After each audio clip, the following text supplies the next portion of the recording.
The following is an exclusive presentation of Top Rank on ESPN. Tonight, all eyes are on Las Vegas as the takeover returns to center stage. You guys ready for it? Winner take all. Let's do this. Just look at the electricity that's in this building right now. The WBO junior welterweight champion, Teofimo Lopez, looks to defend his title and cement his legacy. The biggest lights, the biggest stage, bring out the best in this guy.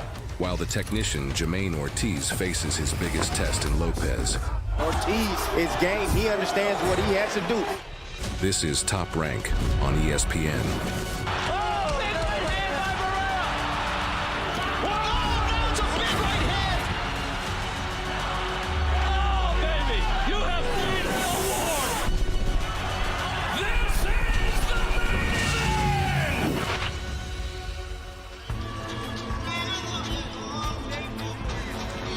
Welcome to Top Rank Fight Night from Las Vegas, Nevada. We are at the Michelob Ultra Arena at the Mandalay Bay Hotel and Resort.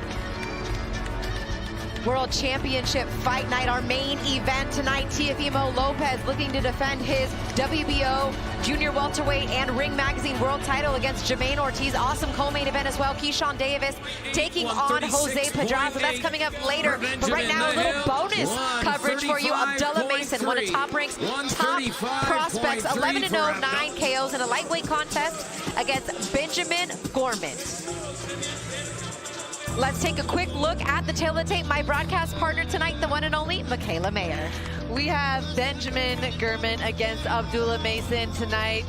Benjamin comes in at 8-0 and 3 with 5 KOs, while Abdullah Mason comes in at 11-0 with 9 KOs. I think the most obvious difference here is the age difference. You have Gorman at 31, while Abdullah Mason is just 19. So we'll see how he handles the veteran tonight. There is a look at Abdullah Mason representing Cleveland, Ohio. He is one of Top Rank's hottest prospects. He has been getting the attention of fight fans since his pro debut. And all he has done is win. Michaela mentioned the record, undefeated, 11-0, 9 KOs. And if you look at pretty much every box you want your amateur fighter to check in terms of being a promising prospect, speed, timing, ring generalship, check, check, check, accurate power. I mean, he really does have a great jab, accurate jab. He's a very talented 19-year-old, just 19. Yeah, you see a lot of these athletes just turning pro younger and younger now, and it's doing them well. You have a promoter like Top Rank backing them and moving them right. He has a bright future. Yeah, and here's a look at his last 5 fights. Not a lot of names on there that you would recognize, but to Michaela's point, you're building a fighter up. You're matching him against competition somewhat equal to where they are once they get started. But since his 3rd professional fight, he's fought a few fighters that have been undefeated. He's fought several fighters that have had double the amount of fights that he has had. And yeah, he's looked impressive in almost all of those fights. Even if it wasn't by knockout, I don't even think he's lost a round as a pro. He's very skilled. They gotta put him against people that aren't going to be too easy for him. They gotta make sure that he's learning and developing. And you know, this opponent today is going to test him in that way as well. This is Top Rank, presented by Hall of Fame boxing promoter Mr. Bob Arum. This bout is scheduled for 8 rounds in the lightweight division. Our judges at ringside: Lisa Giampa, Dave Moretti, and David Sutherland. And the man in charge at the sound of the bell, Mr. Harvey Dock. Introducing first, out of the blue corner. He weighed in at 136.8 pounds, wearing white trunks with red and pink trim. His record, 8 victories with no defeats, 3 draws. 5 of those victories coming by way of knockout. From Fort Worth, Texas, Benjamin "The Hit" Gorman!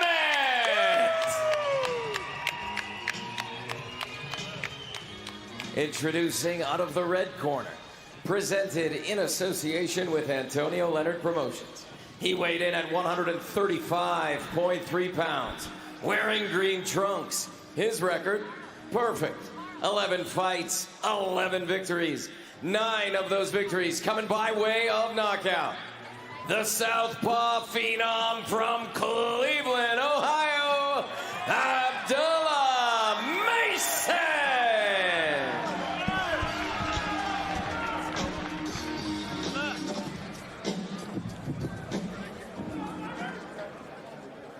All right, boxers, you received your instructions earlier. As a reminder, obey my commands at all times. Protect yourself at all times. Touch him up. Good luck. All right, guys.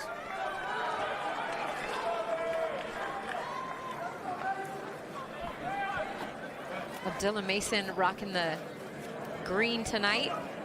Sparkle shoes, sparkle trunks, and he will sparkle in the ring. I kid you not, this kid is ultra focused. Only difference, Michaela, is this is the only southpaw that he's faced so far in his young professional career, 11 pro fights. Just the second southpaw, and he himself is a southpaw. Said, you know, I thought some in the amateurs, obviously pro game's different, but yeah, slightly different adjustments to make. The majority of people that southpaws go up against, even in the gym, are orthodox, because that is the majority of fighters. But I think that they wouldn't have put him in this fight if he hadn't trained properly. I'm sure he's had the right sparring. You can already see his speed. He doesn't seem hesitant at all, the southpaw. Did get caught with a good jab right there, which again, he's usually used to not being lined up straight in front. Benjamin "The Hill" Gurman out of Fort Worth, Texas, 8-0-3 with 5 KOs. He said, oh, as he gets clipped with a nice shot there from Mason, boxing is what I'm meant to do. I know I'm match tough in this fight, but I got to focus on taking away his jab. I got to attack him on the inside, and I need to make sure I stay away from his left hand. Those are some great left hooks. And coming from Abdullah Mason's backhand, instead of dropping the 1-2 straight down the middle, he threw the jab and then threw the left hook coming around Gurman's guard.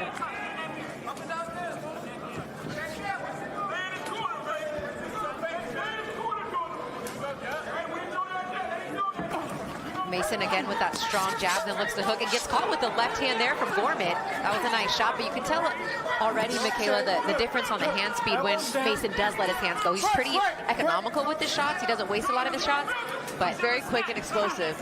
Again, a great jab down to the stomach, and long punches too. He doesn't smother himself. He's really good with that perfect spacing, that distance. He's a taller fighter. Good jab right to the nose. A lot of times the fighters are taller and have that reach, but they don't necessarily know how to use their reach. Abdullah Mason knows how to use his long arms. Good way to hold his ground there in the center. Hands are free. Good defense, even though he's getting pushed back to the ropes. Oh, I love how he gets low and shoots that right hand downstairs. So then back to the left hand side, and really you can tell Gurman felt that shot for a second. Just under a minute left to go here.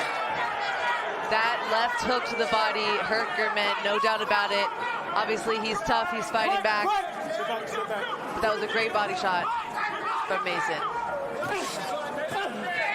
Back to the stick goes Mason, 4-5, then gets caught with the left hand there from Gurman, but then stands his ground and goes right back to the body himself. I love how Mason digs those shots to the body. You can see him, even though he's tall and got long legs, he bends his knees and he digs to the body. He doesn't just have the speed, he's got the power too. But it shows, credit to Gurman, he's obviously tough. Because he's taking some big shots right now. I'm here. Let him go, let him go, let him go.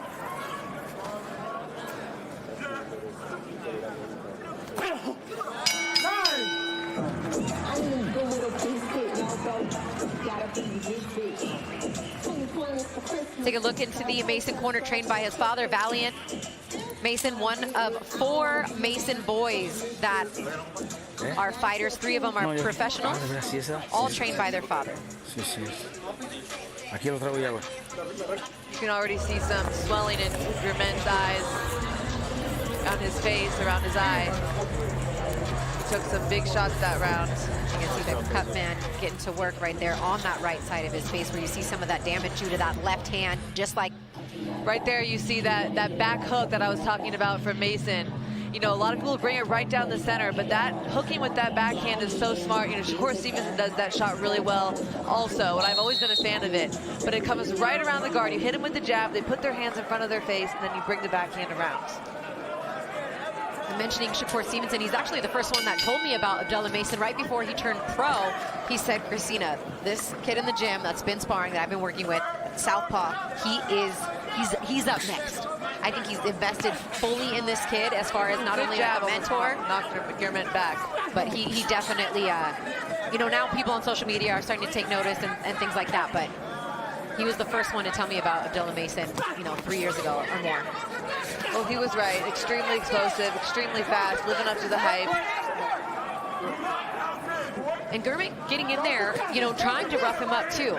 You know, and that was one of the things is people like Mason's chin hasn't been really tested yet. Can he stand his ground against some of these veteran, you know, sturdy type fighters? He's not going to have to take the brunt of the punch if he keeps that stiff, long jab in his opponent's face like he's doing. I mean, Gurman cannot get away from that jab. You even see him try to block it, and it goes right through. Big shot up top with the left hand. Set up with a jab to the body, then hook that left hand again. And Gurman right now is just overmatched. Will Harvey Dock step in? That seemed like a knockdown. Absolutely. 5, 6, 7, 8. You all right? Yeah. Walk over here. You sure you're okay? Yeah. I'm going to give you a real short leash. You got to show me something, all right? You're taking a lot of punishment. Very clear from Harvey Dock instructions saying, you know, oh my goodness, that left hook, and it's over. Abdullah Mason with another knockout victory.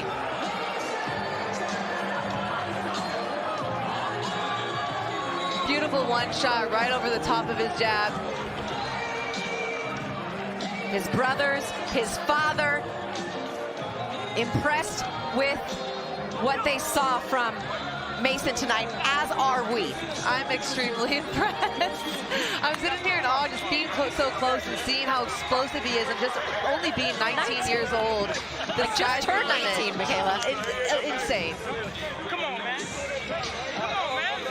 Actually, he's gonna be 20. He turned 20 in April, but nonetheless, he is a fantastic young fighter. And I know it sounded like all we did was talk about Mason for the first round and a half, but respect to Gurman, but no disrespect. He was overmatched tonight. Abdullah Mason did what I think many thought he was going to do. He took a lot of big shots. I'm surprised it went as long as I did, because he did take a lot of big shots, but you just can't take the credit away from Mason. I mean, he fought a man tonight, 31 years old, at just 19 years old, so I mean, I don't know who's going to be able to beat him. You can see Mason knows he has him hurt. Hit him on the left side again with that back hook that I was talking about in the first round. Stumbles him back. He would have gone down if the corner wasn't there. Harvey Dock tells him, I'm giving you a very short leash. He liked that back hook again. Ends the fight. He saw it working in the round before. It was catching him. He saw Gurman stumbling. He knew he's faster than him, slips that jab, and comes right over the top. When you see his face, Michaela, you know he put everything into that shot, and then he gives you like a little snarl after, like, yeah. Ugh. He knew exactly what he was going to throw coming into that, walking into that center of the ring after that stoppage. Right on the temple.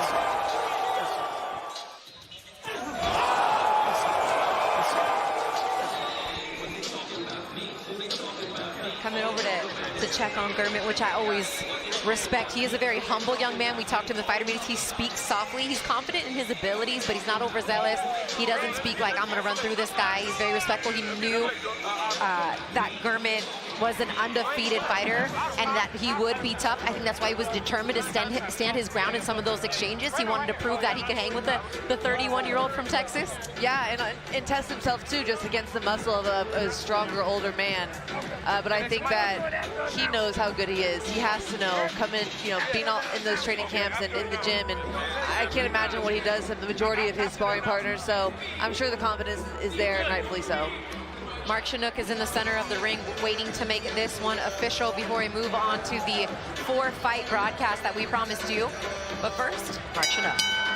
Ladies and gentlemen, here inside Michelob Ultra Arena, this bout comes to a conclusion at 1 minute, 29 seconds of round number 2. For your winner by technical knockout, Abdullah Mason.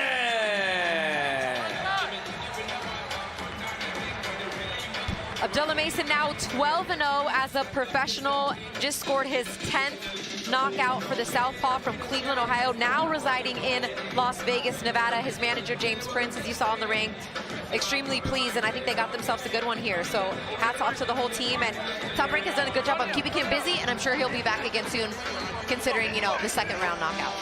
They have to, absolutely. He's going to have a busy 2024, and I expect him to be on the fast track.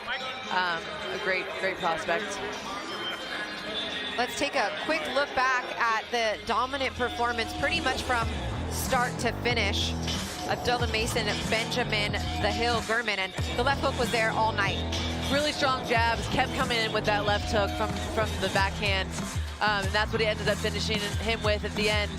But not even a lot of straight shots down the middle. It was always that left hook from that backhand. It's a strong punch from a southpaw position. It works well against orthodox fighters, but tonight he learned that it also works well against southpaws. This was his first scheduled 8-rounder, but he didn't need any of the additional rounds tonight. Second round TKO, now 12-0 as a pro with 10 KOs for Abdullah Mason.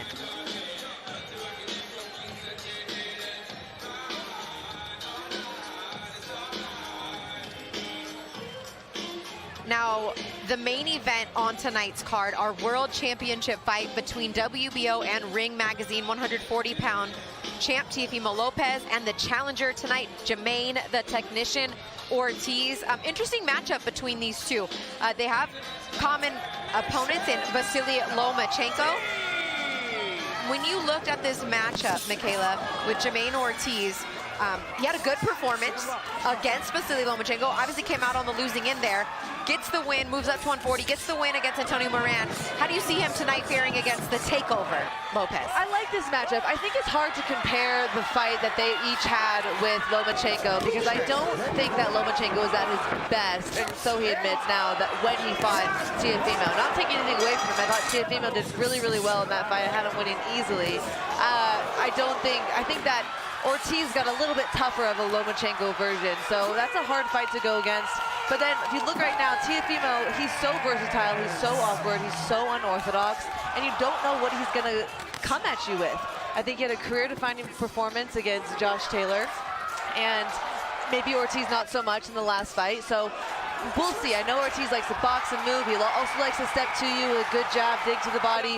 We'll see what he does against someone like Teofimo, who loves to sit on his back foot and counter. Yeah, and Jamaine Ortiz also, you'll see him switch orthodox to southpaw, does that every time. But when you fight a guy like Teofimo, who's so unpredictable, and you use the word unorthodox because he throws shots, you see him right there dipping his head low, he'll throw shots from the hip, he'll jump and lunge forward his shots, not exactly how you would teach it. Which makes it hard to train for. That's exactly what I was getting at. So, an interesting matchup nonetheless. I think Jamaine Ortiz looks a lot better physically up at 140 pounds. This is a great weight class for him. I think some of his strength will carry up here, and he's going to need every bit of that, because Teofimo Lopez, this training camp and this week, not only is he happy, but he is the most fit Teofimo Lopez. He's been on weight for, a couple weeks, and I think that conditioning-wise, there's no problem there should this fight go the 12-round distance, but both fighters told us this week, Michaela, it's likely not. They both agreed with that this fight was not going to go the full distance. Teofimo said absolutely not. It will not go more than 6-7 rounds, I believe he called it at. And again, Ortiz said that he feels the happiest he's ever felt in his life. Yeah. Not just in boxing, but in his life. So that's obviously got to play into how you feel stepping into the ring Saturday night. Teofimo coming off again a career-defining performance. It's hard to, your confidence is going to be up there. Here's a look from Top Rank's series real-time behind the scenes of Fight Week with Ortiz and Teofimo. You want to see real entertainment? You want to see boxing come back? Watch the fight February 8th. The champ is on a mission, and this is just the beginning, baby. Let's get this party started. This is boxing. This is Top Rank. Another thing about a true champion, he knows what it takes. Another thing about a champion, he knows how good it feels to be a champion. You know what else about a champion? He knows he can lose it just as fast as he gained it.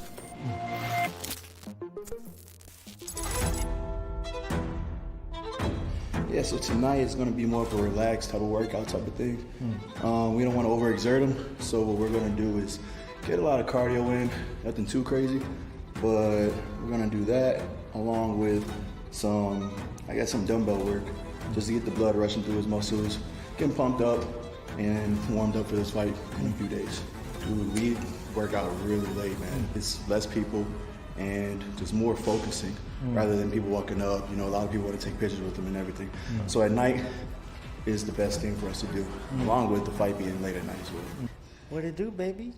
What it is, or what's up? Got you in the club.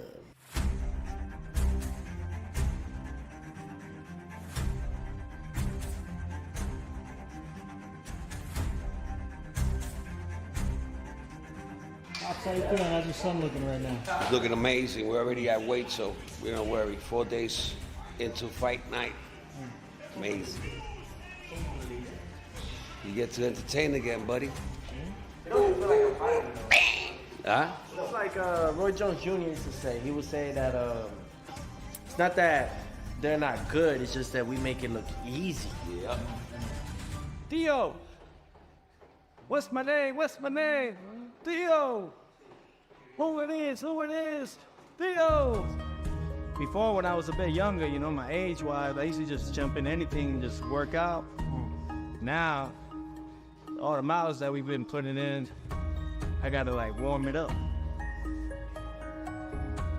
They put Jamaine Ortiz to see where I'm at with everybody. Because they're not gonna put me with the other guys like, you know, the other guys. Because it's a gamble for the investors. So they're gonna sacrifice this lamb, and that's Jamaine Ortiz. So I gotta remind everybody, there's no gamble here. In my mind, in my mentality, I'm still undefeated, 20-0. Ain't no 19-1, oh no.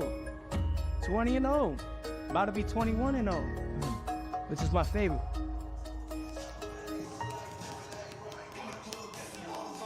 Yeah. He likes this. He likes beating me. He likes beating me.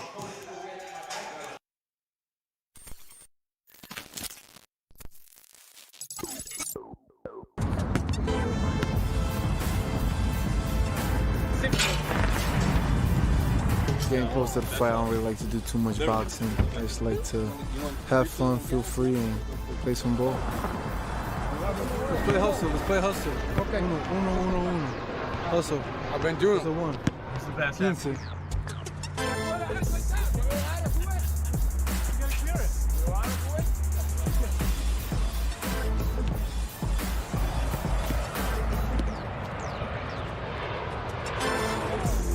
Make Jamaine happy every time. They play every camp. Before they make a way, they go play basketball. Does he get as competitive play basketball as he does in the ring? Yeah. No, I'm gonna punch somebody. Quick. What? You know, we get competitive and keeping that competitive spirit, because at the end of the day, Thursday night is gonna be a big competition, and keeping that competitive spirit alive. 7-3, no? You know what? I don't really want to get involved, man, because I feel like I'm going to get punched in a minute. So I'm just, you know, just trying to play neutral. That's what I'm trying to do. Yeah, throughout camp, that's what I mainly do. I love playing basketball, freeing my mind. It's a different way to get different type of exercise in. And it's been one of my hobbies since I was a kid, playing basketball. And yeah, especially during close to the fight, keeps my agility on point, speed, get some good cardio in. Give it to Jamaine. And the new, I see, the new fight in 140, Jamaine Ortiz, the best. He's right, man. 140, we're gonna have a new champ. I'm gonna be crowned king. Just can't wait, can't wait. We are coming to you live from the Mandalay Bay here in beautiful Las Vegas, Nevada. As always, this is boxing. This is Top Rank. Weather is miserable, the streets are flooded, but that didn't stop the energy from being high and the fans from turning up today for the public workout. We have arguably the sport's most dynamic fighter, Teofimo Lopez, defending the lineal, universally recognized and legitimate junior welterweight championship against Jamaine Ortiz. Forget the other champions, he's the man at 140. And I know he wants to make a huge statement coming off that win over Josh Taylor. Very grateful. Thank you to Top Rank. Thank you, ESPN. Appreciate everyone that's cooperating in this, man. Everyone plays a part. Thank you. Thank you, thank you. Lights, camera, action. From Brooklyn, New York, the takeover, Teofimo Lopez.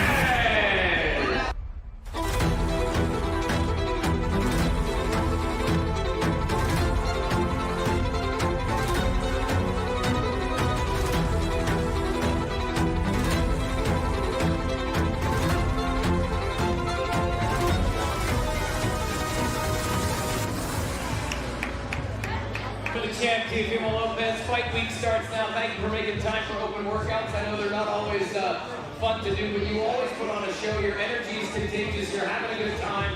You know what this week is about. How you feeling? Hey, it's super fight, man. It's a super fight. And I'm thankful, man. Thank you to Mandalay Bay, Michelob Ultra Arena, Top Rank. This is boxing. This is Top Rank.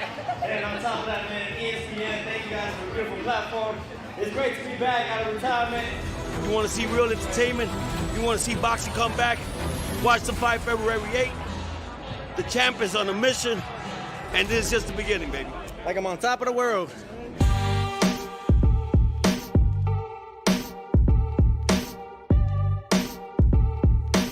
You ready for me? Thanks,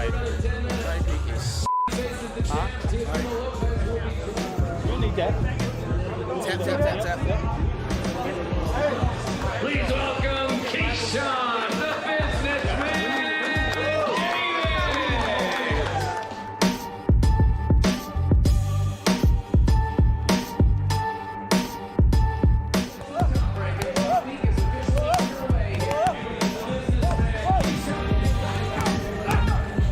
Yeah, man, I feel like this is definitely my breakout fight. That's gonna put me on the top notch level. I feel good, man. I'm excited, man. Like, probably already on weight just after that little, workout right there. And I'm excited. I feel good. I can't wait for it.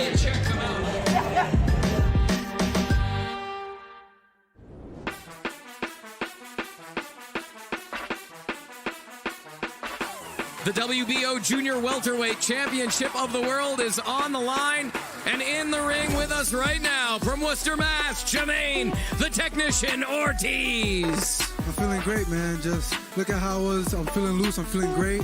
I'm ready to put on a show, rock and roll, dance, and just have fun. That's all I'm here to do is have some fun. My team does a great job protecting me in the sense of not getting distracted by no outside noise, and just like a regular day, just Netflix and chill.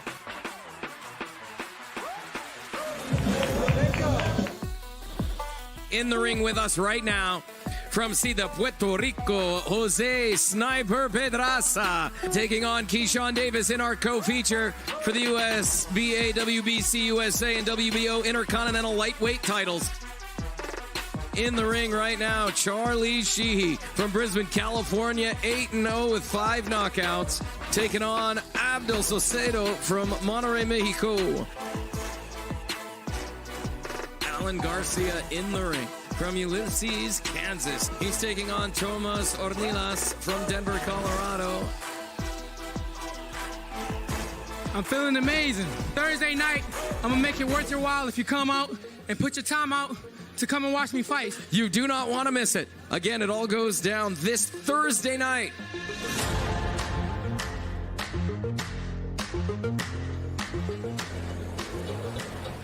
Bringing you right into fight week with both main event fighters, and I'm looking forward to our world championship fight coming up in just a few hours from now. But we have some good prospects here on the undercard, and then of course our co-main event tonight, equally as intriguing to me, Michaela. Keyshawn Davis taking on Jose Pedraza, that classic, young contender against savvy veteran, taking on, a former world champion for his first time is Keyshawn, highly touted coming out of the Olympics. Big step up for him in terms of competition. How do you kind of assess our co-main event tonight? Yeah, it's funny because I think, see Pedraza as the veteran and maybe not the favorite to win against the strong and up-and-coming Olympian Keyshawn Davis, but in his head, in Pedraza's head, he's not a stepping stone. He's not yet on his way out, and so he wants to show that tonight. He says he feels better than ever. He's got his nutrition under control, so he's feeling strong, but he knows that Keyshawn Davis is a strong puncher. He has a lot of amateur experience, Olympic silver medal from the last Olympics, high punch count, and that's maybe not something that Pedraza has gone up against, that speed and that agility and that explosiveness in the last few fights. So he said he's prepared for that. He's trained for that. He's worked on a higher punch count, not waiting too long, because if he does that with someone like Keyshawn Davis, Keyshawn is going to pick him and out-punch him the whole time. I mean, look at him right here. He's punching nonstop. He doesn't have the fear. He's going to go forward. He's going to let his combinations go. All right, a little more on Keyshawn Davis, getting ready for his 11th professional fight, but let's take you back to how everything got started. The businessman, Keyshawn Davis. Do I put a lot of pressure on myself? Honestly, y'all gonna bleep all this stuff out, right? Do I put a lot of pressure on myself? Honestly, I can fight.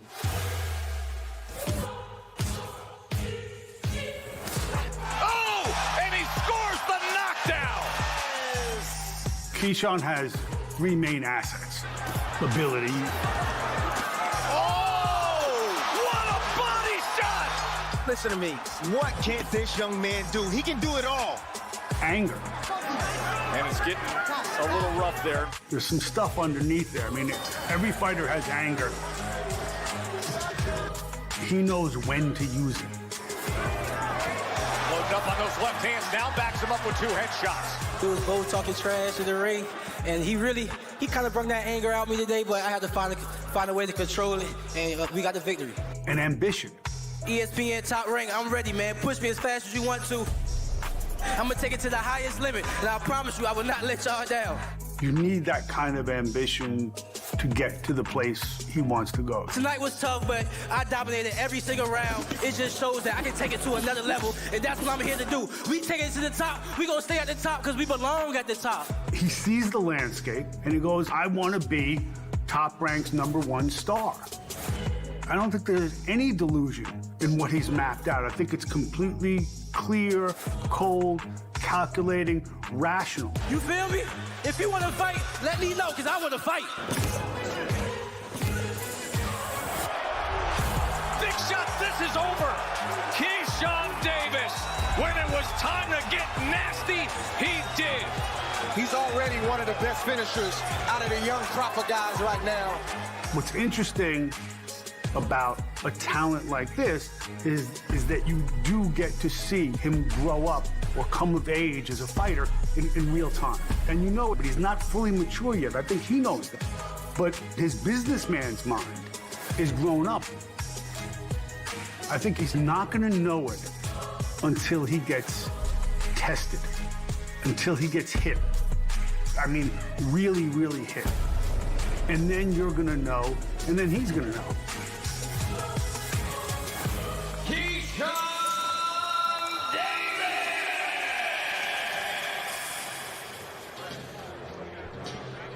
Appreciate Mark Kriegel and Keyshawn for that segment. Pressure, more on that on Top Rank's YouTube page. But our co-main event tonight, Keyshawn Davis taking on Jose Pedraza, and said something, you don't know until he really gets tested. Well, this very well could and should be that fight. Jose the Sniper Pedraza, ranked number 10 currently by the WBC at 140. This fight taking place at 135 pounds, but he's a former 2-division world champion at junior lightweight and lightweight. He's been in 6 world championship fights. Very talented, right-handed switches, left, back and forth. I mean, this definitely for Jose Pedraza, he feels like every fight's a super test at this point in his career, but he's got the advantage with his experience and the big fights he's been in. Very experienced as a pro. Keyshawn's experience as an amateur, he's got all the potential, but he hasn't been in those wars like Pedraza has been in. And His resume. Yeah, his resume is insane. I mean, you have to have respect for the guy. Whoever you're rooting for tonight, you gotta have respect for Pedraza. He said in the fighter meetings that he's just as hungry to become a 3-time champ that Keyshawn Davis is to become a 1-time champ. And I believe him.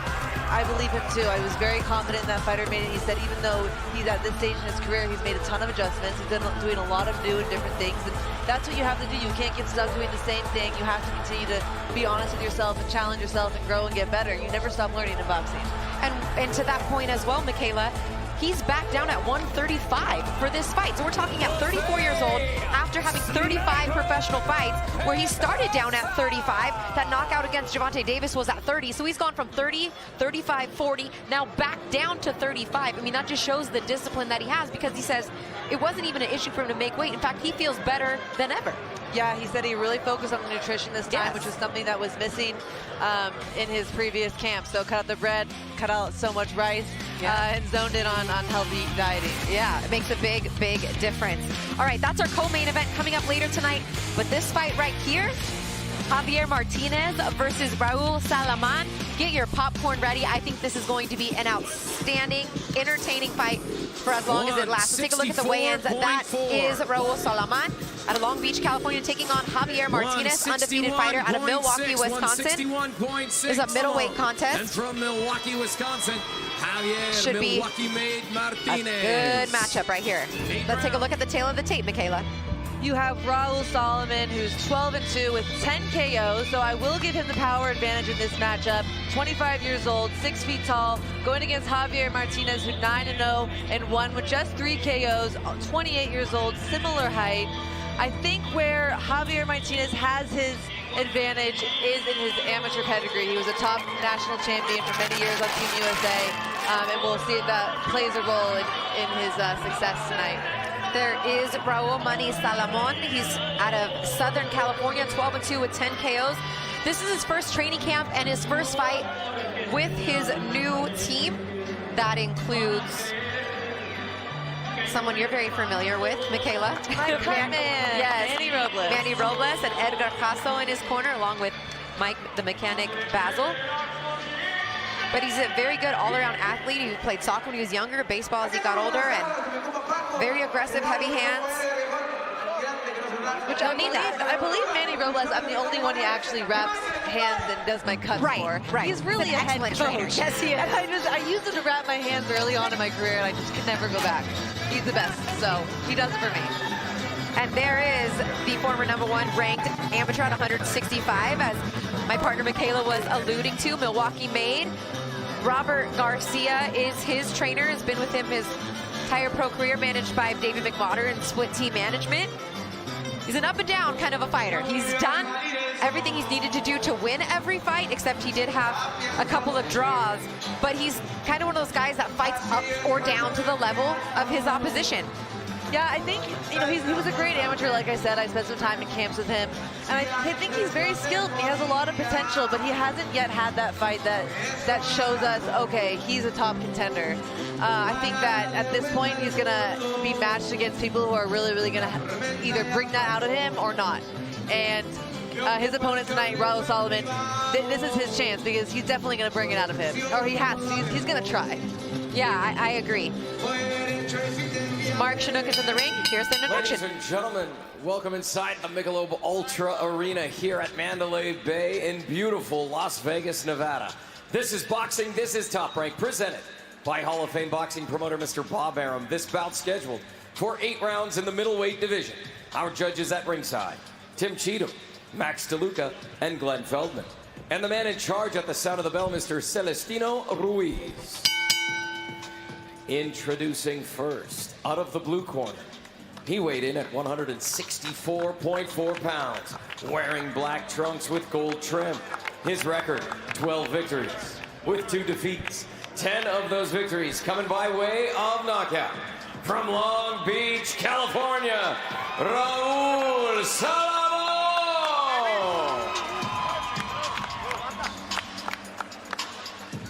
Introducing out of the red corner, he weighed in at 161.6 pounds, wearing red trunks with gold trim. His record, 9 victories with no defeats, 1 draw, 3 of those victories coming by way of knockout. From Milwaukee, Wisconsin, Javier Milwaukee Made Martinez. All right, listen to Robert.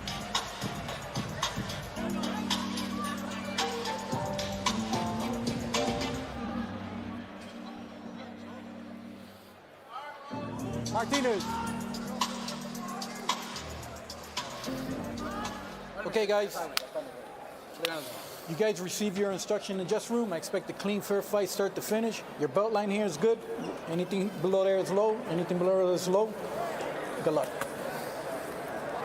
Celestino Ruiz, the third man in the ring tonight. This one's scheduled for 8 rounds in the middleweight division.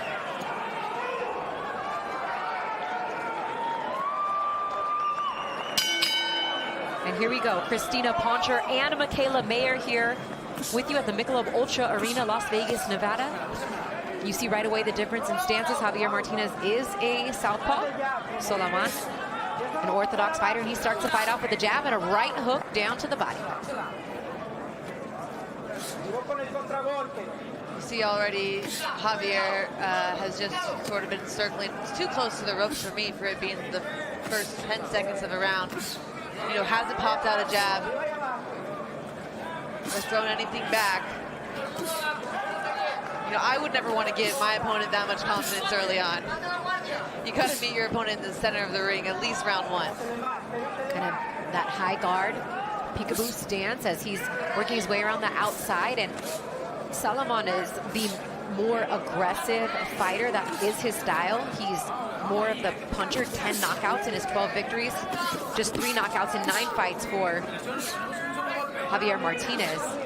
And just busy off that jab to start, setting up his combinations, getting in rhythm early for Salomon. A little bit of a low shot there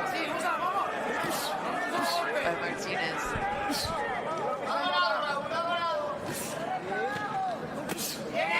Good overhand right by Salomon. You know, Salomon's not pressuring him as much as I thought he would, seeing as Martinez is circling. You know, you see that, and I would pressure them early on, but maybe he feels as though with the experience Martinez has that he's setting him up in some way. Some good body shots there from Martinez. Opens him up a little bit. He brings down that guard, but he's got to be careful from hooks like that from Salomon. You notice that Martinez had a lot of success coming forward and digging to the body just now. That's where he needs to go. He needs to stay away from the ropes and not also sit in here and take punches, but he's got to let his hands go and put the pressure on a little bit. Nice body shot. Yes. You could hear that thudding shot from Martinez down to the body with the right hand out of that southpaw stance. And I had a chance to talk to Manny Robles real quick about what him and Edgar Hasso has been working on with Salomon. And he said, look, it's our first fight with him, but we like what we see. We worked a lot more on his defense, something that he's been lacking in his first 14 fights, cutting off the ring as Martinez goes down to the body and just trying to tire out Martinez. Probably why he's off to a busy start. Want to wear him down. You can see when Martinez does let his hands go, and his record doesn't show this, but you can hear the power. Yes. You can see that he does have power in his shots. Not every shot is a power shot.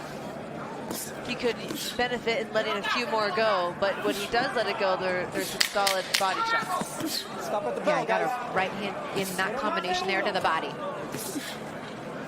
Things starting to heat up here in round 1.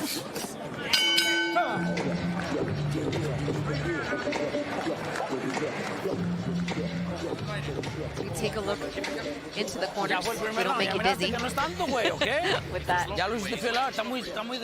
Two of the best trainers in all of boxing, Robert Garcia and Manny Robles. 2 of the best gyms in Southern California.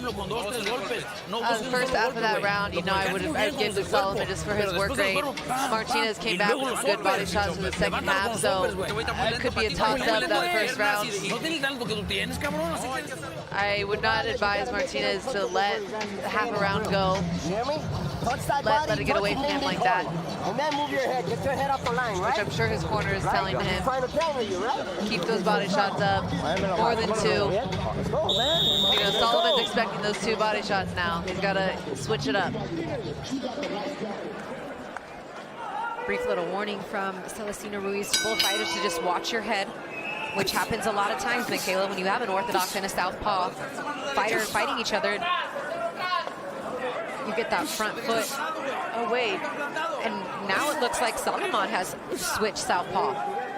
Did you see him in that southpaw stance? It made me question everything I know just now. He's in the southpaw stance. He has switched southpaw. Sometimes he even squares up. But he is traditionally a right-handed orthodox fighter. Yeah, now he switches back to the orthodox stance. But right before he did that, he was in the southpaw stance and landing some good back hooks to the head again, just like that from a sort of a square stance like you mentioned. And I think that's one of the reasons too. Not everyone does the switching of stances efficiently, and Manny Robles had to remind Salomon, get your head off the line though, don't get caught when you switch, and that's kind of what you saw happen there when he stands squared up. He gets caught with a body shot or an uppercut just like that landed by Martinez. Down to the body with the right hand for Martinez.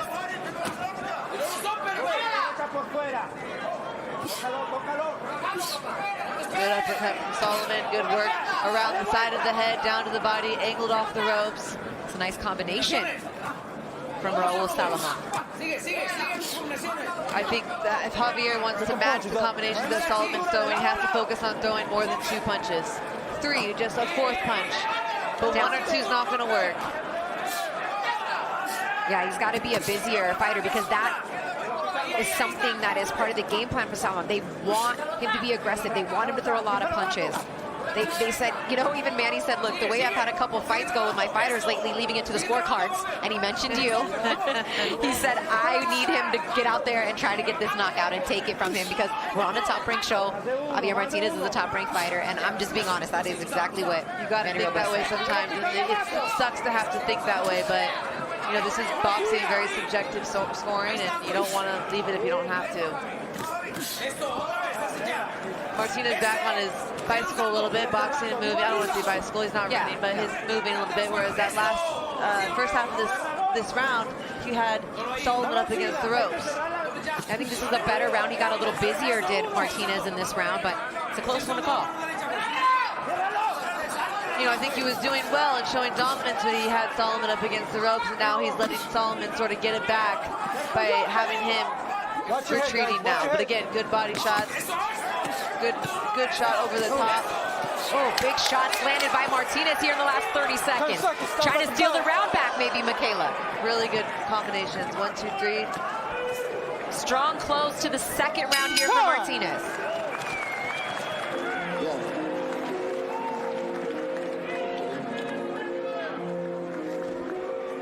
Big week here in Las Vegas, Nevada. Allegiant Stadium, home of the Super Bowl. San Francisco 49ers taking on the Kansas City Chiefs. The hotel we're staying at here, Mandalay Bay, is the host for the media center, the fan expo. It's been packed here with football fans all week, and big reason why ESPN here in the States and Top Rank wanted to put this fight with Teofimo Lopez in the main event on a Thursday, because this hotel's packed. This city is packed with people, and they were hoping that, you know, that some of those people will be fight fans and want to come out. And having it on the weekend of Super Bowl, it would have been too crazy. I think Thursday's perfect. Everyone's in town. They might have the night free. Job well done. And the city's been insane since Monday. Such a buzz all week long, and I'm excited as the night moves closer when there's a world title fight in the main event and entertaining fighters like we have. Fight fans will come out. Round 3 of the scheduled 8-rounder. I would have given Martinez that last round. I thought he did a good job. He had Salomon up against the ropes and, you know, boxed him in the center of the ring a bit too. So I gave him that round, but I'd love to see him keep that up. There's still a lot of back and forth, and neither round has been completely obvious.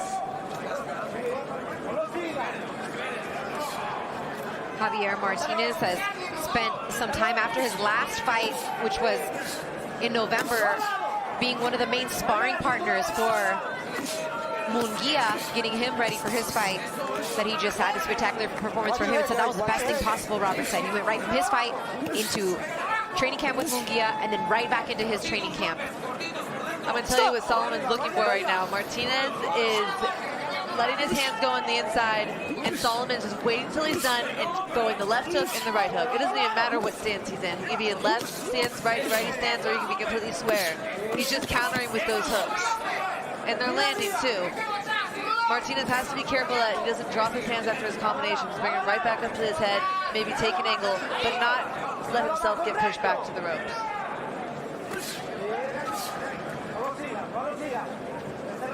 Both fighters looking to land those big hooks, Michaela, and Salomon kind of got away from the jab that he established really well in round one, right? Everything's kind of turned into more of a power shots like that, or combination shots down to the body, starting the combinations with harder shots down to the body like that. And now Javier is doing the same thing. He's letting Salomon punch and then coming back with those hooks as a counter. Both landing them. They got to make sure they can't just sit there and say, you hit me, now I hit you, now you hit me, now I hit you. But That's fun to watch. Yeah. Okay, why not? Watch the coaches. You know they're having a heart attack. I got You have to punch and take an angle or do some type of defensive move after. Otherwise, the judges, it's too easy to let the judges, or it's too hard for the judges to score. Nice jab right there. I'm not sure why he didn't follow up with the left hand after it. Maybe it was just that delayed, and then down to the body for Salomon back up top. Both of these fighters have hit each other with clean hooks upstairs and downstairs. Neither one of them have really taken a step back in terms of being, hurt by any of these shots, but definitely. I like that combination from Martinez. It's the uppercut, the left uppercut, right hook, and he's throwing it, and it's kind of a dangerous punch because Salomon's throwing it, but he's thrown it a few times and landed well. Again, that hook, come back with the backhand.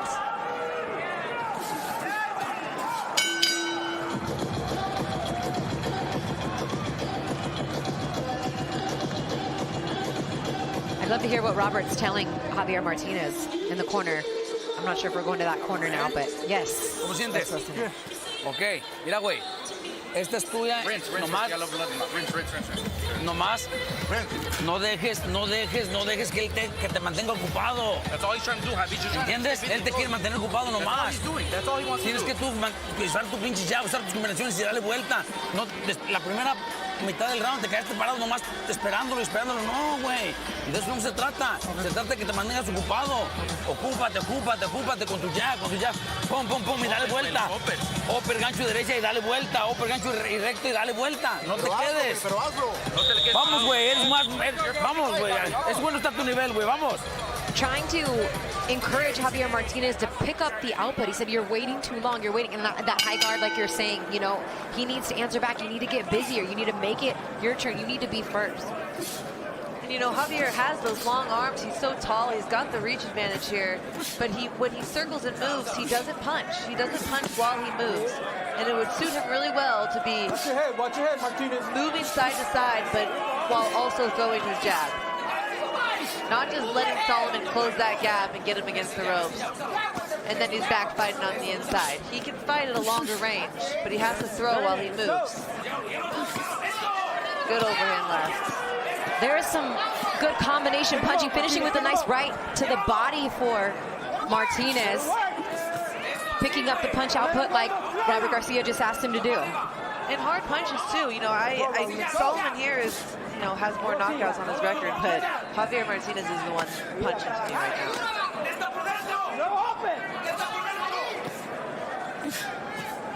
Good jabs. I would love to see more of those jabs. It's a great jab. It's stiff. It's right down the center. There's no need to sit in there as much as he is.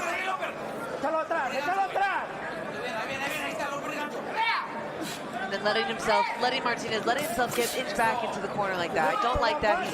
He's got too good of a jab. He doesn't have to let himself step back into the corner like that and then get caught here and take punches for no reason.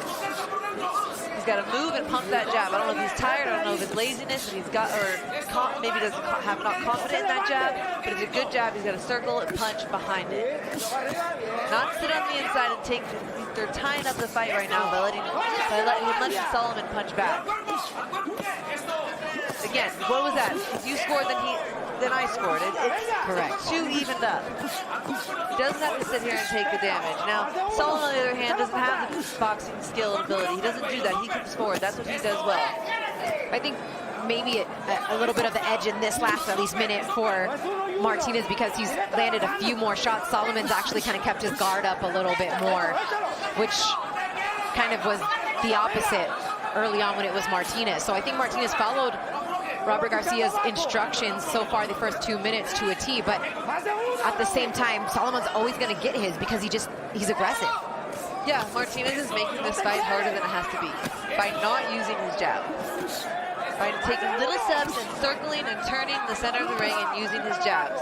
He comes and he sits in the pocket and then he goes and gets himself cocked against the rope. Then he comes, sits in the pocket and then goes. It's just making it harder than what it needs to be.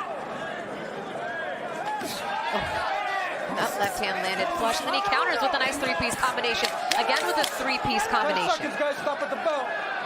Three-piece, three-punch. I'm hungry.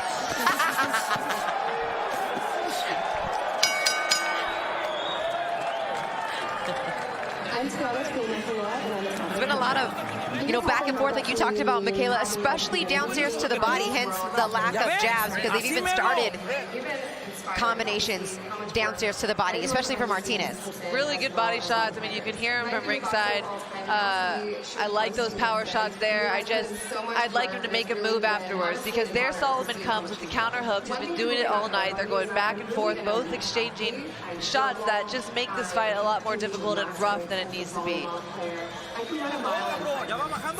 Vamos, tranquilamente, cabrón, aquí en el pinche corazón. ¿Ok? Vamos, este güey ya bajó un chingo este round, güey. No quiero ver que tú bajes, te faltan 4. ¿Ok? Ocúpalo, bloquea, pero pum, conteste bien, cabrón, ¿ok? Vamos, güey, conteste bien.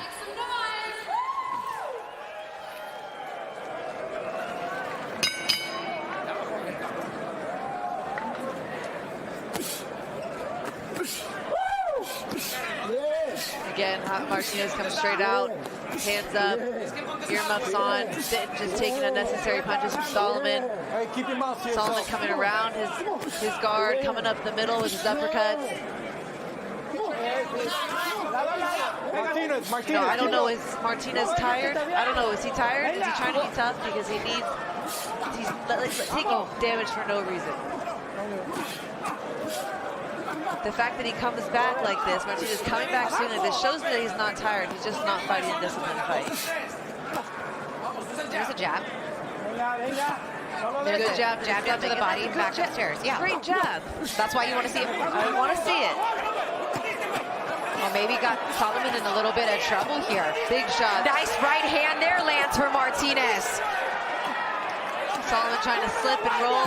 Down to the body with the right hand, back up top.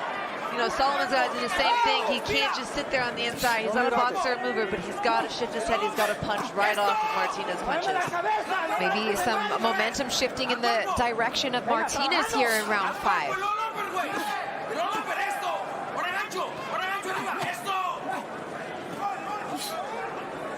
He's definitely increased his punch output. It's just your issue with using that jab that he's shown can be efficient. I think sometimes when you have an orthodox and a southpaw, it gets negated a little bit when their lead hands are both out front, but Salomon's also switched to southpaw several times in this fight, so.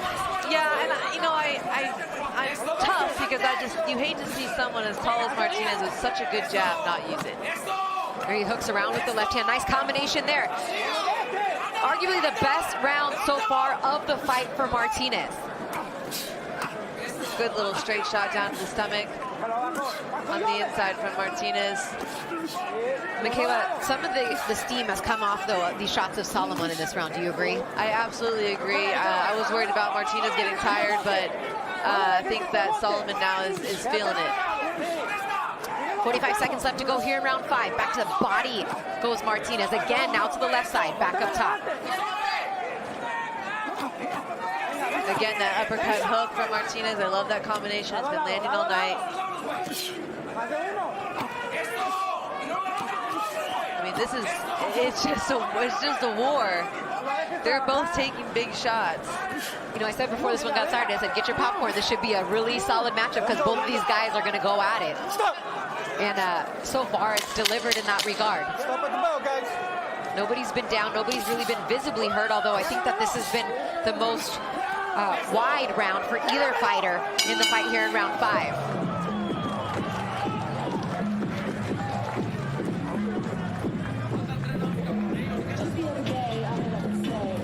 Good body shots from Martinez, pulls back, slips one from Salomon, and continues to let his hands go on the inside. Again, Salomon's punches aren't as strong in this round. He seems to be fading a little bit. Martinez might be sensing that because he's coming back with big shots nonstop. Definitely close out the second half of this round.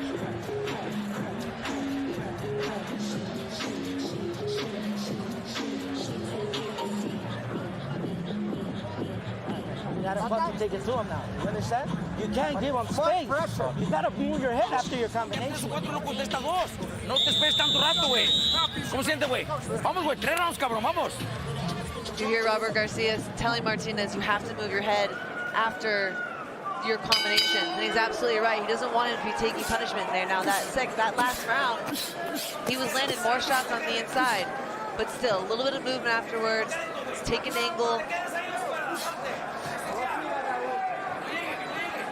To me, that's too much movement all the way back to the ropes without a jab. If you're going to circle and move, you got to pop your jab out. You can't just bang it out on the inside and then move all the way back to the ropes. It's unnecessary amount of movement.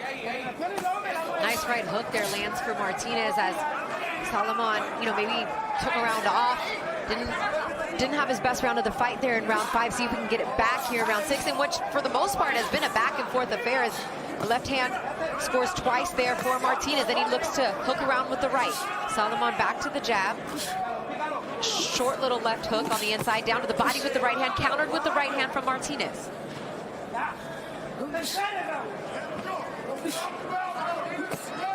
Uppercut lands. Oh, just misses with the left. Right hand counter from Salomon.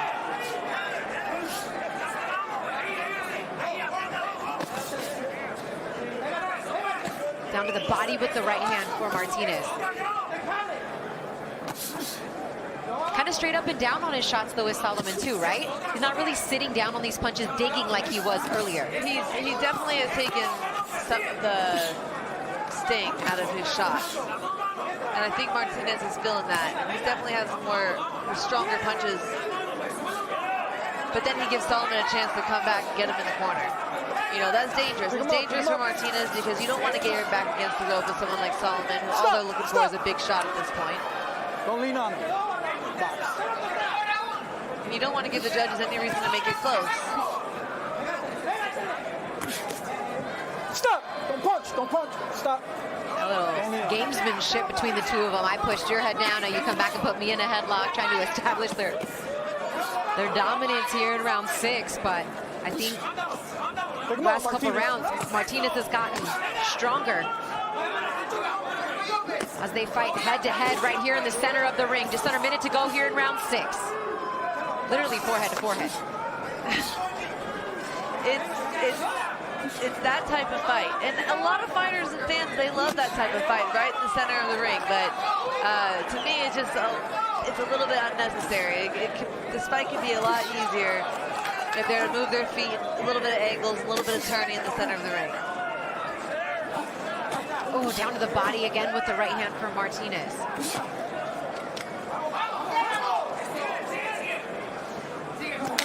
Good job rolling with that shot, but these are the type of fights, too, I wish on the undercard that we got CompuBox numbers for.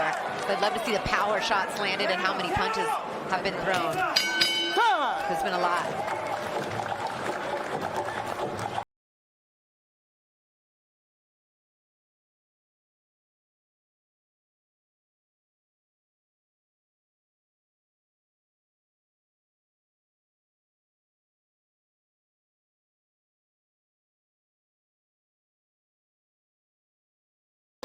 Gets that big uppercut, right hook in again, which he's been landing all night.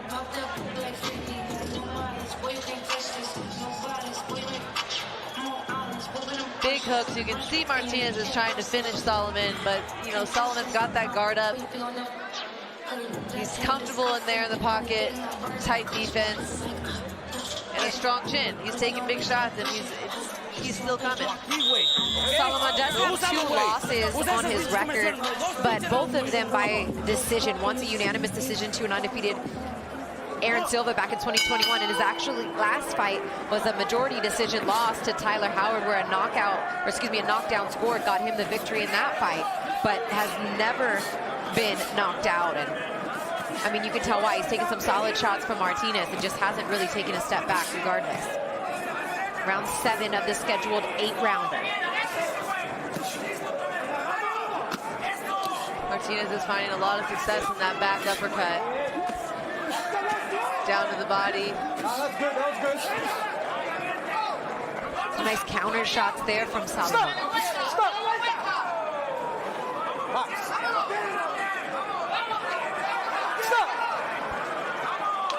See Martinez reaching in to hold. That was definitely a little low of a shot. See the ref call Martinez to lift it up. And there's been a couple shots like that too. That, you know, have been right on that belt line. As Martinez is putting on an offensive display, that's for sure. Takes a deep breath right there on that break against the ropes. Down to the body digging. Maybe sitting down on these shots would help him a little, Michaela. Yeah, I mean, but he's not letting up. His comedy, I mean, he's throwing more punches now than he was in the first half of the fight. So, you know he's conditioned. I just don't like that. I don't like how he was dominating this round and then inches himself back to the ropes to let Salomon catch up. And that's going to make the score on these scorecards a lot closer than they should be. Once again in the corner. Now he moves out. Roll out back to the center of the ring where he should be.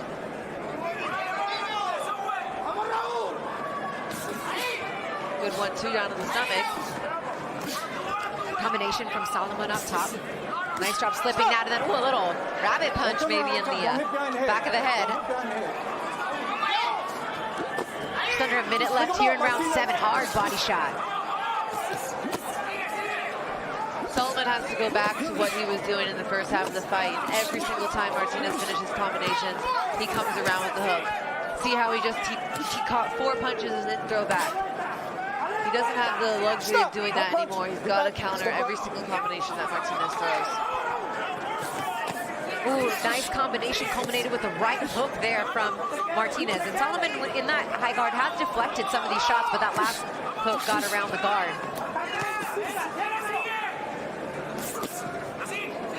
I really want to see Martinez invest more into the body. Those body shots are working. You're breaking him down, they hurt. All it takes is one body shot perfectly placed to end the fight. Salomon showing to... There's a good one right there. That's probably the last warning Martinez will get before a point's deducted for low blows. And a little shove at the end of it.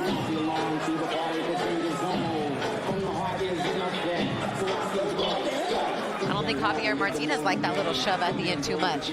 I think Salomon's getting tired of getting hit with some shots that are low, and let him know about it. Fair. So they got one round to sort it out here in what's been a back and forth affair. I think during the first half of the fight, there were some close rounds, maybe a little more in Salomon's favor. But the last few rounds, I think Javier Martinez has really stepped it up. Ya ves, güey, te digo, güey, no me hagas eso ya, cabrón, ¿eh? Vamos, güey, I need this fucking round. Llévalo para atrás, bloquea y conteste, llévalo para atrás, cabrón. Vamos, ¿ok? ¿Me estás oyendo? Hazlo, pues, güey, ¿ok? Este pinche round. Vamos, cabrón, vamos. And I think Robert Garcia, with that intensity, telling his fighter, you know, this last round's important. They need this round. You know, I do think Martinez is ahead, but you just don't know because he's and then Robert Garcia's experienced. He knows that the judges can sway certain rounds not in your favor, especially when you have yourself back against the ropes and it's such a back and forth fight. Right now they are toe-to-toe exchanging combinations here as we start round 8. Both fighters got to dig deep here and see if they can. I mean, I know that the Salomon corner wanted to get the knockout. They did not want this fight to go to the judges. Well, he's got to do what I said in the last round, and that's counter right off of Martinez punches. You got to catch him while he's punching. Stop!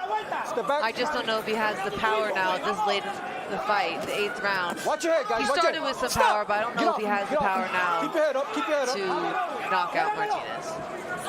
Down to the body with the left hand for Salomon. Again, back to the body. And you see Salomon resorting now to just one punch, maybe 2 at a time.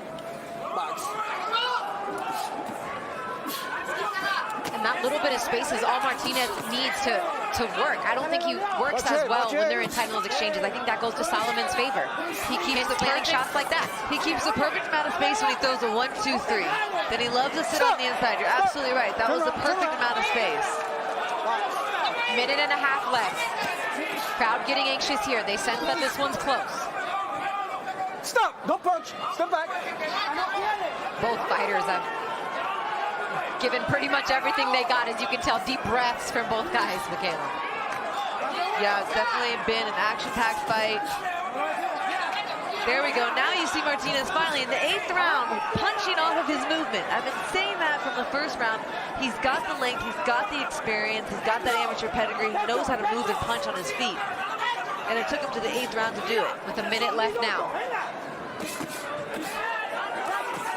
And in a round that could potentially sway the fight either way. I think Salomon's going to need a big knockout punch to win this round, or a drop or something. But you know, Martinez is digging deep and pulling it out.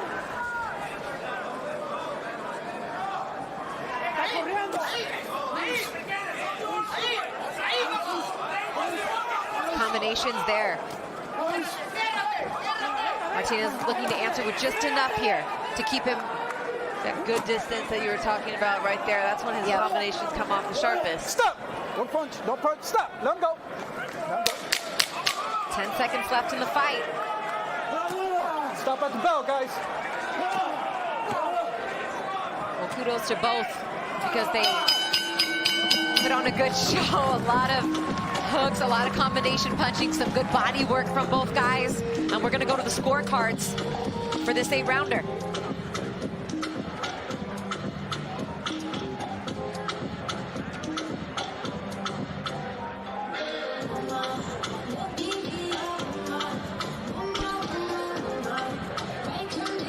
Take a look at some of the highlights here. The uppercut. Those body shots blocked there. That one down on the hip for Martinez. And great body shots. Yeah. They have the power in them, but they're not quite landing in the perfect position. They had the power, but I think he would have maybe been able to hurt him if he just landed, oh, there's a good one right to the liver. Maybe followed up with a third punch, but that was his best combination all night, Martinez, was that uppercut, back uppercut, finished with the right hook. It landed almost every single time that he threw it. And because their heads were so in the middle and not off the line, the uppercut was able to land with ease. So the judges are going to tally up the scorecards, and then the next fight coming up, George Acosta taking on Rene Teles Giron. On paper, might be the most competitive, equally matched fight on the card, hence earning it the spot right before the co-main event. So back-to-back, what should be extremely entertaining fights on our broadcast, and of course our co-main event, Keyshawn Davis taking on Jose Pedraza, and our main event tonight, the WBO Junior Welterweight World Title and Ring Magazine belt, Teofimo Lopez, the champ, taking on challenger Jamaine Ortiz. Let's get to the scorecards. Mark Chinook has the official decision. Ladies and gentlemen, after 8 rounds here inside the Michelob Ultra Arena, we go to the judges' scorecards for the official decision. Max DeLuca has it 79-73. Tim Cheatham and Glenn Feldman both have it 78-74. All in favor of your winner by unanimous decision, Javier Milwaukee Made Martinez. And Javier Martinez pulls out the unanimous decision tonight, now 10-0. 1 draw, 3 KOs, and I think, Michaela, the way that he finished the fight, he finished strong, you know, got him the 6 rounds to 2 decision. Yeah, I agree with that. I think he won the second half of the fight clearly. But again, tough fight by both opponents. They were banging, they're letting their hands go every round. Here is the arrival of the champ. Oh, just a little Rolls Royce truck, no big deal. There is the showman, Teofimo Lopez, making his way into the arena now, being shown live here in the arena. The WBO Junior Welterweight World Title on the line, Ring Magazine. He's a 2-time lineal champion at 135 and now at 140.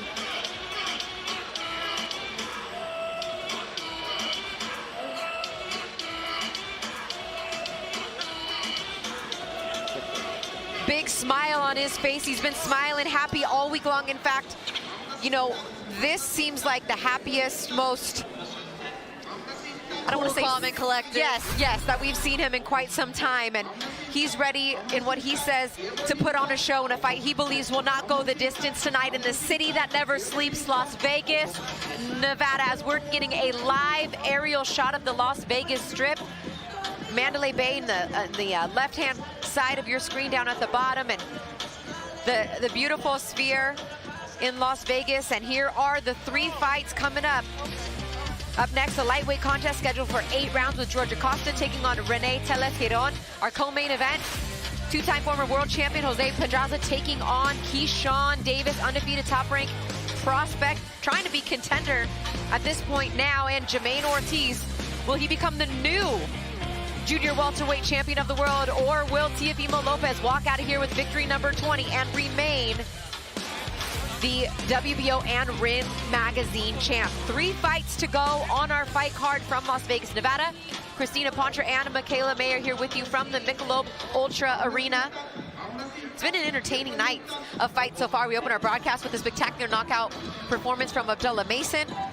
That was a very entertaining fight between Javier Martinez. And sometimes fights are like that, right? Where they're closer in the ring, but then wider on the scorecards, right? Because some of those rounds were pretty close in that last fight as we take a look at a recap. Well, it was a very action-packed fight, and so sometimes it can be hard to judge. Now, I do think that it was very clear that Javier Martinez won, but the first half of the fight was very competitive. And when you have 2 opponents going back and forth, just like they did for the entire 8 rounds, you just never know what the judges are watching. So it can be difficult to score on their part.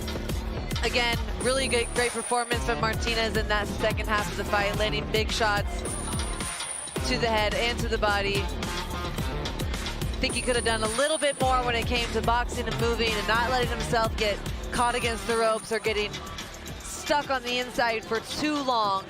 But I'm sure his corner, Garcia, will get him right and fix that.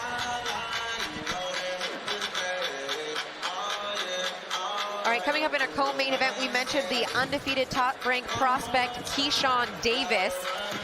And Keyshawn Davis' rapid ascent may be a surprise to some, but it's definitely not a surprise to Team Davis.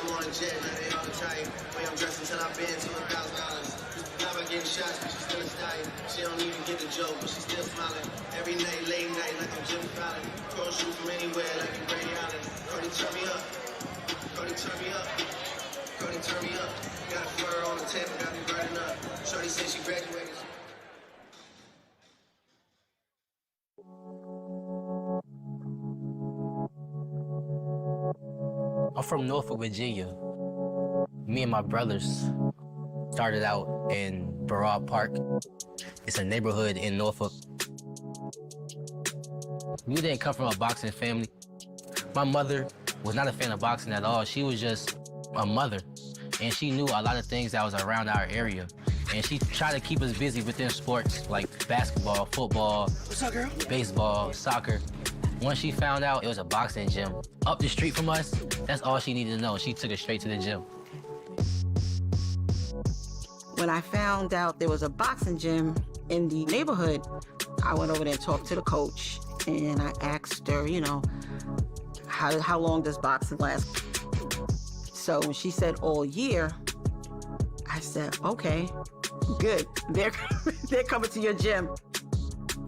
We just seen kids our age sparring, and we was mesmerized of how good they was. Our mother turned to us and asked us, like, do y'all want to fight? We like, yes, let's fight. That day we signed up. The next day we started. It's where our mother took us to when we first started boxing. 9 years old. That was 11. My little brother was 7. And this the starting point right here. It all went down right here. The program was good.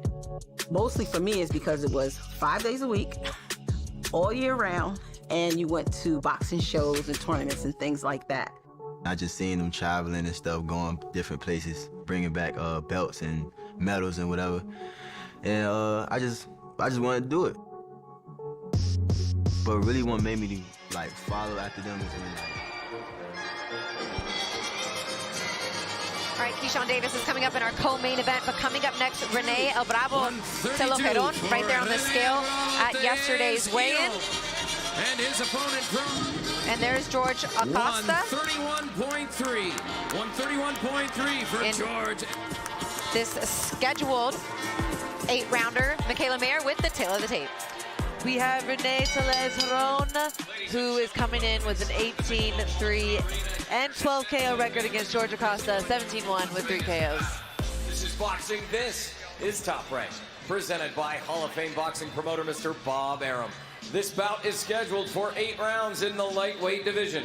Our judges at ringside, Eric Cheek, Dave Moretti, and Steve Weisfeld. And the man in charge at the sound of the bell, Mr. Raul Caiz Jr. Introducing first, out of the blue corner. He weighed in at 132 pounds, wearing red trunks with gold trim. His record, 18 victories with 3 defeats. 12 of those victories coming by way of knockout. From Querétaro, Mexico, Rene El Bravo Tesuhon.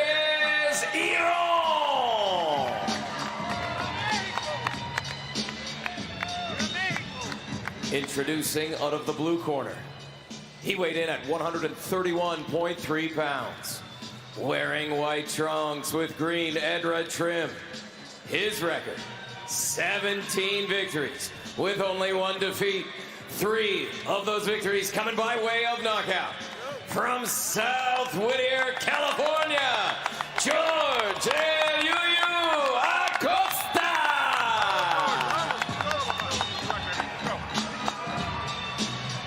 Fighter chief second, please. Protector. Fighter chief second. Mouthpiece. You got your mouthpiece now? All right, gentlemen, you received the instructions in the dressing room. Know what I expect? A good, clean fight. Ya recibieron las instrucciones que una pelea limpia. Legal punches, golpes legales, here for you. Legal punches, here for you. Touch gloves, luck to both of you. Buenas suerte a los dos.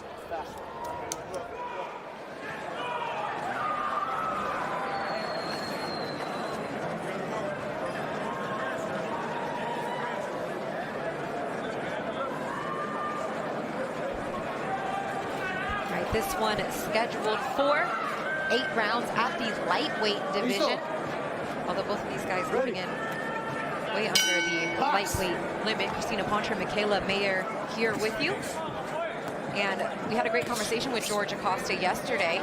So he got some great sparring in for this fight, main sparring partner for Joe Cordina. This is his first fight in Vegas, dream come true for him to be able to fight here. 17-1 with 3 knockouts as a pro, and for Rene El Bravo Tesuhon, also his first fight in Vegas. A lot of his fights have taken place in his native Mexico, but he's a durable fighter, 18-3. None of his losses have been by knockout. He's gone the distance in every fight, win or lose, and has 12 knockouts in his 18 professional wins. Oh, and a nice shot down to the body for Acosta. Michaela, what are some of the challenges that come with fighting a fighter that's significantly shorter than you? So a lot of people will say that being the taller fighter is the advantage, but if you don't know how to use your height and reach, it can be very difficult. And also, you don't want to let the shorter fighter get underneath you. If you let them get underneath your punches, they're going to close that space, and you're going to find yourself standing tall like a tree while they're digging to your body. And you come across that a couple of times, especially down at 135 pounds. Yeah, I've definitely had to, and that was one of the reasons why Coach Al always wanted to make sure that I knew how to fight on the inside. He said, one day someone's going to get you there, and you have to know what to do. You can't spend your whole career on the outside boxing. And guess who did that? Meva Hamadou. She got me on the inside for every minute of 10 rounds. One of my favorite fights of yours today. One of my favorite women's fights of all time.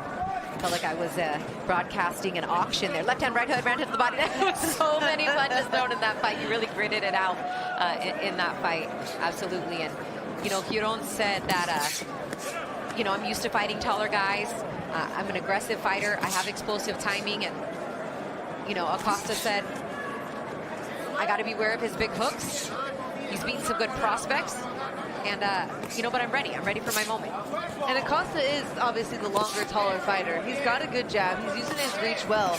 But Giron is a really difficult opponent because he does doesn't matter how long his arms actually are, he makes them long.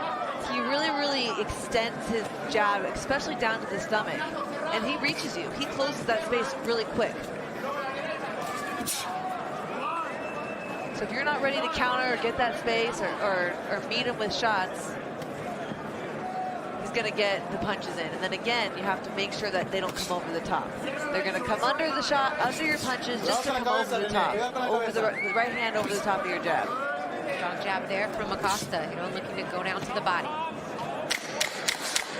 10 seconds. 10 segundos para la campana. Nice counter right hook from Giron.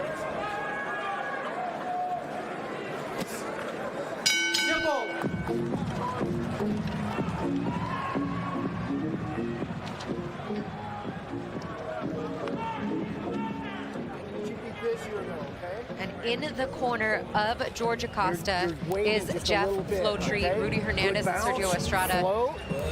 Throw. Also there, listen in. Move. Okay? How do you feel? How's his power? Good. Okay. Okay, power. Okay. And now into the Teles Giron. Vamos a seguirlo trabajando. ¿Cómo sientes tu pegada? ¿Qué? ¿Cómo sientes? Nada. Entonces bloquea y trabájalo bien al cuerpo. No te lances a lo güey. Trabaja bien tu distancia. Agua, Pellis. We had such a great conversation with Acosta, as I was saying, and with his trainer, who has been like a father figure in his life. And he doesn't train any other fighters. He only trains George Acosta. He said, that's by choice. It's not because I haven't been approached or asked, but you know, he was a full-time deputy sheriff with the LAPD for a very long time, has seen some of the worst in South Central and in really bad areas of Los Angeles, and has decided just to now devote all his time to being a full-time trainer to George Acosta. And the relationship's really special. It was really nice to hear. It was. It reminded me of me in a Coach Al situation. So I was definitely touched, and it made me want to root for them. But I was trying to stay unbiased and neutral. But just rooting for them in life, right? I mean, they're good. They're both good humans. Yeah, definitely. One of the things they said, though, that they know that Perron is going to come in with big looping hooks. And if you saw just now, not only did he come in with hooks, but he sort of ran forward at you. So Acosta's got to be ready for that. Perron's used to knowing how to close that space, and he's coming. Yeah, and there he landed the left hook on the inside as well.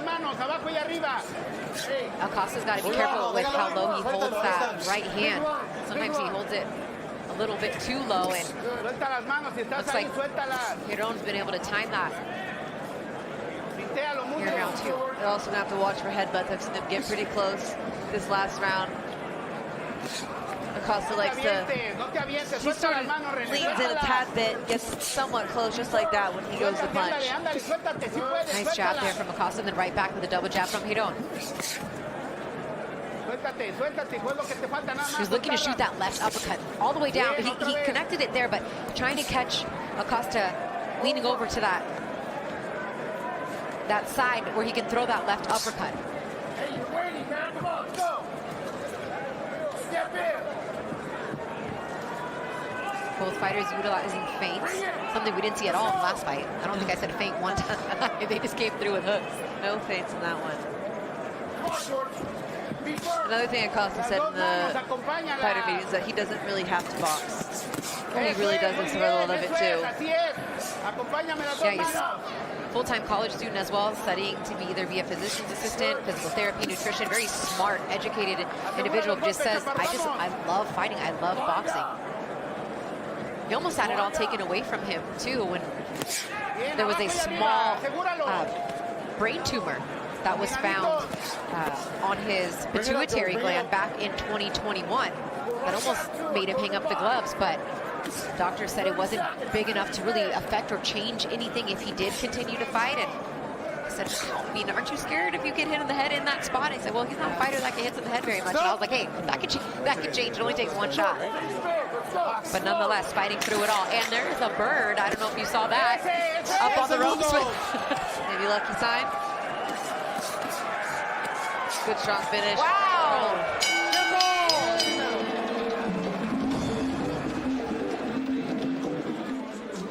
There's a look at the locker room of Keyshawn Davis, pound for pound.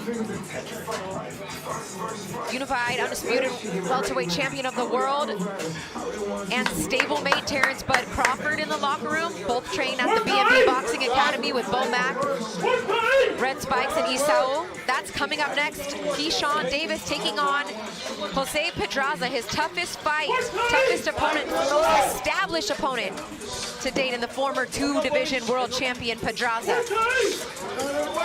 You hear the infamous work time from Brian Bo Mac McIntyre as he gets warmed up with Saul Rodriguez. Looking forward to our co-main event, but the way round 2 ended here, I mean, this one's heating up right about now. Definitely started heating up towards the end of that last round. Herón starting to let his combinations go. You know, like I said in the beginning, it's a very strong jab. And big looping hooks, but he's got to follow up behind those jabs and put them all together. And those first 2 rounds were kind of back and forth, Michaela. I'm not really sure. I don't think either guy won very clearly either round. Both have had moments, but it's going to be another, I think, back and forth affair. Again, you see Acosta just landed a triple jab. They weren't super hard. What that should have done was set up a combination. Again, right there, just jab to the head, jab down to the stomach, and then didn't come back with anything. Didn't follow up with a combination. Nice right hand lands there for Acosta. Strong jab for Acosta. Another strong jab, yes. But if he doesn't punch behind that, you're going to see Herón come and pass like he just did and try and even up the score. Another great jab. He's got to punch behind that strong jab. Yeah, why not let the right hand go? Oh, yeah. That was a unique shot as he was moving out to the right, kind of threw that left hand up from the hip from Herón. Herón doesn't have a lot of, he has a lot of unorthodox shots. He's a little bit wild. He's not super technically sound. You got to be careful with him. Again, you expected him to go to the head there, and he snuck some shots down to the body. So very unpredictable. Tough to fight.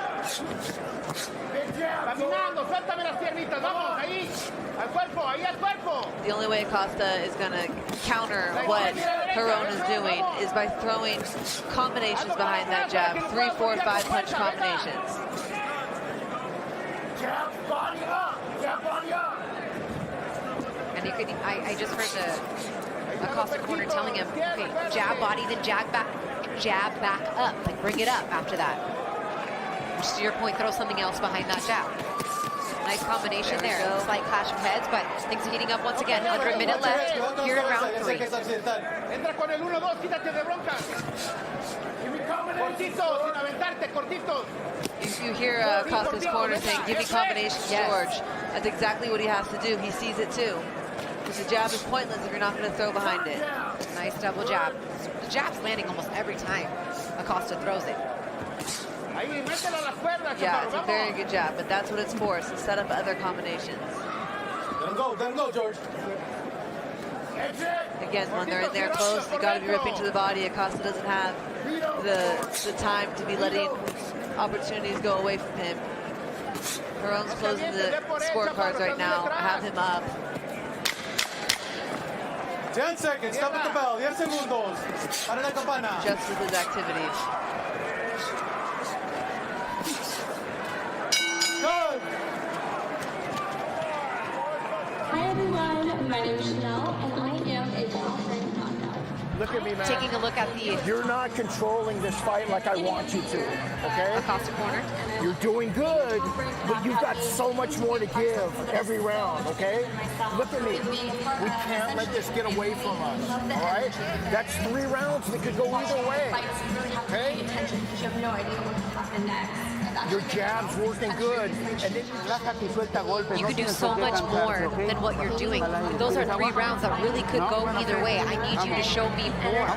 That would be very exact, precise directions. I like that. It's a great advice from the corner. You can tell that their bond in the fighter meetings wasn't just a fluke. That they've worked together before. He knows he's a good coach. That's exactly what he should be saying to his fighter right now.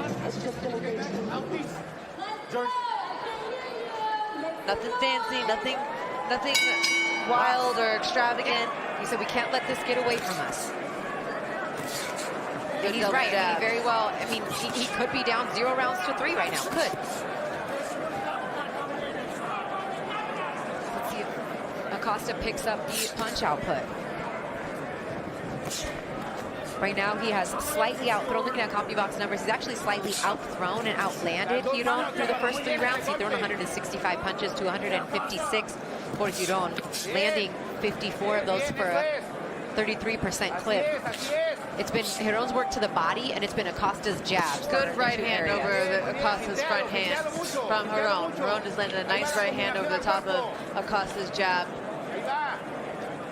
Might have wobbled him a tiny bit, but he's finding a place for that right hand. So again, that uppercut. Punches are coming from all over with Giron. Acosta's got to make sure he brings that left hand back up to his head or punch behind it. It was a hard hook. Hard shots now from Giron here in round 4. Giron's losses only came to fighters that you've probably heard of, and that's Michel Rivera, who was undefeated when he lost to him, Giovanni Cabrera, and then Jose Matias Romero in the fight before last. But he has a big upset victory over Carlos Balderas, which a lot of people took notice of him at that point. That was when I took notice. Yep.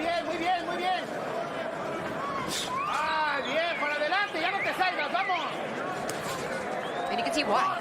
Yeah, I mean, Giron's gutsy. You know, like I said, not super technically sound, but he wants to win. He's throwing everything into his shot, so much so that his back foot is just coming forward with his punches. He doesn't necessarily hold his stance. Let him go, George. Acosta could have sparred lefties for this whole fight, gotten necessary work, because someone like Giron doesn't really stay in a stance. He's very square. Stop! No punch, I'm here. Step back. 45 seconds left to go here in round 5, and big body shot. Giron is just having a good round right here. Just a gritty fighter, throwing shots from unorthodox angles. He throws the uppercut from the hip. He's throwing hooks. He's kind of lunging at you, standing square. Acosta hasn't really been able, Michaela, in my opinion, to get in any solid rhythm.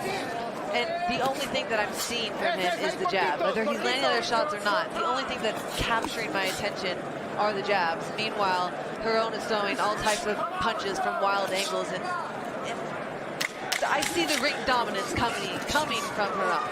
10 seconds, stop at the bell. 10 segundos, para la campana.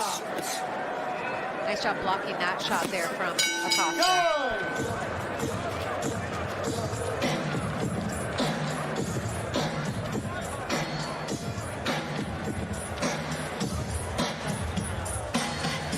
I need combination. You can see Giron is barely even taking a step back before he's ready to counter whatever Acosta is throwing. Usually the jab. I'm sure he's catching on to it at this point. Barely misses. Acosta barely misses his punches at Giron's head because he's so elusive, so wild and unpredictable. Okay? Okay.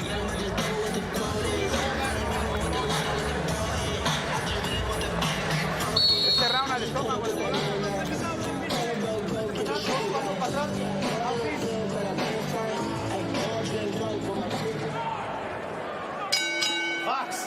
All right, round 5 of the scheduled 8-rounder. Christina Poncho, Michaela Mayer here with you. Coming up next, our co-main event of the evening. Keyshawn Davis taking on Jose Pedraza. Right now we have a good scrap between Jorge Acosta and Rene Giron. And when you're going into a fight with someone like Giron, the sparring is so important. It is so important to get someone who emulates his style, because it's not an easy style to fight. He will make a very skilled fighter look bad. He will make a fight ugly. He doesn't care. He's gonna win. He's gonna throw. He's gonna throw. You've got to have the right sparring. You can't have just anyone. Down to the body. Good shot there from Giron with the left hand. And if Acosta is feeling frustrated or like he doesn't know what's happening, because he spoke about all the good sparring he had, right, with the top opponents, then he just had the wrong sparring. He had two technically sound fighters when really he needed someone to rough him up. He should have got some UFC MMA fighters in there throwing punches from all different angles. I'm serious. No, I understand because they're unorthodox and they're rough. Yes, I get where you're going with that. Yeah. It's just not what you would look for.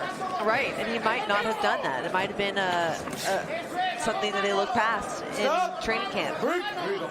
Take a breather. Here you go. Box. Nice slip uppercut by Giron. Oh, and down goes Acosta. 3, 4, 5, 6, 7. How you doing? 8. Walk to me. Hands up. Here we go. Box. That was a great three-punch combination. I don't know if you guys saw, but he slips to the left, slipped again to the left, then slipped to the right. All uppercuts. Giron pouring it on now, down to the body with the left hand. Has kind of been breaking him down piece by piece each round. That slip and coming back with the left uppercut is really working for Giron. 50 seconds left here in round 5.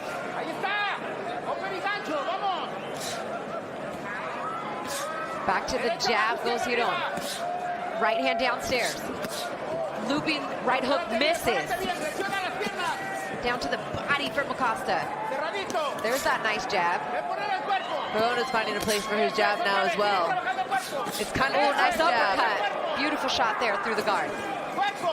If you notice, Giron doesn't really turn his jab fully over. It sort of comes like an up jab, which can be sneaky because it's going right through the guard of Acosta, and then he's shifting and finishing with a hook. Cut to the head or the body. Stop at the bell. 10 segundos para la campana. Dominant round for George Acosta, or excuse me, for Tesuhon.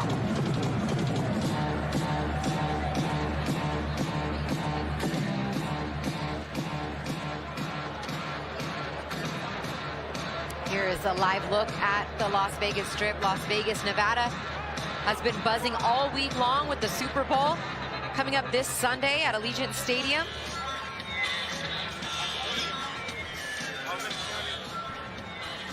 And there's some replays from the last round. See, right there, that's the combination I was talking about. He slipped through the uppercut, then threw the body shot, then slipped and came back with the right hand. Beautiful inside work. Holding his ground, rolled the hook, and come right back with his own. Acosta did not see that shot whatsoever. And again, if you see Giron's foot stance, he switched and stepped with it, so he was actually in a southpaw position when he threw that right hook.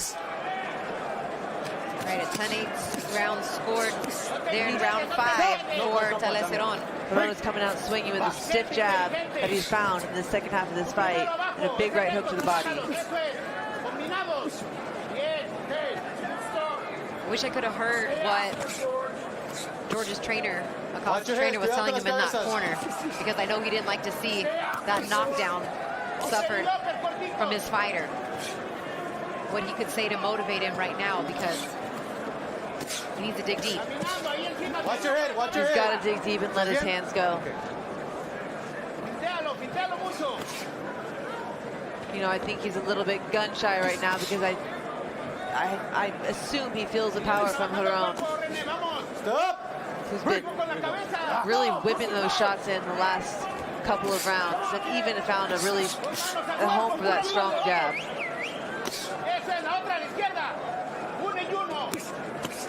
There's a nice combination there from Acosta, scoring shots, especially with the right hand. That was a 4-punch combination, and the 4th one finally landed on the chin. That's what he needs more of. Did a good job blocking those shots, punching with Giron there. Another strong jab, right hand for Acosta. Giron looks to go back to the body. Down to the body with the right hand for Giron. Giron likes that right hook to the body. And then sneaking up the uppercut right up the middle. Over the top. 42 body shots have landed for Keyshawn. Of the 99 punches that have landed, nearly half of them have been downstairs to the body. Just there like comes that. Acosta with a big right hand uppercut also. And some blood now from the nose of Keyshawn.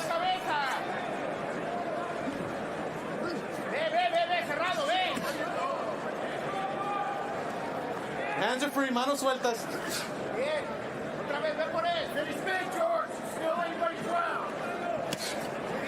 Clips right under, comes with the right hand to the body on an ankle. Really good body shot.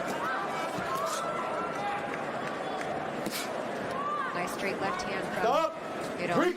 The speed on. Here we go. Box. George, push the pace. Let's go. You hear Acosta's corner saying, press the pace. I don't know if he has it in him to get a stop. Ooh, good overhand left from Keyshawn again from a southpaw stance. The way he carries his feet allows him to switch. I wouldn't say he calls himself a switcher, but because he brings his feet with his punches, he ends up in the opposite stance.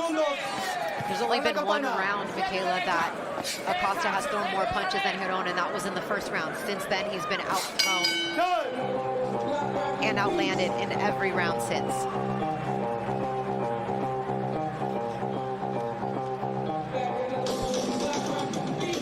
Right now, right here, this is your career, okay? Look, you gotta make a fucking decision, okay? Look at my eyes. I'm not fucking around with you, okay? This is your career right now. If you wanna have a career, then you gotta go fucking take it. You're behind.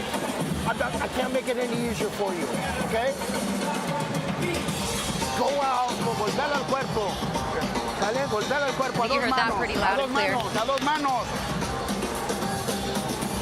That was a very stern instruction from Acosta's coach saying, this is your career. You got to go get it. He's like, you're down. I can't make it any more clear for you about what you need to do. You need to execute that yourself. Well, he's got 2 rounds to work. Unless he doesn't have the engine. Exactly. And we're going to see what that conditioning is made of right about now.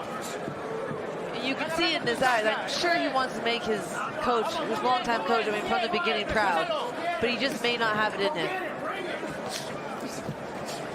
Stop! Box.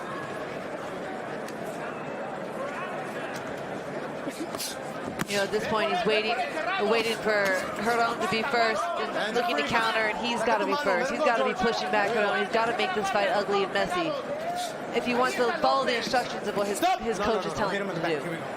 Box.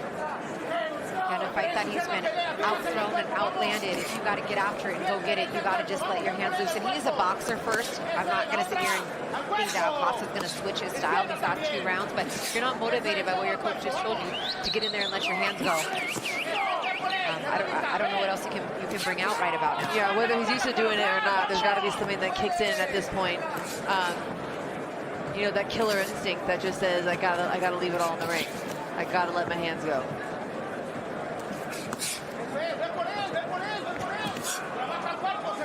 Jab that got in there for Acosta.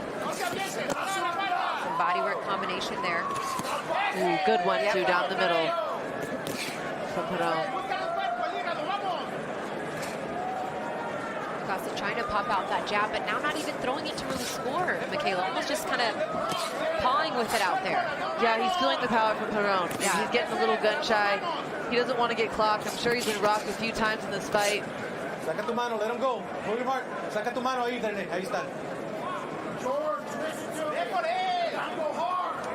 His corner again yelling at him, you got to go hard. It's like, listen to me. I mean, but you know, I mean, you're the one in there feeling the punches. You know, it's one thing your coach tells you to do, but sometimes you like, I mean, obviously, like you said, he's feeling that power, and it's enabling him to really open up the way that sounds like his coach wants him to. Yeah, I don't know. I'm in tune with Coach Al's voice. If he tells me to do something, I do it. You know, I've been in more gym wars though than actual wars in fights. So, you know, I don't know what I would do in his position at this point. Right now, he's saying, he could be feeling defeated. Maybe he feels he's way too behind that he can't even catch up at this point. But you heard his coach just yelling, just win this round. Focus on each round. 10 seconds, stop at the bell. And he might have. You know, it wasn't a bad round for him. In fact, he actually threw more punches in this round than Giron did. Taking a look at the CompuBox numbers, he threw 60 punches. 60 punches for Georgia, 61 for George Acosta now in this round, 48 punches for Giron. Not that the CompuBox numbers directly correlate to how a round is scored, but he did pick up the punch output. In fact, of the 7 rounds of this fight, that 67 punch total for 70 for the round 7 is the highest of the fight so far. Okay, so it's working. Coach's voice is working. Don't tell me about it. Fucking do it, okay? This is all you. You're capable of doing this, okay? You're capable. Believe in yourself. Go get this guy. Stop him. You can tell Acosta's coach has a lot of faith in him because he's still telling him, go get him, stop him. You know, he wouldn't say that if he didn't think it was possible or didn't believe in him. Some capacities to be able to do it. All right, the 8th and final round here. Nice left hand there from Giron, down to the body.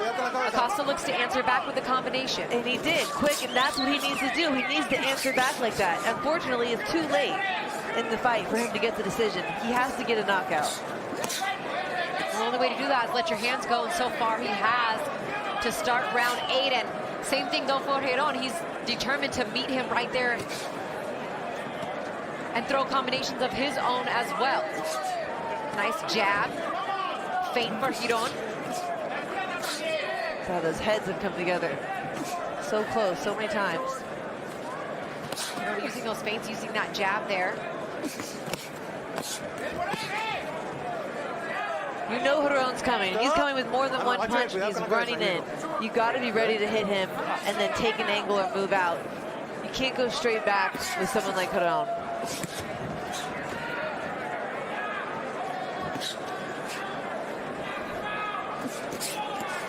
Good jab from Acosta.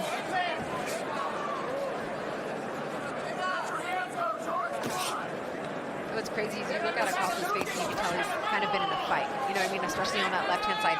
Giron's face is clear as day, and it's crazy because he has gotten hit with 117 shots. Obviously, half of 30-something of those have been down to the body, but he just like round 1 and round 8 looked pretty much the same for Giron. He's continued to come forward, land unorthodox, awkward shots. Down to the body with that with the left hand, in that exchange. To follow up with the question you asked me in the beginning about another thing that tall fighters, struggle with against shorter fighters is sometimes they abandon the body. Because short fighters are low, they just headhunt. But you dig down to their body, and that's something that I don't think Acosta has really done a lot. He's going to the head, he's getting caught on the inside, instead of digging back to Giron's body, because obviously he's a tough guy. He can take these headshots. The most body shots he landed in this fight were in the first round, Michaela, to your point. Excellent observation. Since then, he hasn't really put in the body work on Giron as he probably had game planned, because that's the way he started. He just hasn't finished that way.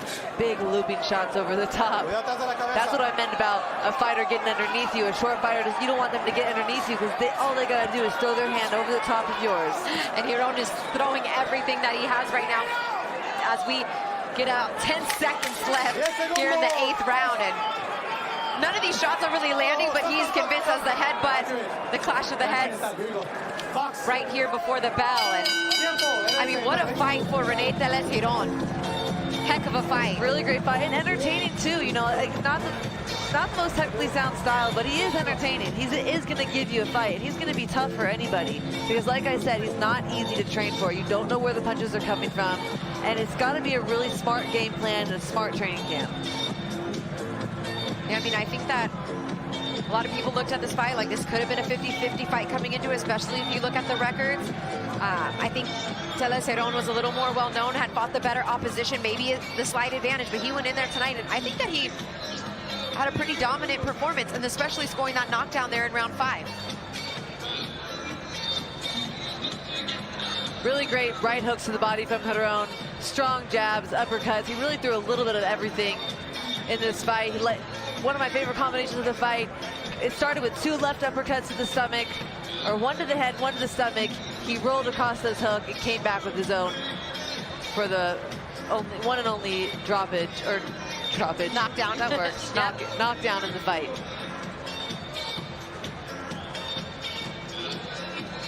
And you can see here, they both were very competitive in the amount of punches they throw. 422 for George Acosta, 478 for Rene Tellez Giron.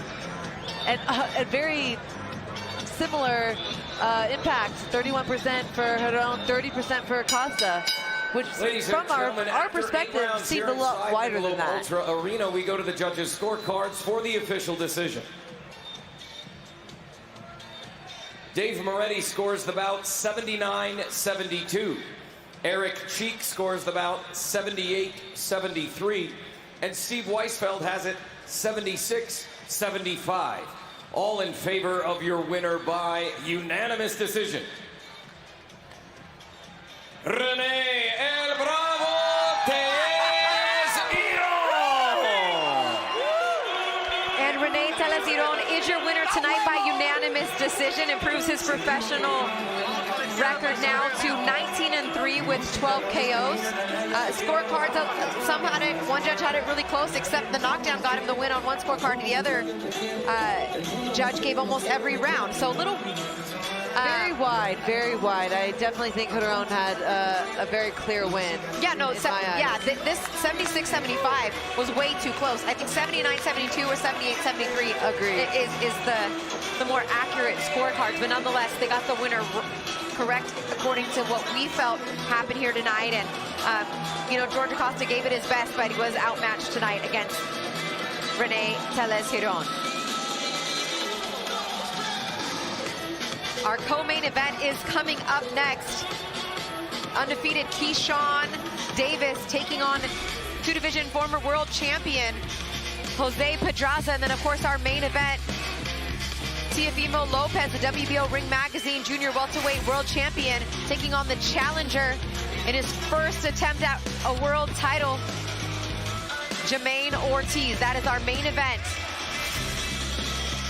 As we take, once again, a quick look at the last fight we just saw between Acosta and Tellez Giron. And Acosta started off strong in the first round.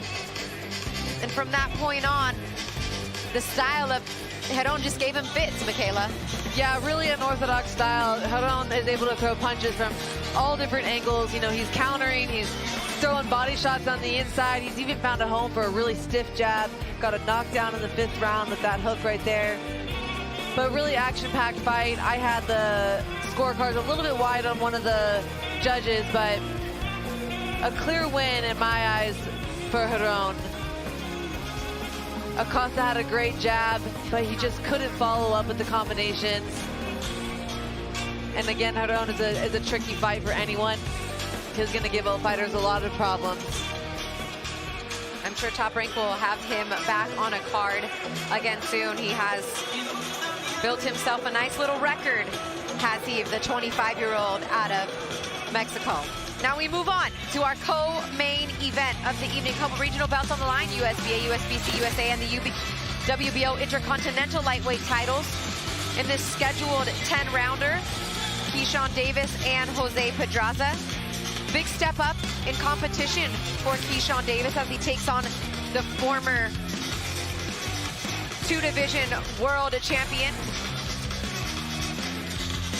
As we take a closer look at Keyshawn Davis. My connection in Norfolk is great, and I'm all for the community. The community knows that, which is the reason why we was able to do something like this. Welcome to the party, man. Yes, sir. Good community event, man. We out here with DB3 supporting them cause, man. They doing something great for our community, so, you know, we got to be out here for real. It's not just y'all see me on TV and that's that. No, like, I want to stay connected with this community. It's cool how they won and they brought back a win, and now they celebrating and everything for their win. Good win. And I would just want to know how to navigate through it so I can really make change. And that's where I really feel pressure at, because making change is not easy, and going and working with your community and doing stuff with the community is not easy at all, especially when you're always on the road and you still got to live your career at the same time. So the pressure definitely falls when just staying connected with the community and staying grounded and just making sure everything works out for the community, because that's what it's for. Now or never. Time is now. Apply the pressure. Ride it down. I got a big opponent coming up, Jose Pedraza.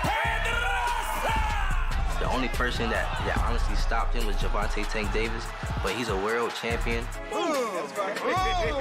Me sharing the ring with him means a lot, honestly. And after I beat him in whatever way, it's gonna show that I am at the top with these guys. Not that's where I belong. I am there now.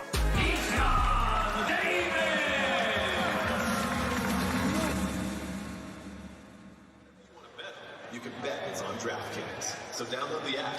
Let's take a look at the last 5 fights for Keyshawn Davis.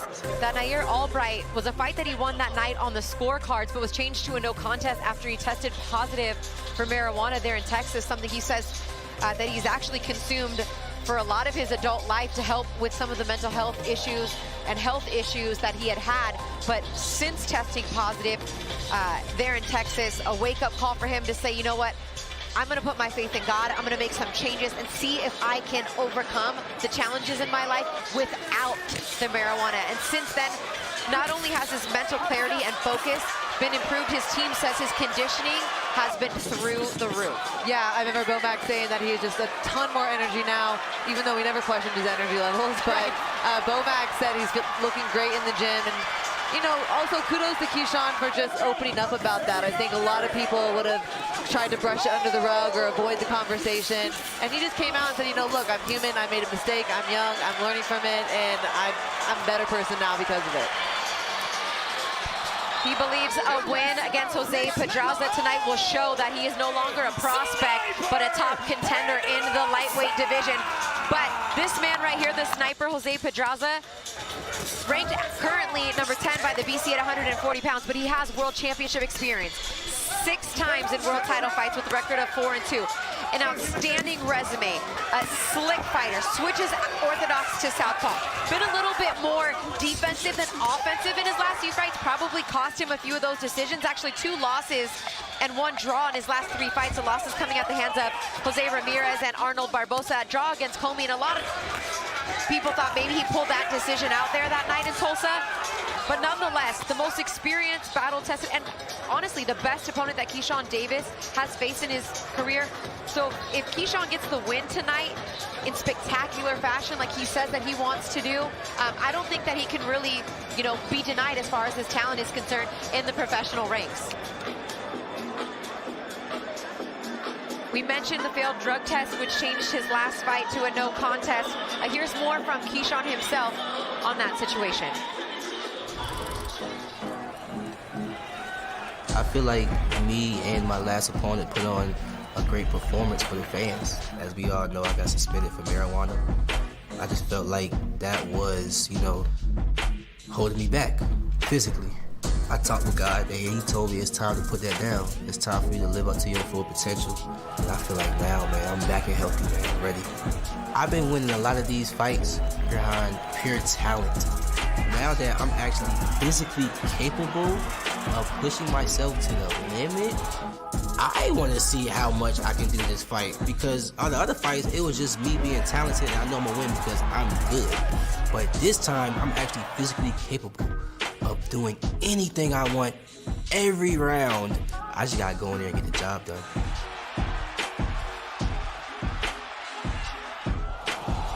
Keyshawn Davis, I give him kudos as well for being open and honest about his situation. He's battled with also stomach issues his entire career.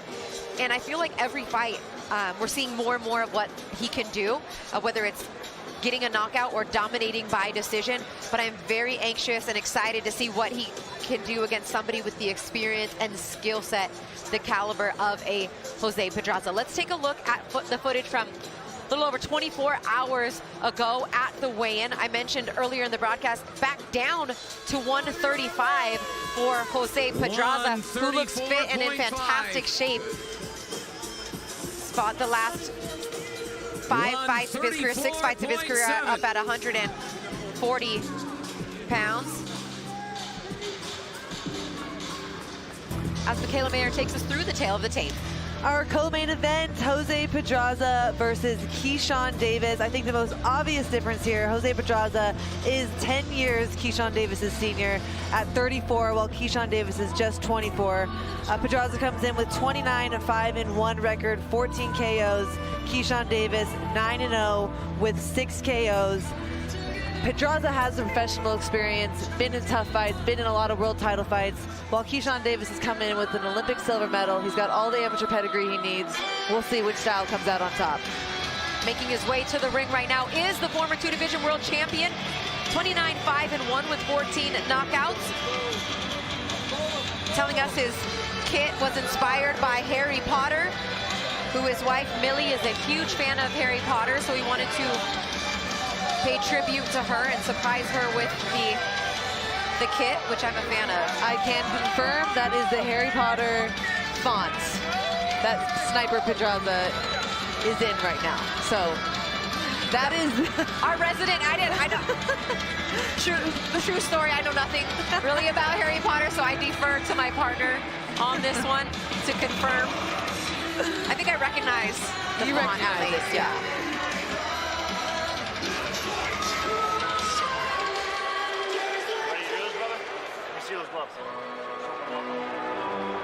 And now making his way to the ring, the businessman, Keyshawn Davis.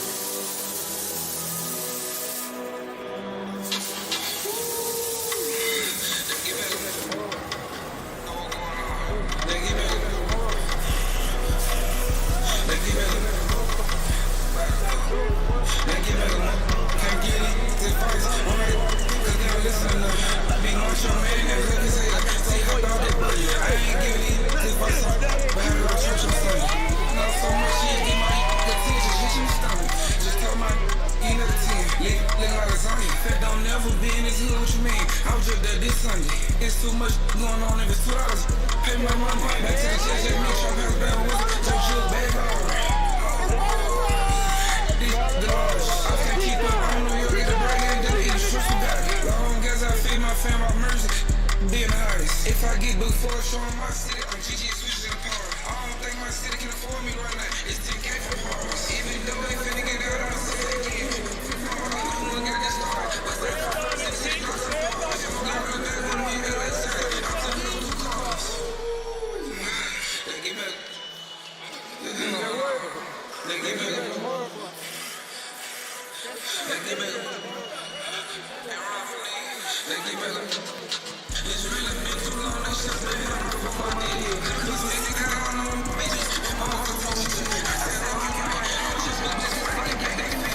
Keyshawn Davis telling us he wants to be the next star at a Top Rank. He wants to be the face of the network here in the States. He believes that a win in this fight will tell everybody and show everybody the type of level that he's on, that he's no longer a prospect. He's a contender, in fact, a top contender, and he plans to step on the gas from round 1. Here's Mark Ladies Chanel. and gentlemen, getting right to the action and our introductions in our co-feature this evening. Introducing first, out of the blue corner, he weighed in at 134.5 pounds, wearing black, white, and red trunks. His record, 29 victories, 5 defeats, 1 draw. 14 of those victories coming by way of knockout. He is the former junior lightweight champion of the world. He is the former lightweight champion of the world. He is from Sidra, Puerto Rico, Jose Sniper Pedraza.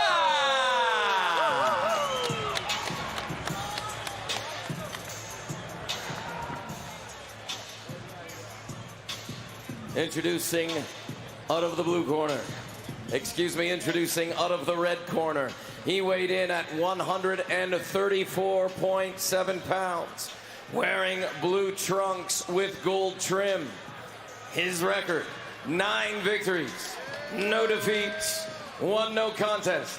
6 of those victories coming by way of knockout. He is a U.S. Olympic silver medalist.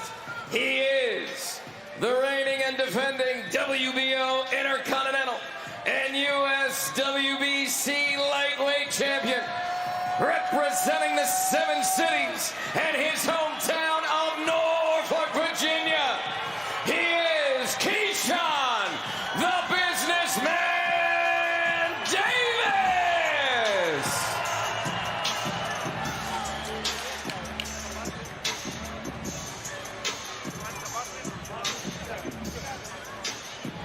Right here, gentlemen. Right here, gentlemen. All right. Guys, on both sides, we're getting full waistband on both sides, gentlemen. You got my instructions in the back. Protect yourselves at all times. Listen to my commands. Touch them up. Back to your corner, gentlemen. Good. Good. Good. Yeah.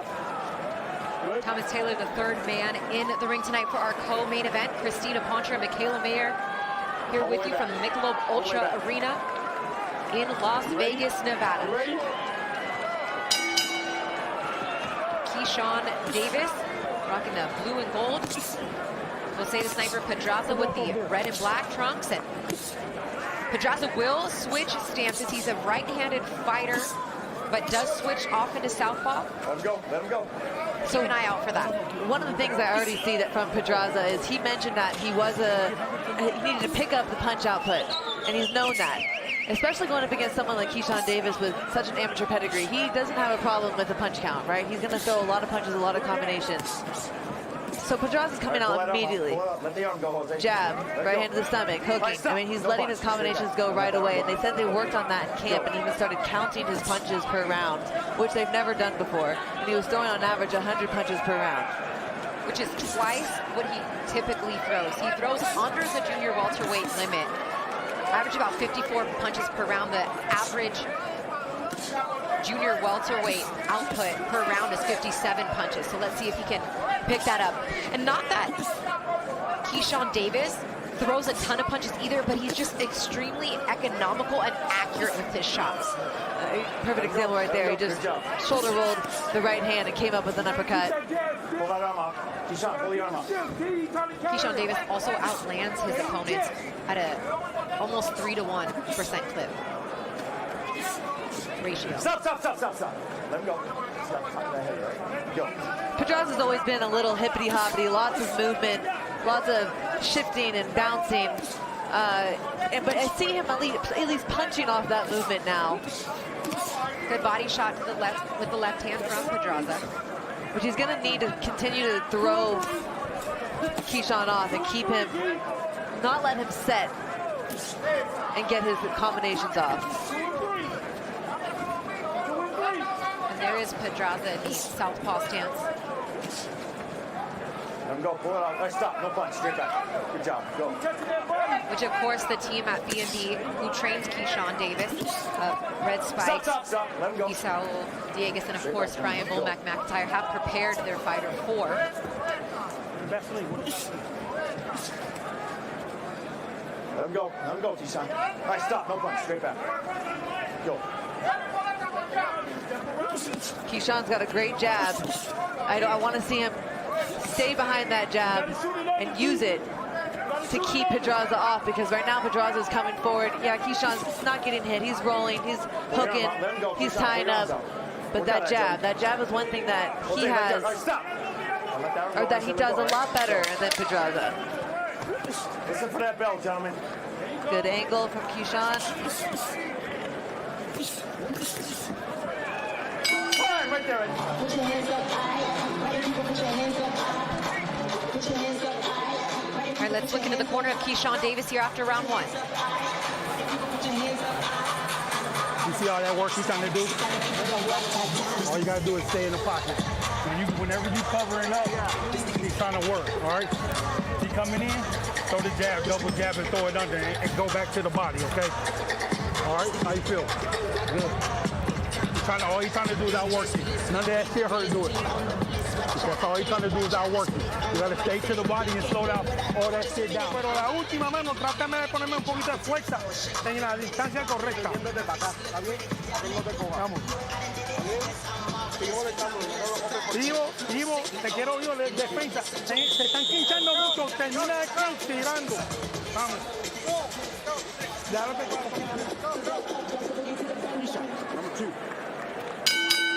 Round 2, this scheduled 10-round lightweight fight. Bomac telling Keyshawn Davis, all he's trying to do is outwork you. He's just trying to throw more punches. Be smart. There's that good jab comes from Keyshawn. Keyshawn, pull the arm out. Pull the arm. All right, stop. No punch. Straight back. Go. Davis looking to hook with that lead left hand. There's the jab followed by the right hook. You can see some of the hand speed even there from Pedraza on display, although missed with those shots as he's coming forward with the head quite a bit here, Michaela. I see Keyshawn looking for that hook, and I get it, I see it, but I just really feel like the jab is the key right now because Pedraza's really trying to close that space quick. And you want to keep him on that perfect range. Nice right hand connects there for Pedraza. Keyshawn wants to keep him at that perfect range so he can let his long punches go. And the jab is the key. Right hand scores for Pedraza as Davis lands a nice jab, then hooks that left jab. Pedraza's trying to make this messy. He doesn't want to let Keyshawn get set and get comfortable. He's going to keep pushing him back. The arm, go, Jose. Look out of that, gentleman. Not let him keep that perfect space. All right, stop. Go. Jose, let the arm go. Pull it out, Keyshawn. Ref isn't liking the inside work. Pull it out, or he sees holding or something, but breaking it up every time they get tied up on the inside. Is that frustrating, Michaela? Have you fought a fight like that where the referee is constantly kind of stepping in and breaking things up every time they're getting close? It is, but if they're holding, you know, you'd like them to break it up. Again, you need time to get out of the hold and work your way out of it also. Nice combination there for Davis. Lands on the head of Pedraza. Pedraza looking to answer back now. A great 1-2-3 from Keyshawn, but at that perfect distance, that perfect range. Double jab from Davis. Right hand down to the body for Davis. Good uppercut from Davis. Stab jab to the body for Davis. Let the arm go, Keyshawn. Keyshawn, let it go.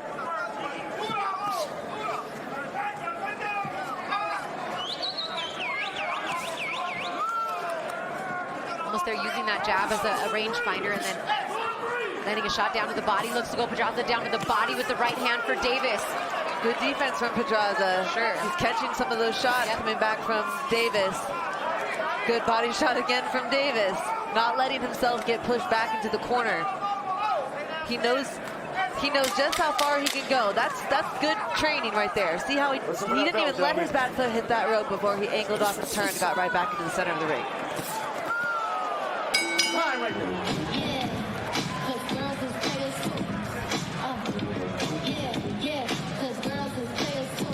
Let's listen into the corner. Hey, it's the distance. It's the distance, okay? Especially when you southpaw. It's the distance. It got to be 2 and 3. And you can't wait till you get there to throw your punches. You got to measure that. You got to measure that. So touch it with the jab and then go. Jab, boom, boom, boom. Step around him, okay? How you feel? Good. Deep breath. What you got? When you get small, remember that looping right here? Sometimes looping uppercut with the right hand. Hold it, come back. Brian McIntyre, the 2023 Trainer of the Year, losing the biggest fight of the year. His charge, Terrence Crawford winning the long-awaited, anticipated fight against Errol Spence. And believes he's got the next one up in his stable in Keyshawn Davis, who's capable of doing the same thing in his career that Crawford has established. As we get here into round 3, I'd like to welcome all of our friends. Very early good morning to you. Watching on Sky Sports in the UK and Ireland. Michaela Mayer on the mic. Joining me, Christina Poncher here as we get round 3 started of our co-main event. Coming up next, Teofimo Lopez, the champ, WBO and Ring Magazine, 140 pounds. title holder taking on challenger Jamaine Ortiz. Right now, good back punches. and forth. Yeah. Good punches from Davis. You heard in the corner, Bomac was saying you cannot wait till he closes that space for you to let your combinations go. Right hand landed for Keyshawn. Backs up Pedraza here in round 3. The businessman turning it up here to start the 3rd round. Down to the body with the right hand, back with the left hand. Right hand behind the guard. Best start to a round for Keyshawn Davis here, round 3. Pedraza felt those punches. That's stopping his pressure. Big 1-2 right down the middle from Davis. Right hook, uppercut, right hook. Pedraza not answering any of these shots now as Keyshawn is pouring it on. Pedraza trying to fire back to the body, keeping himself in the fight for now. Back to the jab goes Davis.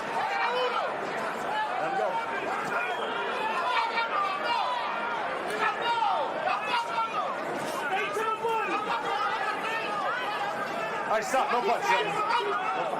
Dominant start to the 3rd round here for Davis, who's stepped back a little bit, gave himself some room. Nice right hands landing for Davis. Everything he's throwing pretty much landing here, Michaela. Really great adjustment from Davis.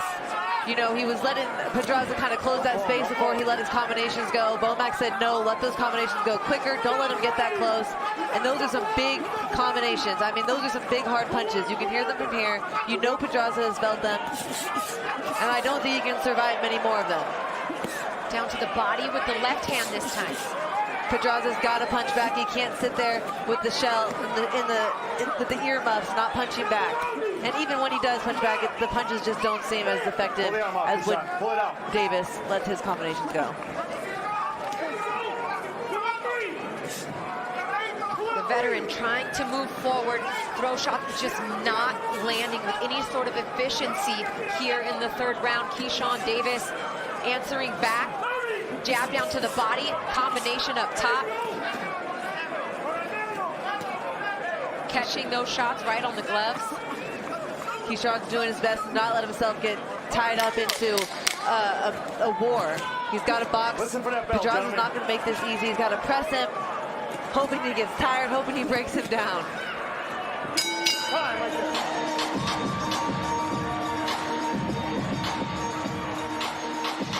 Beautiful round there for Keyshawn Davis. Good round. Little dance from Davis in the corner on his way back to the seat. Look, he's just trying to tire you out. He's taking no shots. Hey, all shots ain't got to 5, 4, 3, 2, I let one go. I don't bluff, bro. Aiming at your head. Body shot combinations there from Davis. Big combinations to the head from Davis, pushing Pedraza back finally for the first time in the fight. You know, it's the only 2nd round, but Pedraza was on the front foot for that 1st round until Davis had him falling back from his hard combinations. And now looking into the Pedraza's corner, it's not in your frame, but the doctor is up in the ring, had a conversation with the referee, Thomas Taylor. As I believe the doctor is going to take a look at Pedraza here as the referee calls time. Yep. Get over here. Just want to look at that eye real quick. See how you're doing, bud.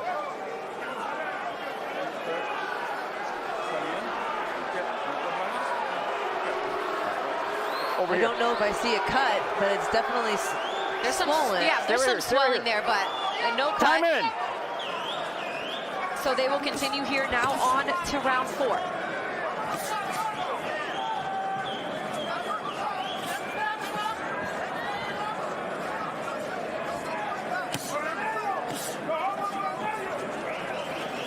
Pressure from Pedraza, probably wanting to show that he's still in the fight, that he's not hurt despite whatever the truth is. I know he took some big shots in the last round, but coming forward is his only way. You're not going to outbox someone as slick and sharp as Keyshawn Davis. You've got to pressure them. You got to come with something different. Which is why I believe they alluded to that being the majority of their game plan is, you know, be offensive minded, throw a lot of punches. And then, I mean, and Pedraza is a slick boxer himself. You know, that is his style, but I agree to your point. He's not going to outbox Keyshawn Davis. He's got to take the fight to him. Notice how every time Keyshawn gets anywhere near the ropes, he angles off in some way. Oh, come on. I just... He did it. He did it. But see, he bounced off, pushed right back, and came forward. He doesn't allow... Pedraza's pushing it back. Pedraza wants him there. But he takes that slight angle, that slight pushback, gets himself back in the center of the ring. That's smart boxing against someone who's putting the pressure on like Pedraza. Good switch up with a 4-punch combination. Down to the body for Pedraza. Then Davis answers back up top. Right hand for Pedraza. Great little down angle to the from body Davis. with the left. Finishes that combination with the right hand from Davis. Little bump off, giving himself some room to work. Steps over to his left. Down to the body with the right hand. Davis just looks so relaxed right now. Little tiny movements. Letting Pedraza work. It's only the 3rd round. 4th round. And then sitting on the shots when he needs to, just like that. Big right hand to the stomach. Finish with the hook. And then just relax, just catching the punches on the inside from Pedraza, which don't seem to be coming off, you know, very threatening. And then he literally just looked this way into the crowd while he pressed Pedraza's head down, just unworried, unfazed, very cool, calm, and collected. No, they say you get to an elite level when you're able to see things coming before they happen. When everything slows down and you see it happening. Yes. Don't turn. Don't come and pull it out. Keep that head up. All right? We're good. Go. And that's... Listen for that bell, gentlemen.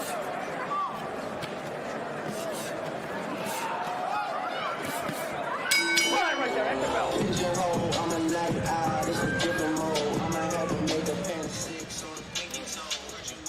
A live look into the dressing room of the challenger in our main event tonight, Jamaine the Technician Ortiz, 17-1-1, looking to capture his first world title. The WBO and Lineal Ring Magazine belts on the line. The champ, Teofimo Lopez, and the challenger, Jamaine Ortiz, who's been extremely confident and calm all week long. Only his 2nd scheduled 12-rounder in his career, but yet he says that he feels like up at this new weight class at 140 pounds, phenomenal shape, he says. Best he's ever felt. And the happiest he's ever felt. The happiest, absolutely. In his whole life, not just boxing, which definitely he'll carry into the ring. And on the opposite end, you got Teofimo coming off a career-defining performance, so you know he's confident, he's feeling good coming into the ring. It'll be a good main event. All right, work on that, gentlemen. You guys know what you mean. All right, stop. Straight back. Go. What's dangerous about Keyshawn is not every punch is a power shot. He'll touch. And what that does is it allows his opponent, just like that, just a nice little right hand, sharp, didn't fall in or lean or throw everything into it. But what that does is it allows your opponent to relax. And then once they're relaxed, he drops in the big, heavy knockout punches. Stop. A slip there. Let's go. Tom Taylor right on top of that as Pedraza charges forward. Through the first 4 rounds of this fight, Keyshawn Davis has thrown 217 punches, landing 105. That's nearly a 50% accuracy from punches thrown to punches landed, whereas Pedraza has thrown 190 shots, only landed 37 of them, 19%. I mean, when you're landing nearly 50% of your shots, Michaela, you're likely winning every round of this fight. 55% of his power shots, to be specific, for Keyshawn Davis. Oh yeah, I definitely have Davis up and relaxed and controlling this fight. Beautiful accuracy. Stop. And great inside work too. You know, you don't have a lot of inside work in the amateurs, so that's obviously something that he's been adding to his pro game. But he's very relaxed in there. He's not letting Pedraza bully him back. He's holding his ground, but he's relaxed. He's not straining himself. Well, and I actually, to your point, Michaela, just heard Bomac say, stay calm, which is, you know, exactly what you've been preaching. Keyshawn, pull the arm up. Come on, guys. Looking to land that right hook is Davis as Pedraza charges forward, but definitely slowed down in terms of his punch output as well.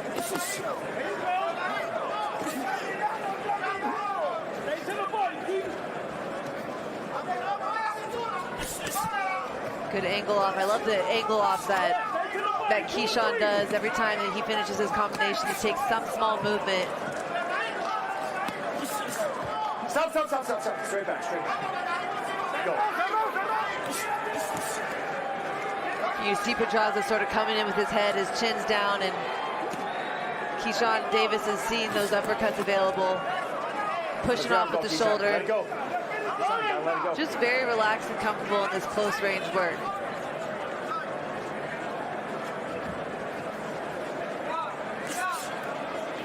Stop. It's all right, guys. It's all right. It's a fight. Just go.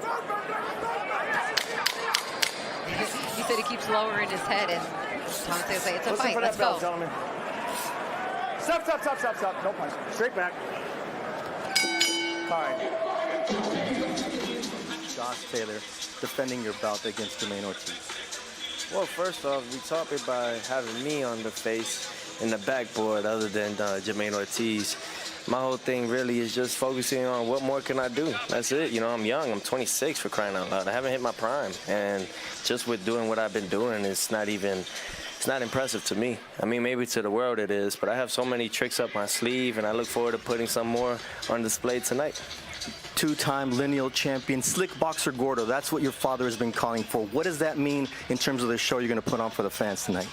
Well, what it really means is just having fun. You know what I'm saying? That's all it is. The definition of Slick Boxer Gordo is just having fun. You know, when I have fun in there's moves that people have never seen before or haven't seen in a long time. I look forward to doing that tonight. I look forward to giving everybody a show. It's the greatest showman, the showman. The greatest showman is going to have a great ring entrance, Joe, when Teofimo Lopez defends his belt tonight. All right, that's coming up next in our main event. Right now, Keyshawn Davis pretty dominant through the first 5 rounds of this fight. It starts with a big combination to the head of Pedraza here to start round 6. Let him go, Jose. All right, stop. I'm not sure what Bomac said to Davis in that round, but I would assume he said time to get back on letting those combinations go before he closes the space. He took that round, was relaxed, fought on the inside. You can't move the whole fight. You gotta relax and sit in there sometimes. But now the big shots, as Pedraza is trying to close the distance, is what's gonna slow him down. Pedraza looking to go to the body with that left hand. Down to the body with the jab goes Davis.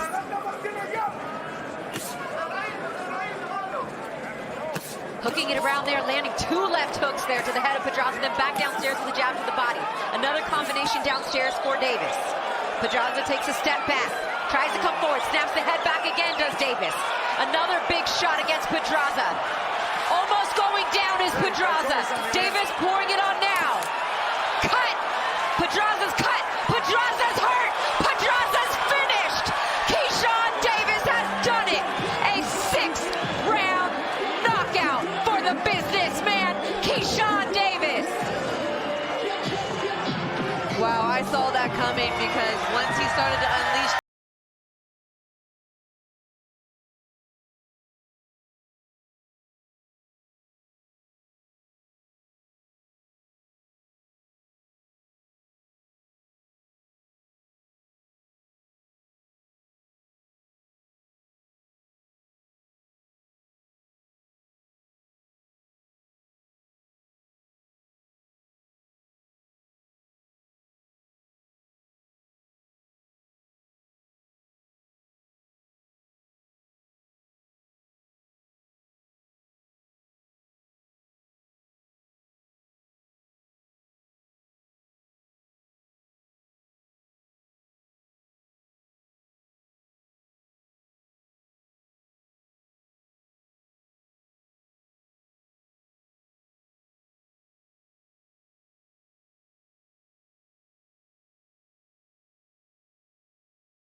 Keyshawn Davis is an extreme talent, just way better. And I think that this probably would have happened very similar, in a very similar fashion, you know, even a few years ago when Pedraza was more in his prime.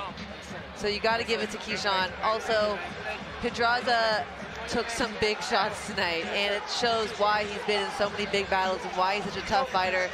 He took a lot of punishment, still stood on his feet. Even when he almost wobbled and got knocked down, he stood back up, and he probably would have fought to the last bell if he could. And he has, except I think something that's poignant about what you just said, the only other fighter to stop Jose Pedraza was Tank Davis. That was back at 130 pounds, back in 2017, I believe, and Keyshawn Davis is now the second person in his career to stop him. So, like you said, his losses, majority have been by decision. He is tough as it comes. He's been through the gauntlet of opponents and a Hall of Fame sort of career with the opponents that he's fought. Keyshawn Davis just went in there and stopped him in the 6th round. Yeah, big statement from Keyshawn. I think that's exactly what he wanted to. I think getting through this win on decision wouldn't have sufficed for him. He wouldn't have been happy with that. So definitely a reason to celebrate tonight. A great stoppage against a very game opponent. Mark Chinook is in the ring. He'll make this one official in just a moment, and then looks like we might have a little bit of time before our main event, because Teofimo Lopez, if that was a live shot, he didn't have his gloves on. Yep, you're right. Could that have been a live shot? We got some great stuff for you. Don't worry, stay with us. Ladies and gentlemen, here inside Michelob Ultra Arena, this bout comes to a conclusion at 1 minute 9 seconds of round number 6. Career winner by technical knockout, and now the USWBC, USBA, and WBO Intercontinental Champion, Keyshawn, the businessman, Davis. And now 10-0 with 1-0 decision to his record, 7 KOs. Keyshawn Davis got the job done tonight in spectacular fashion. My hat's off to Jose Pedraza. Here's Keyshawn with Bernardo Osuna. First, I'd like to thank God, my Jesus Christ, Lord and Savior. He took my addiction away from marijuana, and I came back stronger than ever. Thank you, Jesus. And I'd like to give a big, big thank you to my mother, Wanda Davis. In front of everybody right now, I want to let everybody know she was with me throughout the whole training camp, there with me in sparring, telling me what I need to do, and I just want to give her flowers in front of everybody. That's what good sons do. Valentine's Day month. You know what? Talk to me about how you were able to break down a fighter whose losses have come only against the best in several weight classes. Throughout this whole training camp, I've been saying I'm the best at 135, and everybody kept saying, Keyshawn, you gotta get the stoppage, you gotta get a knockout. And I kept telling everybody, don't worry about it, just watch me work. And that's exactly what happened. I got the stoppage. Thank you, Jesus. Physically, you looked a lot better in here, and now this sets up the future. You're top 10 in 2 of the organizing bodies. What do you want next? Teofimo been doing a lot of talking lately, so hey, I go up to 140 and fight Teofimo. What's up? Get this win tonight. Teofimo, you already know how I'm coming. You and your father. So let's set it up. Let's set it up. I'll come straight to 140. I'll come straight to 140. Let's go. And if you scared Teofimo, Nagarate. Nagarate is a hell of a fighter. Hats off to Nagarate. It'll be an honor to get in the ring with you at 135 after he captures WBO title. So let's do it. Gotta love how shy Keyshawn Davis is, calling out the big names in the sport, Joe. Well, I didn't see that coming. I kind of did. Did you? Because it's been Teofimo calling out his stablemate Terrence Crawford, and he's like, wait, I'll come up and fight you. I saw a build up to that in the press conference for sure. Oh yeah, the little side talk with the book don't and call stuff me like out. that. Yeah. Great combinations from Keyshawn Davis in this fight. One of them, he just showing those long punches from that perfect range. That's where he really was hurting Pedraza, when he had that perfect range right where he is right now. Straight right hand, comes with the uppercut, comes back around with the hooks, just a little bit of everything from the outside. Knocking Pedraza back, getting him off that front foot, and then finally finishing him here in the corner. Probably punctuated even more so by the cut. because they had looked at that eye earlier in the fight, I believe, after round 3. And he deserves to do his dance because he did his thing tonight. Congratulations to the businessman, Keyshawn Davis. He made a statement on a big night, on a big week here in Las Vegas. And I am anticipating another big fight for him coming up in the future. Speaking of big fights, doesn't get much bigger than a world title fight.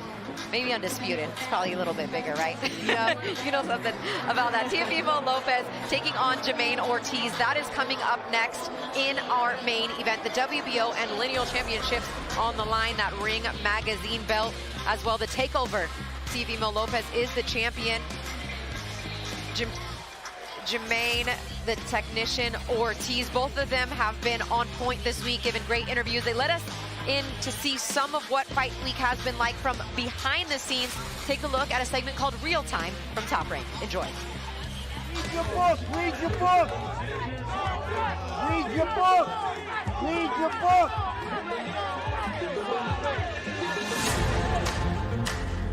Let's get this party started. This is boxing. This is Top Rank. I'm coming here to take his head off, and it is what it is, you know. There's a calm before the storm. And I know what it takes to become a greater champion in that, and that's just respecting the ring. That's only true as our sport. I'm glad you said that, sir. Want to see my shape? Hey, he's been on weight. He's been on weight for like 2 weeks.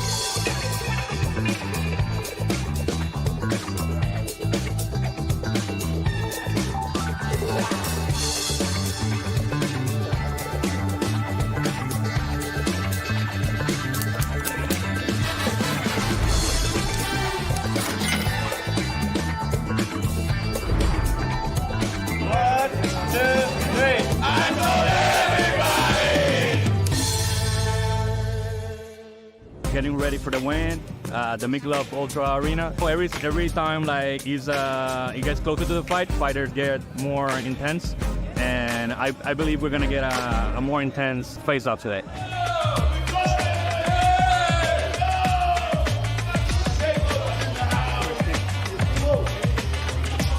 We're feeling good, baby.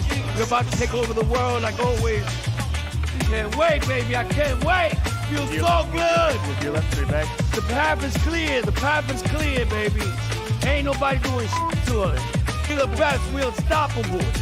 I don't give a damn. Let's go, Jam. Go, baby. I said this a long time ago. I said it. I predicted it. At 13 years old, we was gonna be here. The moment. There's a lot of other predictions that haven't come true, but they're coming real soon. It's weighing day, the champ is on weight, he's looking great, and everything's going down just the way it's supposed to go down. It's now time to weigh in our co-feature of the evening for the USBA, WBC USA, and WBO Intercontinental lightweight titles. Please welcome from Sidra, Puerto Rico, Jose the Sniper Pedraza. 134.5 for Jose the Sniper Pedraza. Next on the scale from Norfolk, Virginia, the businessman, Keyshawn Davis. 134.7 for the businessman, Keyshawn Davis.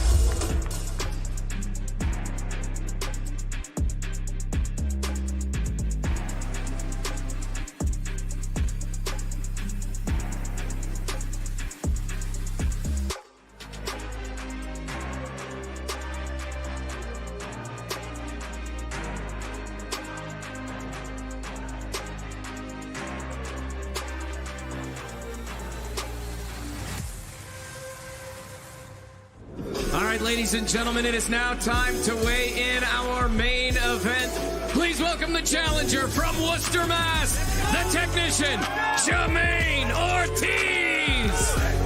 Let's go, baby. Let's go. 139.6 for the challenger. He is the reigning, defending WBO junior welterweight champion of the world, the takeover, Teofimo Lopez. Ain't nobody got this.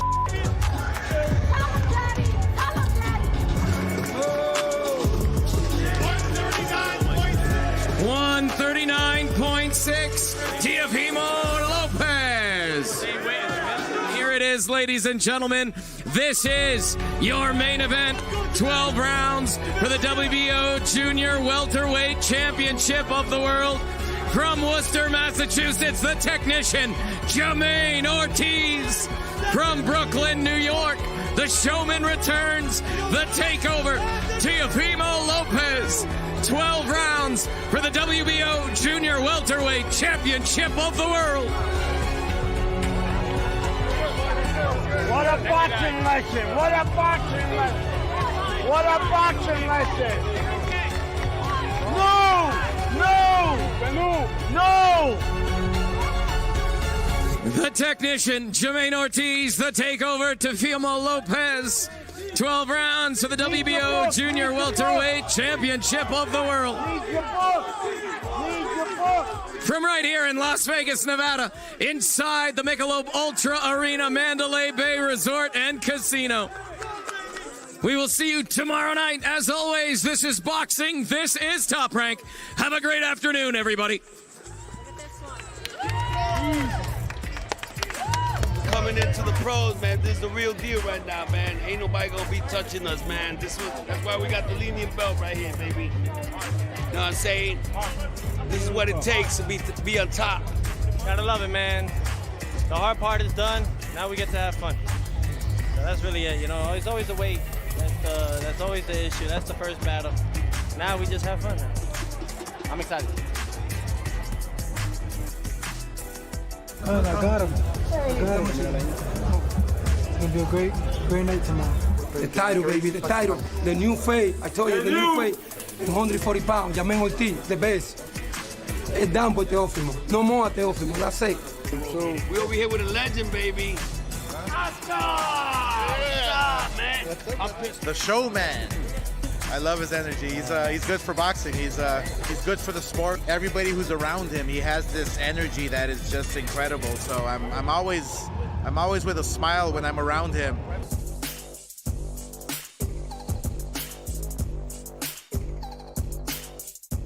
Mason Bros. Definitely the future. Ever since I seen this kid first come out, I said, man, that guy, he has it. He's got it. Great kid, awesome fighter. And slowly but surely, everybody's gonna be knowing the name Abdullah Mason.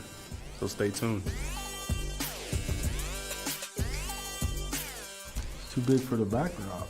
Look at him. What, the photo? Yeah, look at the picture. Put the hands in the pocket. Yeah, look at this. We gotta get some game. He want all the smoke.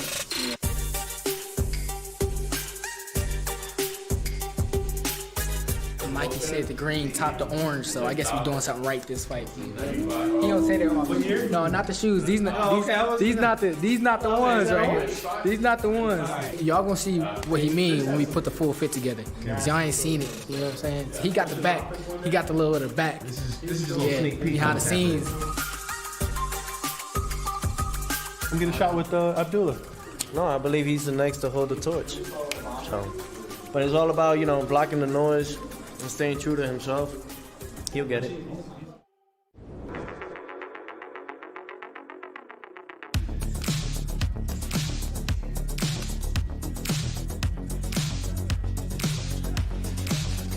I love his motivation. I love his drive.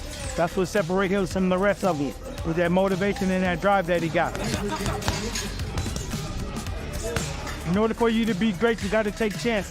When they wanted to make the fight, he jumped at the opportunity.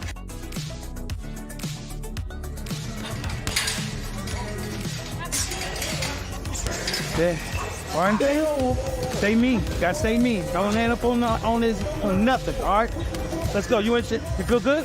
Get up. Let them know you in shape.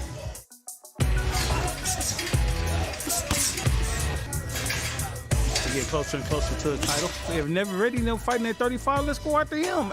If he win that WBO belt, Keyshawn number 5 or 3 or something like that, why come he can't defend it with us? Give us a shot.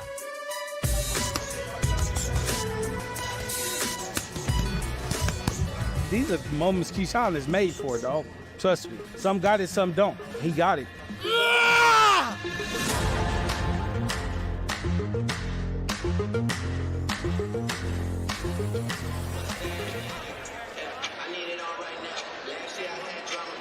back inside Michelob Ultra Arena here in Las Vegas, Nevada at the Mandalay Bay.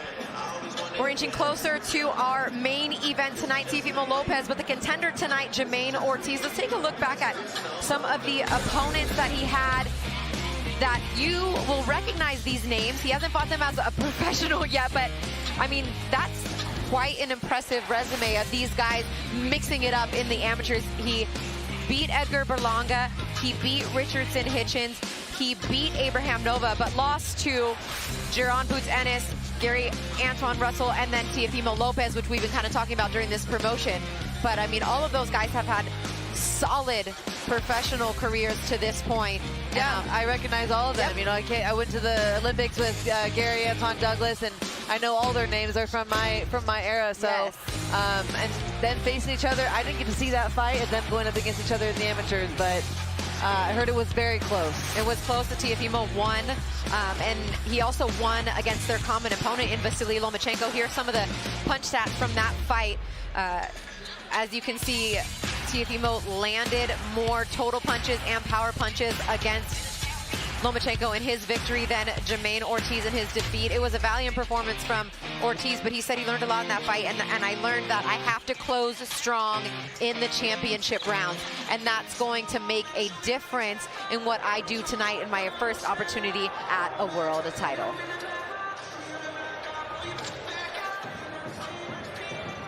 Here's more on Teofimo Lopez as we get closer to our main event. There's no respect. I never had respect to any fighter that I face. You know, Jamaine Ortiz could say a lot of things, but talk is cheap. What Jamaine Ortiz said to me wasn't even with words. He said it to me with his expression. He expressed fear. Everyone got a game plan until they get punched in the face, you know what I'm saying? You saying you're gonna knock me out, well, I've never been knocked out, and I knock on wood that we keep it that way. I see everything in him vulnerable, whether it's from the sides, to the middle, to the lower body shots, to the top. There's so many things that I could do.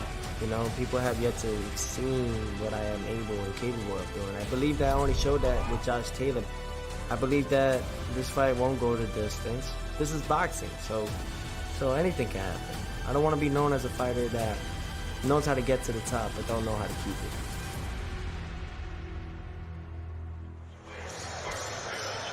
And he knows what it takes to get to the top. A two-division world champion, two-time lineal world champion. But Jamaine Ortiz would like to change that tonight as he sat down and had a conversation with ESPN's own Mark Kriegel.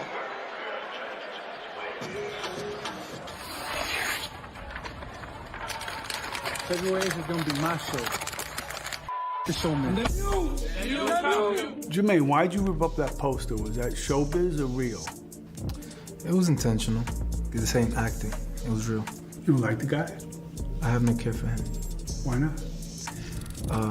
He beat me one time before.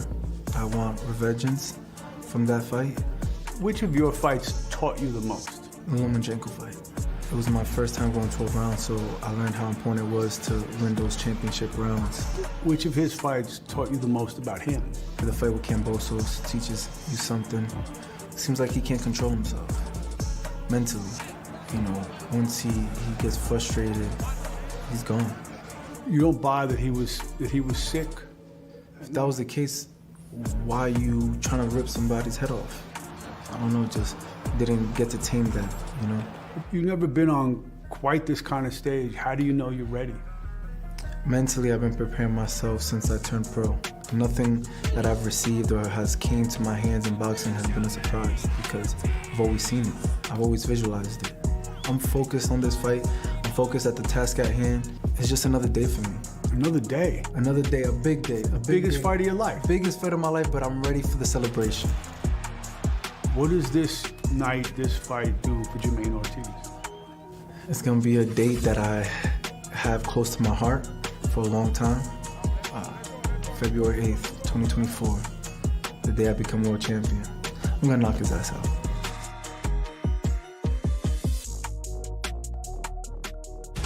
The return of Teofimo Lopez. That's all I'm hearing. Now everybody wants to see what he's gonna do. He gonna knock this man the hell out. I'll take their whole dreams away. I'm here to be their nightmare. What a shot! Teofimo Lopez, showstopper. My, oh my, we got fireworks here. How do you like that? Rock 'em, sock 'em, and party time. Oh, he's got him hurt. Look at this. Teofimo Lopez is king of the sport. Making highlight after highlight. Gonna need a whole lot of popcorn. This is what you came to see. Told y'all it's a takeover. We doing what we doing, man. Hey, it ain't my fault.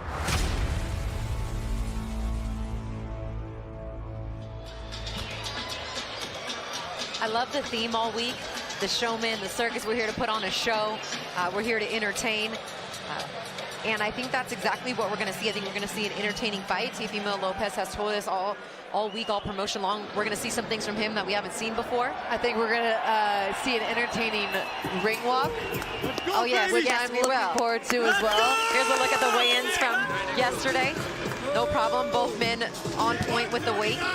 139.6 for both. 139.6.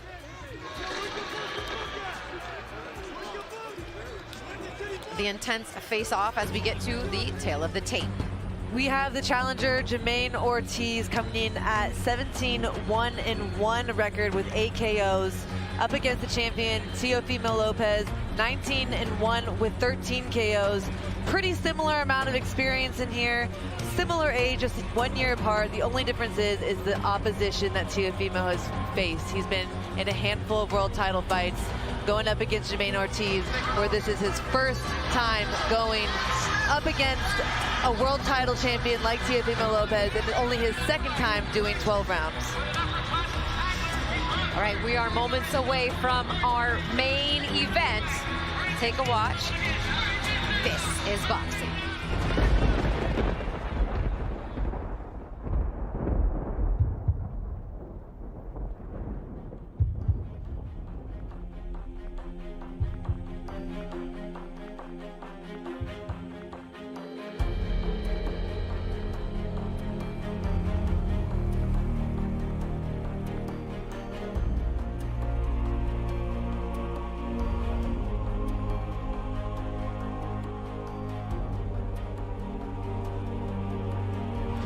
Also. There's a right hand snap the head back, and Pryor is hurt.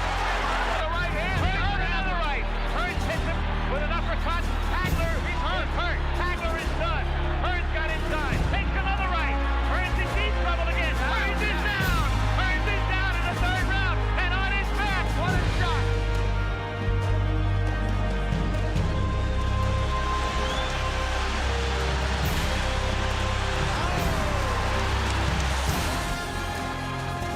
Hand right to the chest.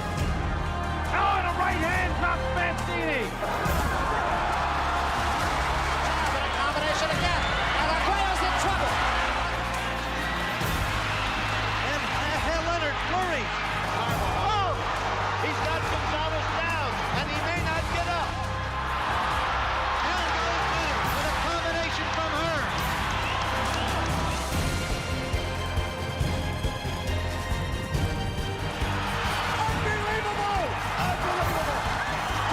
Corrales comes back in a round he was losing 10% and wins the fight and knocks out Jose Luis Castillo. Oh, that's left. Floyd him. It came from nowhere. It's over. Ali is the knockout winner.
Jamaine Ortiz might want to stay warmed up a little bit there in the corner because this may take a few minutes here.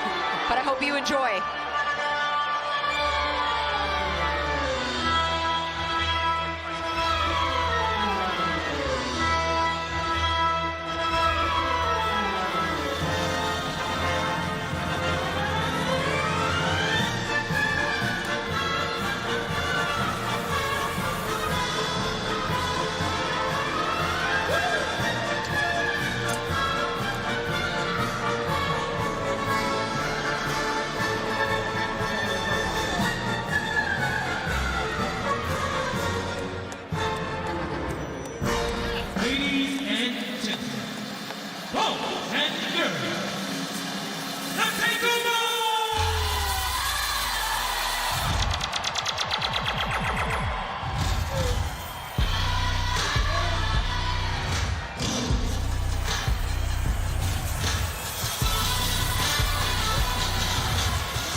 Two-division world champion, the two-time lineal world champion, the takeover, Teofimo Lopez, making his way to the ring with the ring entrance that he has dreamed of doing for the last few years, and felt like this week, on this night, was the perfect time to show that he is the ultimate showman in the sport of boxing, according to himself. I love it. I love the moves that kind of go with the whole theme, the dance moves that he planned out on the way, the outfit, the entertainers. It's good.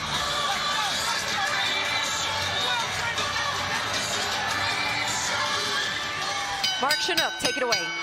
Ladies and gentlemen, welcome inside the Michelob Ultra Arena here in beautiful Las Vegas, Nevada. This is boxing. This is Top Rank, presented by Hall of Fame boxing promoter Mr. Bob Arum, brought to you this evening by AutoZone. Get in the zone.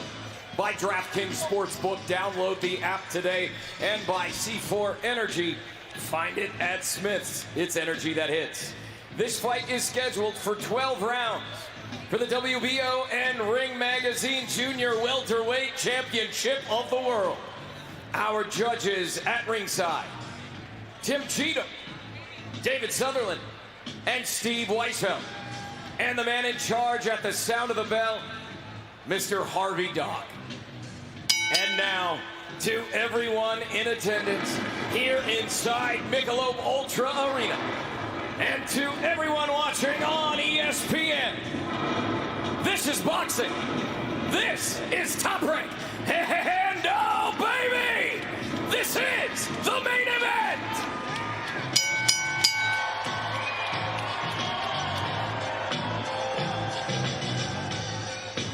Introducing first, out of the blue corner, presented in association with Jimmy Birchfield's Classic Entertainment and Sports, with his head trainer, Rocky Gonzalez. He weighed in at 139.6 pounds, wearing black and turquoise trunks. His record, 17 victories, with 1 defeat and 1 draw. 8 of those victories coming by way of knockout. He is the former NABF lightweight champion.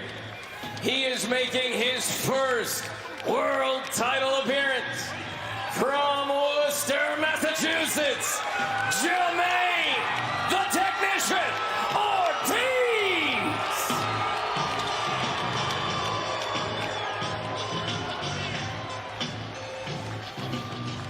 Introducing, out of the red corner, presented in association with Takeover Promotions. With his head trainer, Teofimo Lopez Sr. He weighed in at 139.6 pounds, wearing black trunks with red and gold trim. His record, 19 victories with 1 defeat. 13 of those victories coming by way of knockout. He is a 2016 Olympian, a lineal world champion in 2 weight classes. One of the best pound-for-pound fighters in the world today. He is the former undisputed WBA, IBF, WBO, WBC franchise, and Ring Magazine lightweight world champion. He is one of boxing's greatest showmen. He is the reigning and defending WBO, Ring Magazine, and lineal junior welterweight champion of the world. From Brooklyn, New York, and representing proudly his Honduran heritage, he is the Takeover, Teofimo Lopez!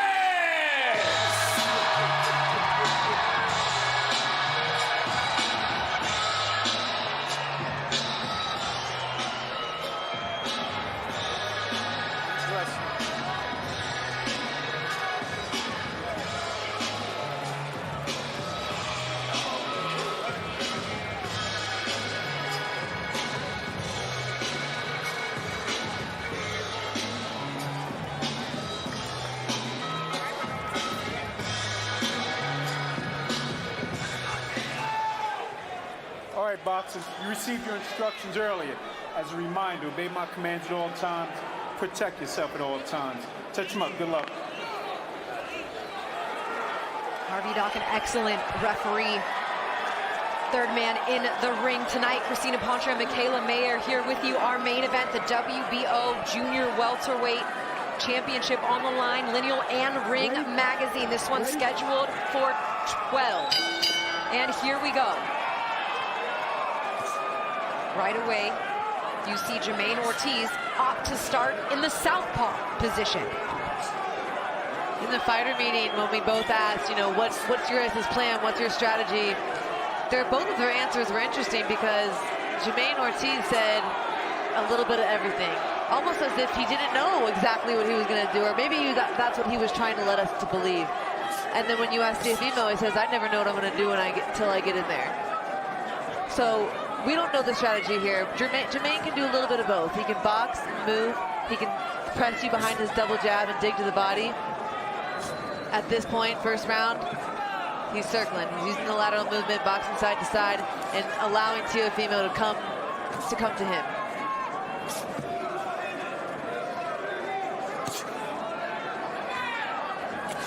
Down to the body with the right hand goes Teofimo Lopez. Double jab, left hand for Ortiz. You can see Ortiz just keeping that perfect little distance from Teofimo Lopez, making sure he figures him out, sees what he's going to do before he gets too close for him to engage. We apologize for the issue with the clock.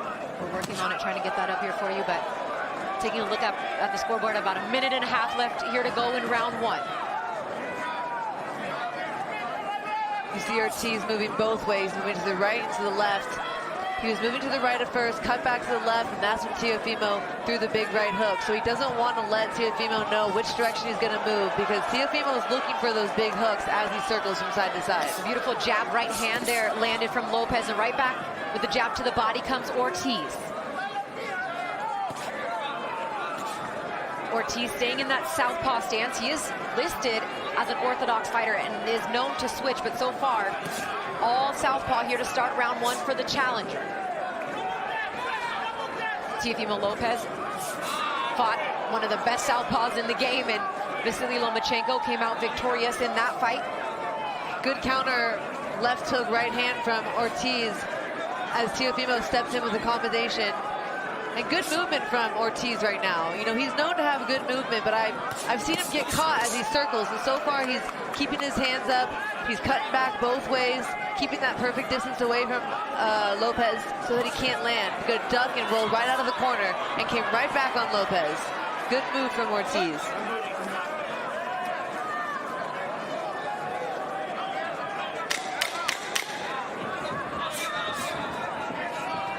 Good feeling out round for both fighters here.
As we get ready to start round 2. Battle of the jabs up front with the orthodox and the southpaw. Keep an eye on that front foot, that lead foot position. Ideal spot for most fighters, just like Ortiz moving in there to get that lead foot to the outside so you can get in and land your power punch. Good attempt to throw a 4-punch combination from Ortiz, but Lopez came back and caught Ortiz with a nice right hand, a short one right on the inside as he was ready to throw that third punch.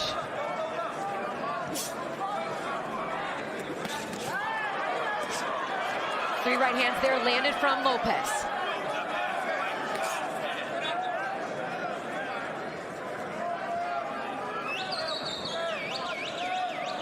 Lopez not rushing anything, sort of taking his time, doesn't want to rush and close that space and get caught on something on the way in, but also probably just looking to see what mistakes Ortiz makes and where he can catch him with all his movement from side to side.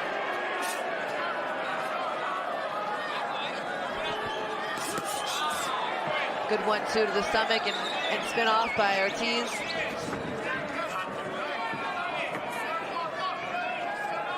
If you watched the fight a couple of fights ago with Teofimo Lopez and Martinez, it was a very controversial decision. A lot of people believe Martinez won, and he did that by boxing and moving. I mean, he boxed Teofimo Lopez like no one's ever boxed him before, and used movement side to side.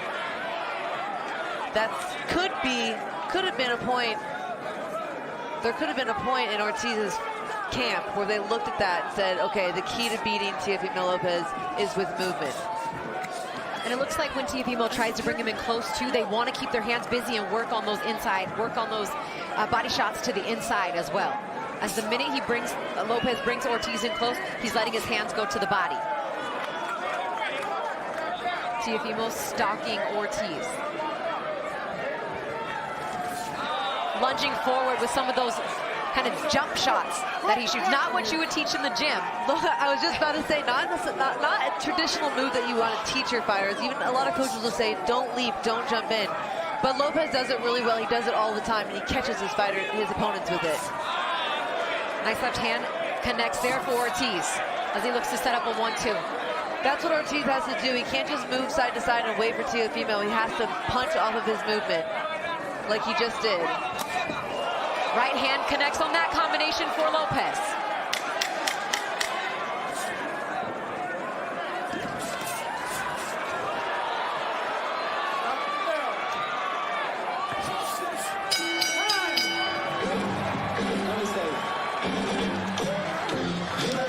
Big main event and a big week here in Las Vegas as the Sphere is lit up by a championship ring there from the NFL back when the Buccaneers won the championship, but it'll be the San Francisco 49ers and the Kansas City Chiefs dueling it out on Sunday for the Super Bowl. But right now it's Teofimo Lopez and Jamaine Ortiz who have been off to a really nice start here. Good pace for these first 2 rounds. Nice clean punching, some high-level stuff here. Yeah, I can see what both their game plans were, whether they thought they had one or not. I can see what they're doing now. Great movement from Ortiz. He's got to make sure he punches off that movement so that Teofimo doesn't get comfortable, ends up closing that space and out punching him. Oscar De La Hoya sitting here ringside. He's made it clear that he's a fan of Teofimo Lopez. He himself, obviously, a former 6th Division World Champion, and had a great conversation with him yesterday at the press conference for a unification fight, an undisputed fight we have coming up between Sanisa Estrada and Acosta Valle, who he promotes Valle, and Top Rank promotes Sanisa Estrada. So I'm looking forward to that one, March 29th. So nice of him to stick around for fight night after attending some press obligations yesterday. As we pick it up here in round 3. Jab to the body for Lopez. Stop. Don't grab him and spin it. Yeah, if Ortiz is going to take that angle, he's got to make sure he comes back and doesn't overdo the movement. And he did just there. He took that angle, dodged what Lopez was throwing at him, and tried to come back. Looking to feint. He's Ortiz with that front foot, almost like a little jab step there with that right foot out in front. Flinging the jab up there, looking to land the left hand.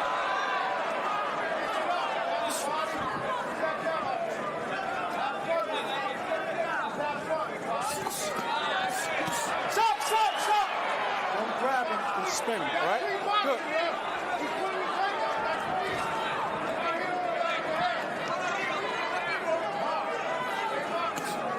Lopez and his father telling us in the fighter meetings this week, you're going to see the slick boxing Gordo. Gordo is his nickname. As a kid, is a family nickname for him, and that just means having fun, boxing, being loose, seeing things happen before they happen, and they feel like that's where they're getting back to. And that's how he fought Josh Taylor in his last fight, that spectacular win that made him a champion at 140. This southpaw stance from Ortiz, I realize he just switched back to orthodox. Good combination from him. But when he's in that southpaw stance, it's really working for him. He's dropping that backhand down to the stomach, and his right foot is already on the outside of Teofimo, so he's already out of position, and then comes back with the hook and dodges out of the way. And then before Lopez can adjust to him, Ortiz is already on the other side of him. Really smart fight so far from Ortiz. Strong jab there with the right hand. Lopez taking his time, picking his shots, very economical so far through these first now nearly 3 rounds. Great space from Ortiz. He's keeping that space well. He's still got to remember to come back after that. Again, he angled off to the right while he dropped that back left hand to the stomach. And he was completely out of the way of Teofimo's punches. Oh, almost caught him there with a big left-handed Ortiz. Just grazed the chin of Lopez. Oh, and now a nice right hand lands on the chin of Ortiz from Lopez. Nice counter right hand from Lopez. Again with the right hand.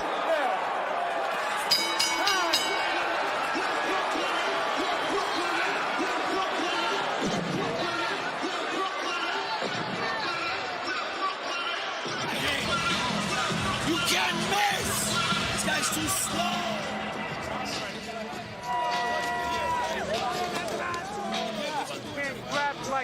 Really competitive, close rounds, in my opinion. They're both getting good shots off. Both doing what they have to do. I can see the strategy playing out. I love the movement from Ortiz. I think it's given, and the lefty work, the southpaw work, I think it's given Lopez a little bit of a hard time. And now Lopez is having to adjust and figure out how to close that space.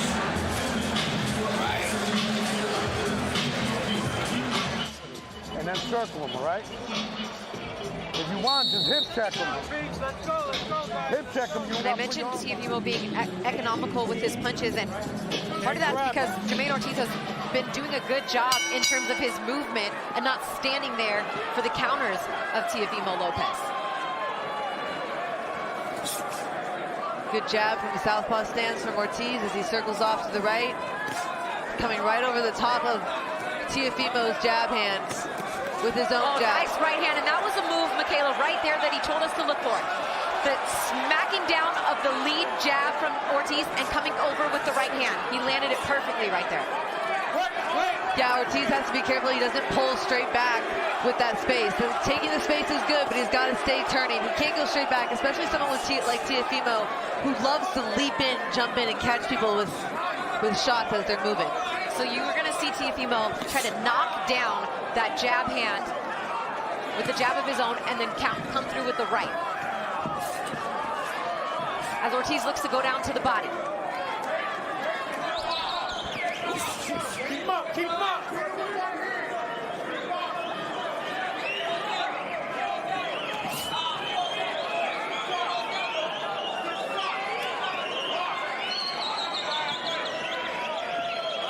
See Lopez getting comfortable, sort of getting into his rhythm. He's tricky to train for because you don't really know what he's going to throw. His punch selection is so unique. Good left hook of Teofimo. Absolutely, that shot had Ortiz taking a bit of a walk there, if you will. And that's the hook that Teofimo has to look for if Ortiz is going to keep circling that way. Stab jab to the body from Ortiz. Good straight left from Ortiz.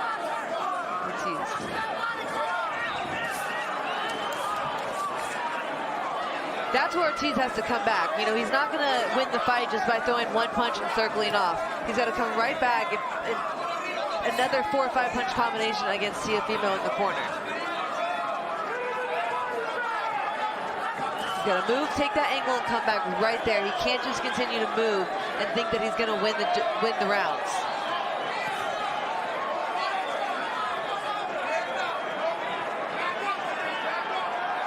Teofimo now being the one to circle and move. And pressure for the corner. He's got Teofimo backed up. Teofimo looking to block these shots from Ortiz as he's smiling them off. And Ortiz continuing to put on the pressure. Ortiz tried to capitalize on that. He saw Lopez back himself into the corner. And he did his best to take advantage of that.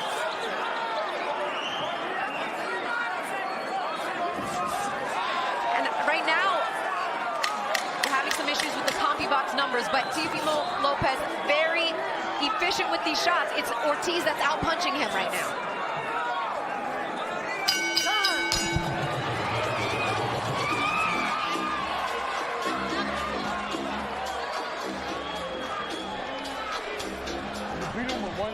Yeah, and I can't even defer to the CompuBox numbers right now because there is an issue, and that's why I haven't been able to bring you those updates. If you listen into the Lopez corner. How you feel? For the 100? Let's go, baby, let's go. Let's go, Tio. Hey, Teofimo Lopez, let's go, baby, let's go. I mean, beautiful. People got jabs. A lot of fake. Control his head if he can. Just feel comfortable. Don't think about it. Let's have fun. All right. Every time he throws, every time he grabs you, he throws. All night. Here Ortiz saw Teofimo get himself backed into the ropes. He did his best to let a flurry go and try and get him out of there, hurt them, but Teofimo didn't seem very phased. Blocked most of those punches. Still not a good place to be.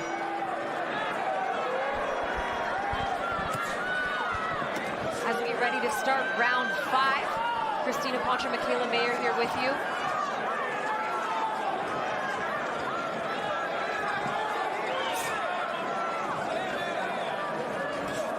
Lots of movement here from Ortiz. He's got to be careful not to give away the rounds with too much movement. He's got to punch off the movement. And not just one punch.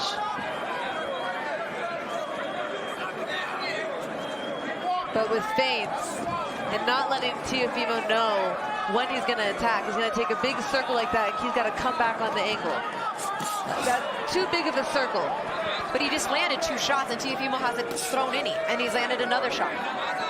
I think Teofimo's following him around, but I don't feel like his punch output is there. But you also have to think of, and you're right, but you have to think about what the judges might be thinking, and you have to know that Teofimo is coming forward. Now he's winning this round, I agree. But you still don't want to move too much. You want to be able to come back off the angles.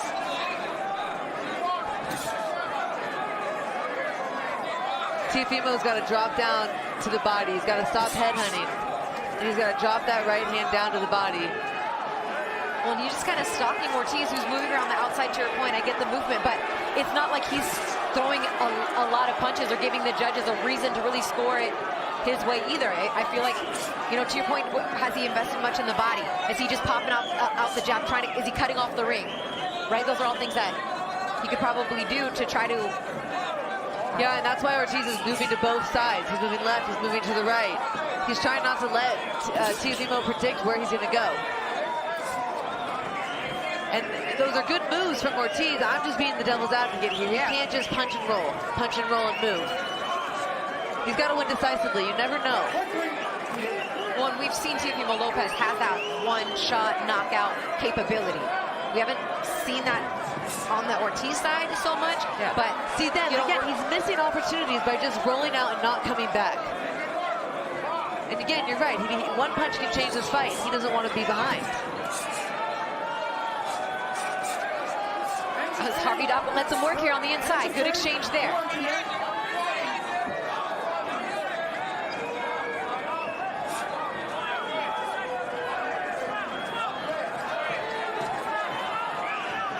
You can tell the game plan of Ortiz was constantly stay on the move. And you can tell that maybe Teofimo is getting a bit frustrated, saying like, come on, all you're doing is moving around the outside. And Ortiz bit right into it. Instead of making that movement work for him, now he's back doing what he wants.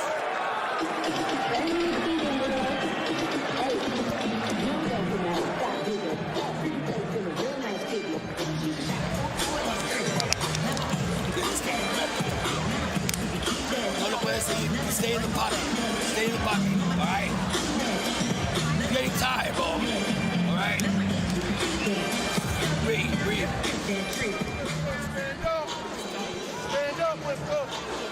So through the first 5 rounds, just got an update on the CompuBox numbers. Not a lot of punches landing for either fighter. I mean, more efficient percentage for Teofimo Lopez, but not a ton of punches landing either way. Every 30 seconds, I want you to kill him, right? Break him down. Yeah, you can't just make your fighter miss. You have to throw combinations. You saw how Martin lost the fight to Teofimo, even though he was boxing and punching. He was punching with his movement. He still didn't get the decision. As we get ready for round 6.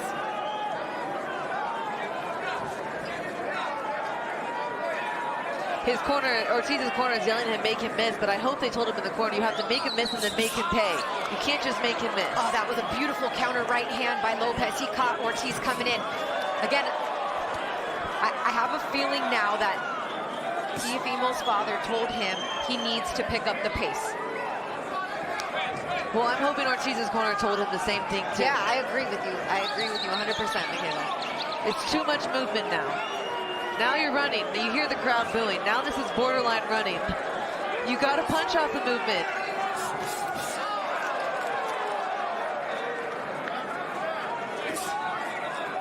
Blocking the jab there with his jab is Teofimo Lopez. Looking to answer with the right, just missing.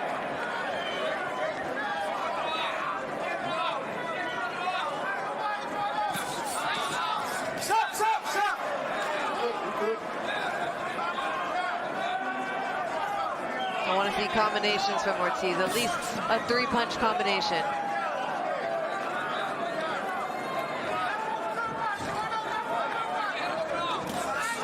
Left hand scores for Lopez. Little smirk from Ortiz as he takes a walk to the complete opposite side of the ring. Around the ropes for Ortiz.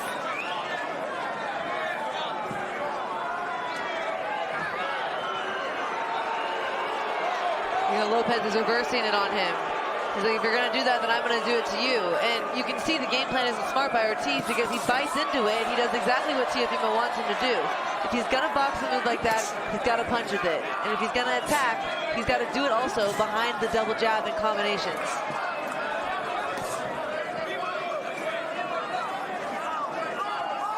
His corner, Ortiz corner, saying you can't get bullied. They want to bait Teofimo Lopez to come in, looking to counter. Triple jab there. I know, maybe that's the plan. Maybe that's the plan, is to take Teofimo Lopez into deeper waters, wait till the second half of the fight, and catch him. But to me, it's too risky to wait. You know, I come from women's boxing where we have 10 2-minute rounds. You don't wait till half the fight is over. When he did say that you have to finish strong in those championship rounds, so perhaps keeping in his mind you, for Jamaine Ortiz, he's only been the 12-round distance once. He's only had one scheduled 12-rounder period. I don't know, maybe he thinks he's winning with this style. Right hand to the body for Lopez as he tries to draw in Ortiz. First 4-punch combination I've seen since the first rounds from Ortiz. That's what he needs.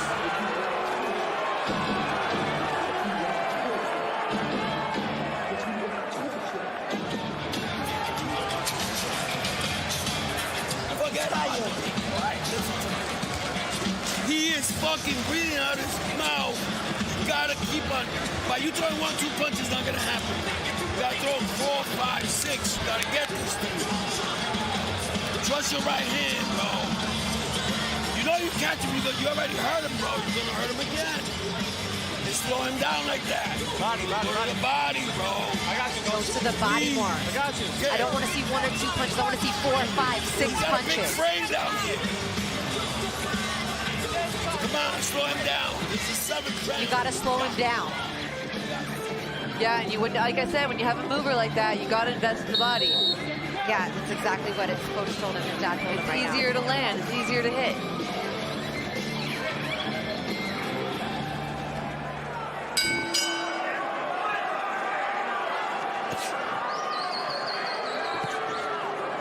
Doubling up on the jab to start round 7. Back to the jab. Lopez. That's what he's got to do, double up on that jab to close the space, because at this point, you know Ortiz isn't going to punch. You double up the jab and you throw the combination behind it. High, low, jab high, jab low, jab high, vice versa, and close it with the backhand.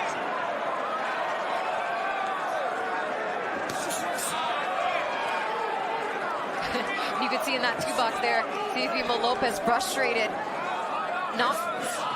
mostly by the lack of engagement from his opponent. Like, can you believe this?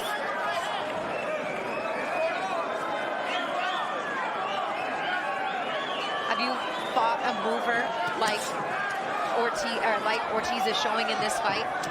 No, not to this extent. But I would be frustrated. You know, it's not fun. The fans don't want to see it. They want to see you engage. And A cut opened up under the left eyebrow of Ortiz here in round 7.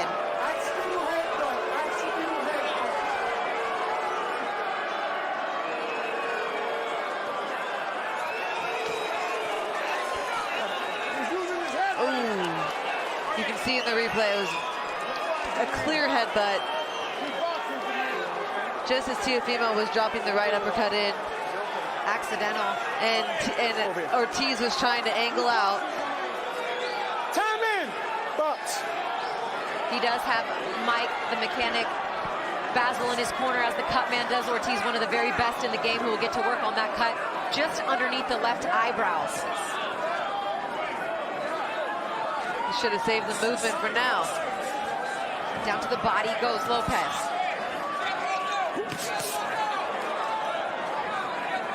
Ortiz has been cut once before. In fact, in his last fight, I believe against Moran, he was cut.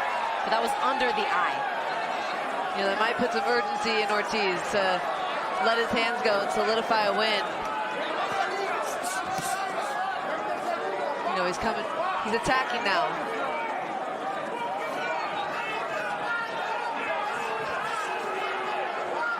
Right, I'm here. Ortiz's corner wants him to get back to the jab as he looks to land a big left hand. Good overhand left. You know, he needs more of that, though. He needs to attack more. Because Teofimo's, he's getting frustrated. He's coming. He's coming with big shots now. As he's trying to step in to cut off the ring there, he steps in with the left-hand jab to stop Ortiz from going to his right. Then he tries to land that right hand right there. Again, looking to cut off the ring and land the right hand. You see Ortiz ducking, and I know Teofimo sees that. He's got to invest in the body.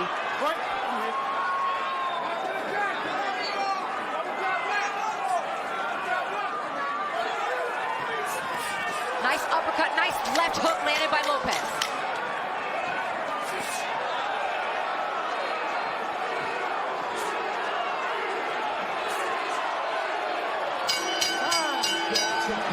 They're going to get right to work on that cut. Relax and breathe. You're good. As you see the cut man, first one in the ring. You gotta keep your hands See if we up. can get a closer look at it here. It's definitely opened up since the last round. I got a good little look of it from this corner. Ooh. All right? Little water. How you feel? Double jab left all day, all right? And when you get out of distance, look out with them. But I need that hand up.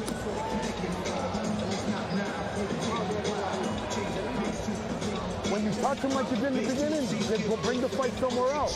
So it looks clean, all right? Because they'll give him anything, even if he hits you in the glove. Little water. Let's go. All right, a quick update on the CompuBox numbers. 246 punches thrown by Jamaine Ortiz, 184 thrown by Teofimo Lopez. The difference is Teofimo Lopez has landed 38 of those 184. Ormain has landed 40 of the 246. That's a much more efficient clip for Teofimo Lopez, the champ, than the challenger. 16% of Ortiz's punches has landed, 21% of Lopez's punches has landed. The biggest differential, the body work. Lopez has landed 14 shots to the body, just 7 for Ortiz.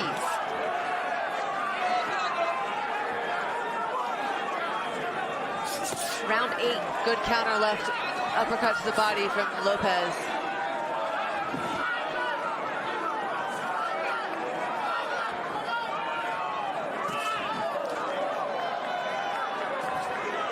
Jab to the body for Lopez. Left hand scored for Ortiz. Good straight shot from Ortiz. Again, we'll love to see either one of Lopez or Ortiz follow up with a 3-4 punch combination to really separate these rounds, because they're close, and a combination or two, just one or two from each of them, would help to steal the round and solidify a win. They got to pick up the combinations.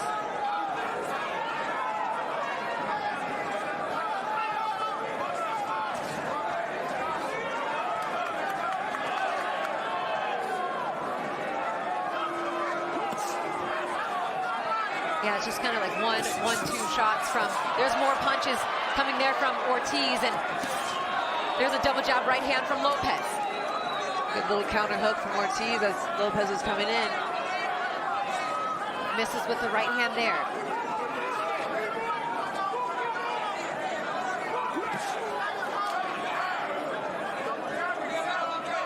It's wasted movement to me. It's wasted movement to roll out. Dodge a punch by rolling it, coming out the angle, and then not doing anything, not taking advantage of the shot you just rolled, of the angle you just took.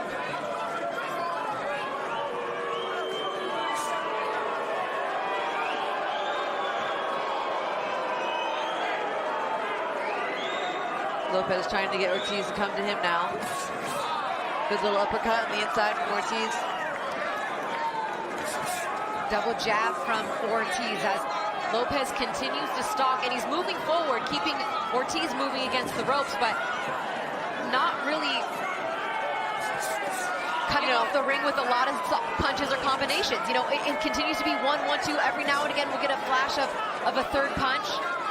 I'm sure he's frustrated, but when you're a two-division world champion, two-time lineal champion, you've seen a lot in the ring. You're a solid amateur. You got to figure out a way to solve this puzzle. And, you know, he's basically fighting a southpaw right now, so he's got to really work that backhand. He's not working that backhand as much as he should. Good right hand to the stomach just now at the end of that round, but, you know, he experienced this with Martinez, so he's gone up against, Lopez has gone up against a mover like this.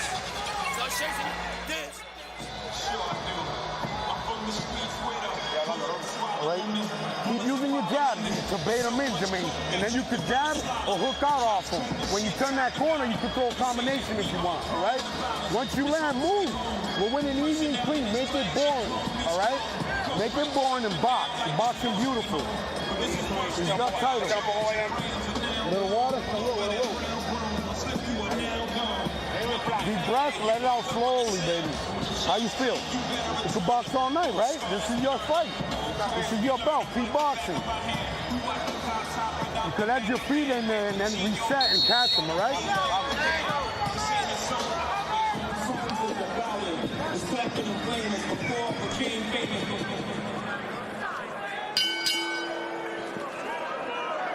As we start round 9, I mean, each round, Michaela has kind of looked just like the other.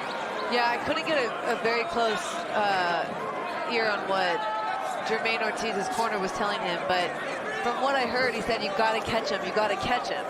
And that seems to be like what the game plan is, just move, move, move, and catch him with one punch, but it's not the best game plan in my opinion. If I was in his corner, I'd be saying, take the angle and come right back. Pick up the combination, double jab, attack, push him back sometimes, double jab, follow up with a combination after that. You can't just move. A triple jab from Lopez, no right hand behind it there. Double jab spin from Ortiz. He's done that, Ortiz has done that move a million times and he still has not taken the angle and taken advantage of Lopez's back being turned towards him.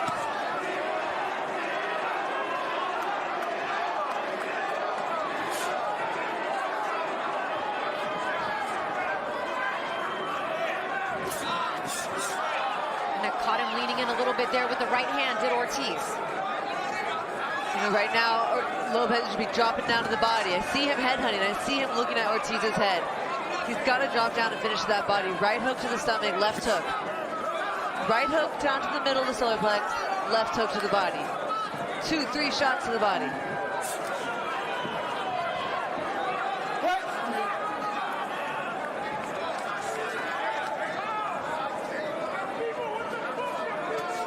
Ortiz told us when we spoke with him yesterday, you know, I'm going to open technical, then I'm going to start attacking, and then I'm going to take control and finish. Here, he did say that. So it would be time to start attacking.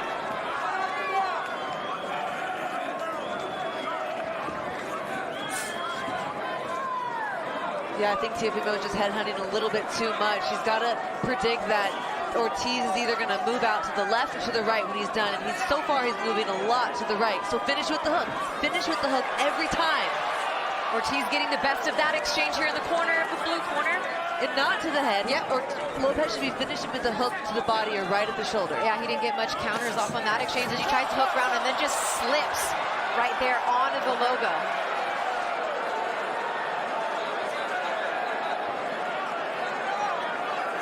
$20 seconds left to go in round 9. Jab down to the body.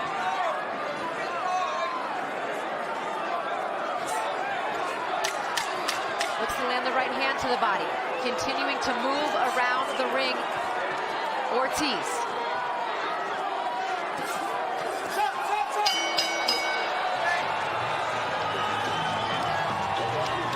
Good round for Ortiz. It would be about time for him now to start that takeover he was talking about. Okay. Yes, okay. Mira.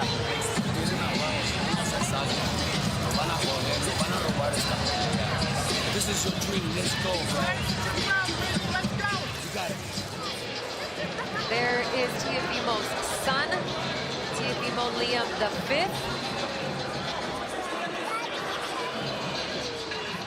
As we take a look at that slip from Lopez where you could just see the left foot just slide right on the...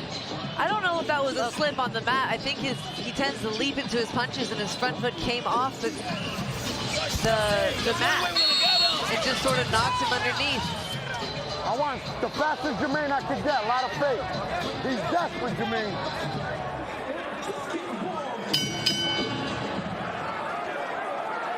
As we head into round 10, Christina Poncher, Michaela Mayer here with you. The WBO Junior Welterweight Ring Magazine Lineal Championship on the line. Could the challenger walk away tonight with the crown? He is thrown more punches, landed more punches, just not at as efficient of a clip as the champion. Landed only 17% compared to 20% for Teofimo Lopez, but has outpunched him.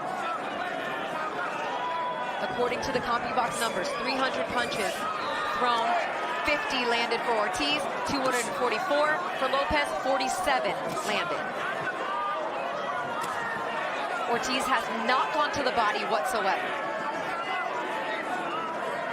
Yeah, Teofimo not too long ago threw a three-punch combination, but they were all to the head.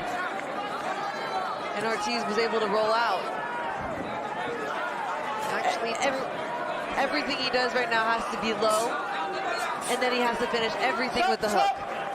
That should be automatic to catch if he wants to catch Ortiz. Again, if he would have finished with the hook right there, he would have caught Ortiz moving right into it.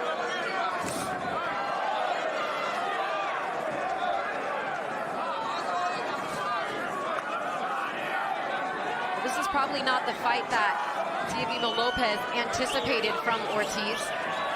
Again, another headshot from Teofimo, and Ortiz rolls out.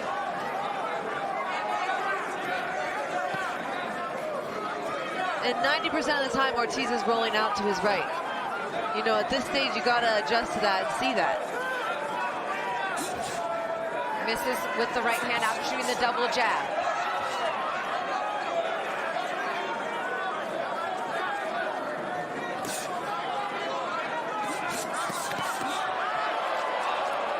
Nice exchange there. As I have to give credit to the cut man as well. The cut has been holding up very well.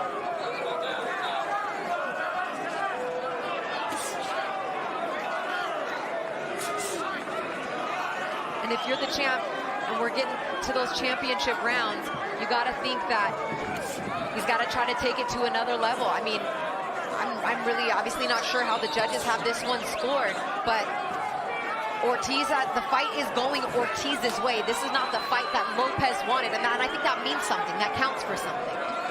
Yeah, I mean, even though it's maybe not a crowd favorite right now, what Ortiz is doing, and he could definitely be punching more and coming off his movement more, but, you know, it is maybe possibly winning the fight, and he is outlanding Teofimo.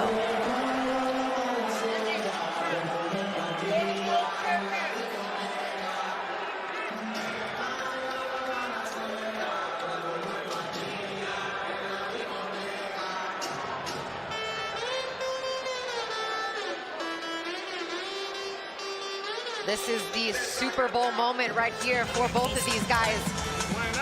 Everything that Teofimo has come back to boxing for after his brief so-called retirement from his last fight in June is on the line right now, and everything Jamaine Ortiz has worked his entire life for to become a world champion could be within his grasp. Keep making a miss like that, all right?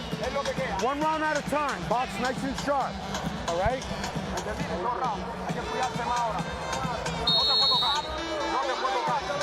All right? Whenever you get on the clinch, let your hands go on the clinch. Let's go. As we get ready for the championship rounds here, round 11.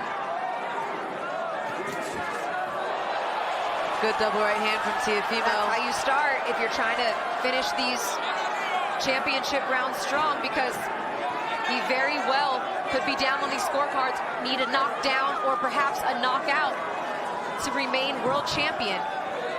And Ortiz doesn't have the the ability right now to just box and move. These are the rounds that he said he was going to take over and dominate, and he has to do that. 2 rounds left. These are the championship rounds where he said he learned the most in the Lomachenko fight was that he had to press in the championship rounds and finish strong. So this is his chance to do it.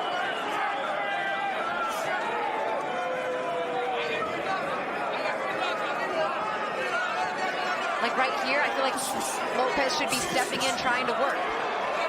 Try to close the distance. He actually has Ortiz standing right there. They both should be. Yep. And Ortiz sticking to his game plan, moving around primarily to his right, stops for a second, gets caught with the right hand, and then goes back to the right side.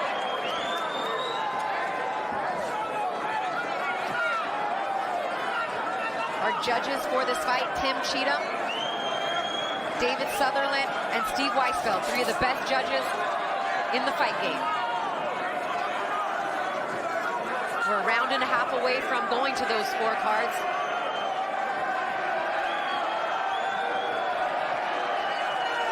As Teofimo Lopez now for the first time is the one circling around the outside. Ortiz looking to work to the clinch. The next person to land a punch is going to win this round. That's how, to my head right now, okay, Tio's up on this fight, on this round. Ortiz has got to come back, but it needs to be more than 1 punch.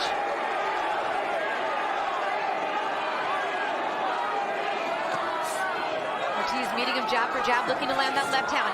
Right hand connects for Ortiz. He's fought the entire fight from the southpaw stance. Right to the body for Lopez. Again, both looking just for 1 punch. It makes it too hard for the judges to score, going back and forth like that. It's got to be a combination from one of them. Good uppercut from Tio.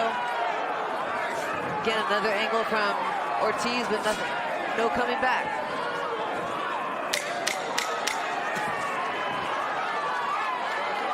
Lopez stalking, looking to land anything he can on the moving target. But it's Ortiz that gets the best of him there. 1 round to go.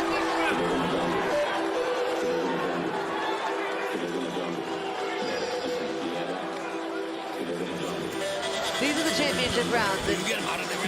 Ortiz said he'd win them, but he just let Teofimo win one of the championship rounds, in my opinion.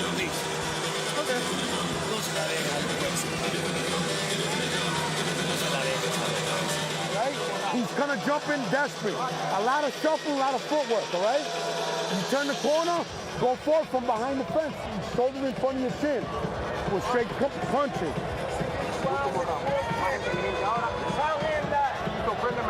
Jamaine. Right? Yeah. Straight. Make him miss. Right, we've got 1 round left. Teofimo's taking a little jog here while Ortiz is taking every second he can. A lot of footwork, on the stool. A lot of footwork. It's just what you wanted to hear, Michaela. A lot of footwork coming from the Ortiz corner. That's exactly what we've been seeing. Did they tell him to do more of that? Here is the 12th and final round.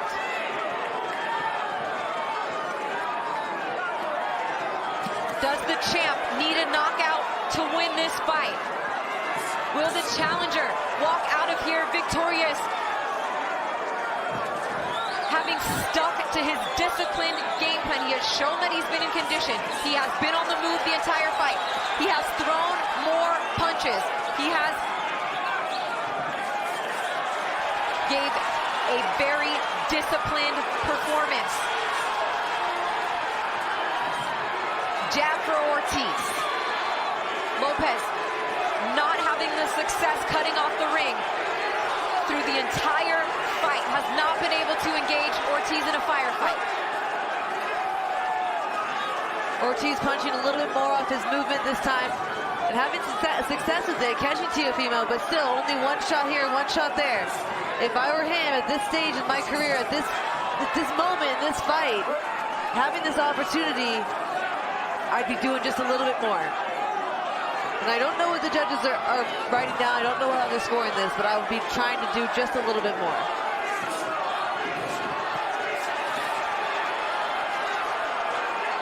Lopez looking to stop more now, throwing more punches. Big Right one, hand. too. Absolutely.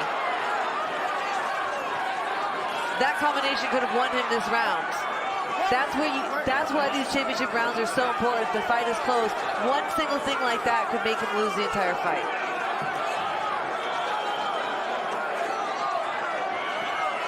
Lopez doing a better job now cutting off the rings. Stepping over to Ortiz's right. Looking to throw the right hand.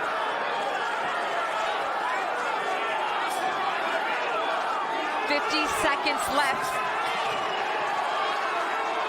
Stalking is Lopez, looking to land a big right hand. Perhaps sensing he needs a knockout.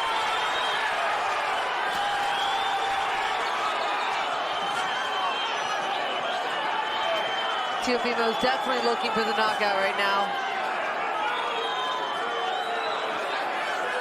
You hear the Ortiz corner saying, and the new, they feel like their charge has done enough to walk out of here tonight a world champion, and we're 20 seconds away from going to the judges' scorecards for the decision. Hopefully his corner doesn't regret saying that every round and assuring him he's doing enough. Right hand lands. Back and forth they go.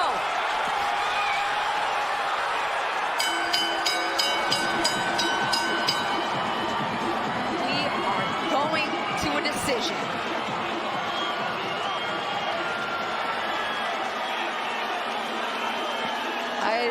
I don't know how confident Teofimo feels in that. I think that Ortiz feels very confident, and I don't know how confident he should feel. Yeah, I just don't know what the judges were seeing, because neither one really imposed themselves. What was interesting is that both fighters told us this week that it wasn't going to go the distance. Both fighters promised a knockout. And yet here we are. You know, and typically when we interview you guys as fighters, you know, I'm not looking for the knockout, is what you guys say. If it comes, it comes. But they were both adamant that the fight was not going to go the distance. And yet with the game plan that Jamaine Ortiz fought, he looked very comfortable just boxing around the outside. Like that's exactly what he had planned to do the entire time. I'm a little disappointed in Ortiz's corner. I don't think they should have been content with him using that much movement and knowing that they're the challenger here and that they're coming into Teofimo's territory. I don't think they should have been content with that. And they assured Ortiz that he was winning, that he was up, and that it was working, that he was doing enough. So if they were wrong, he doesn't get the decision, that's going to be a really bad, big mistake of the corner.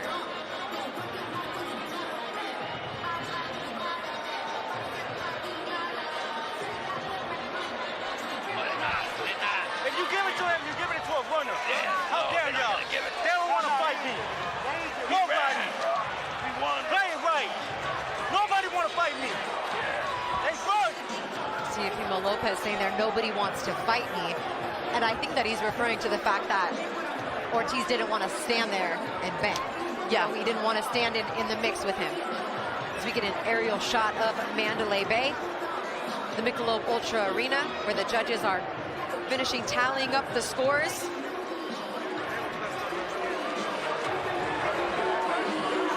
And what was... Good job, bro. Good job. Let's see the final CompuBox numbers here. 409 punches thrown by Ortiz, 364. Ortiz landed 80 of the 409. Teofimo Lopez landed 78 of the 364. 42% of his body shots, 21% of his punches landed. Very close when you look at the numbers. Very close numbers. Very close. Almost identical power punches landed. So it's just, the judges don't have these numbers, okay? They're going off other things. Oh, that's for sure. So it just shows you just don't know what the judges are going to pick. Steve Weisfeld judged Lomachenko versus Teofimo. He's one of the judges. Tim Cheatham. He was a judge for Shakur Stevenson's fight against Edwin De Los Santos. He was also the Crawford Spence referee, and also David Sutherland, who has never judged a Teofimo Lopez fight before, but had Ortiz and Herring fight in which he scored for Ortiz. So 3 very experienced judges.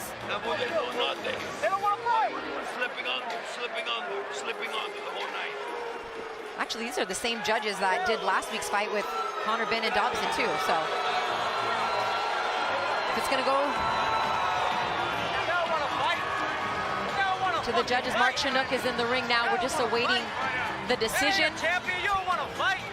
You ain't come to fight, you came to run. I don't want to fucking fight. You don't want to fight, he just ran. Obviously frustrated is Teofimo Lopez. Yeah, I mean, Teofimo does his best work when someone stands and exchanges with him.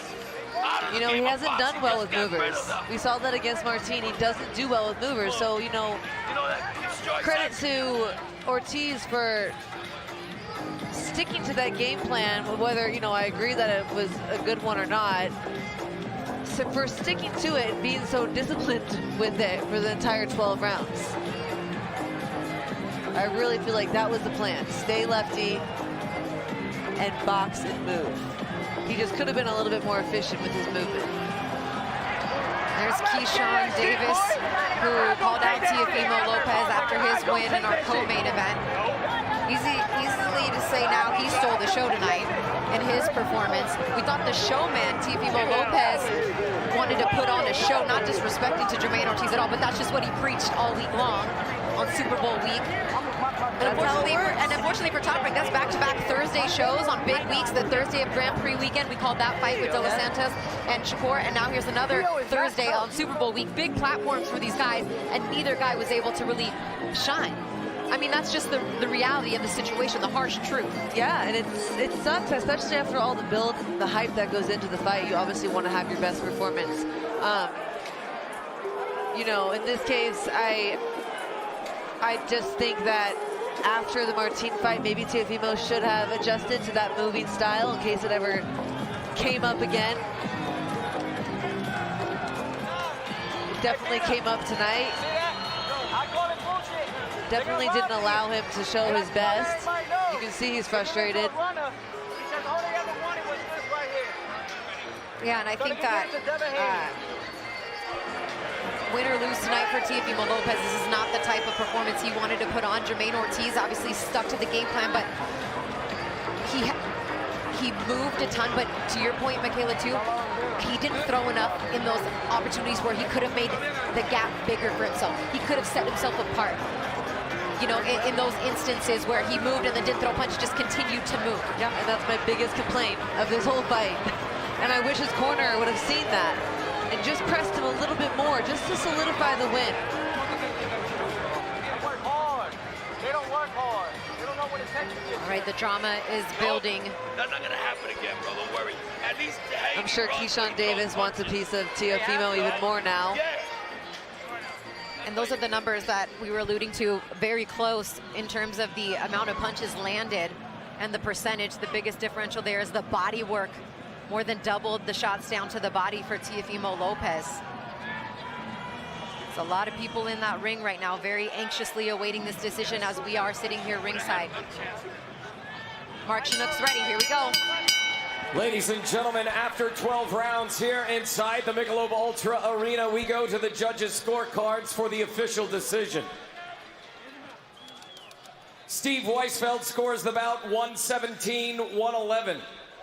Tim Cheatham and David Sutherland both have it 115-113 for your winner by unanimous decision. And still, WBO Ring Magazine Junior Welterweight Champion of the World, the Takeover, Teofimo Lopez! And there you have it, Teofimo Lopez, your winner tonight by unanimous decision. 7 rounds to 5 on 2 of the judges' scorecard, on Sutherland and Cheatham's scorecard. 117-111 on the Weisfeld scorecard. Only 3 rounds on the Weisfeld scorecard scored for the challenger. A very emotional champion, Teofimo Lopez. And I was right. That movement lost him the fight. It avoided him getting knocked out and engaging in a tough battle, but it wasn't enough. Teofimo Lopez swept rounds 10, 11, and 12 on all 3 judges' scorecards. The 12th round was a toss-up, but I definitely would have given him the 10th and the 11th, which are the championship rounds. The rounds that Ortiz said he was going to take over. After this decision, what is that all about? All right. Emotional reaction. Here's Bernardo with the champ. On, man. Hey, people, humans, listen up, man. Listen up. Yeah, y'all can boo all you want. Suck a dick, no homo. Listen, I know, relax. Let me go back on this, okay?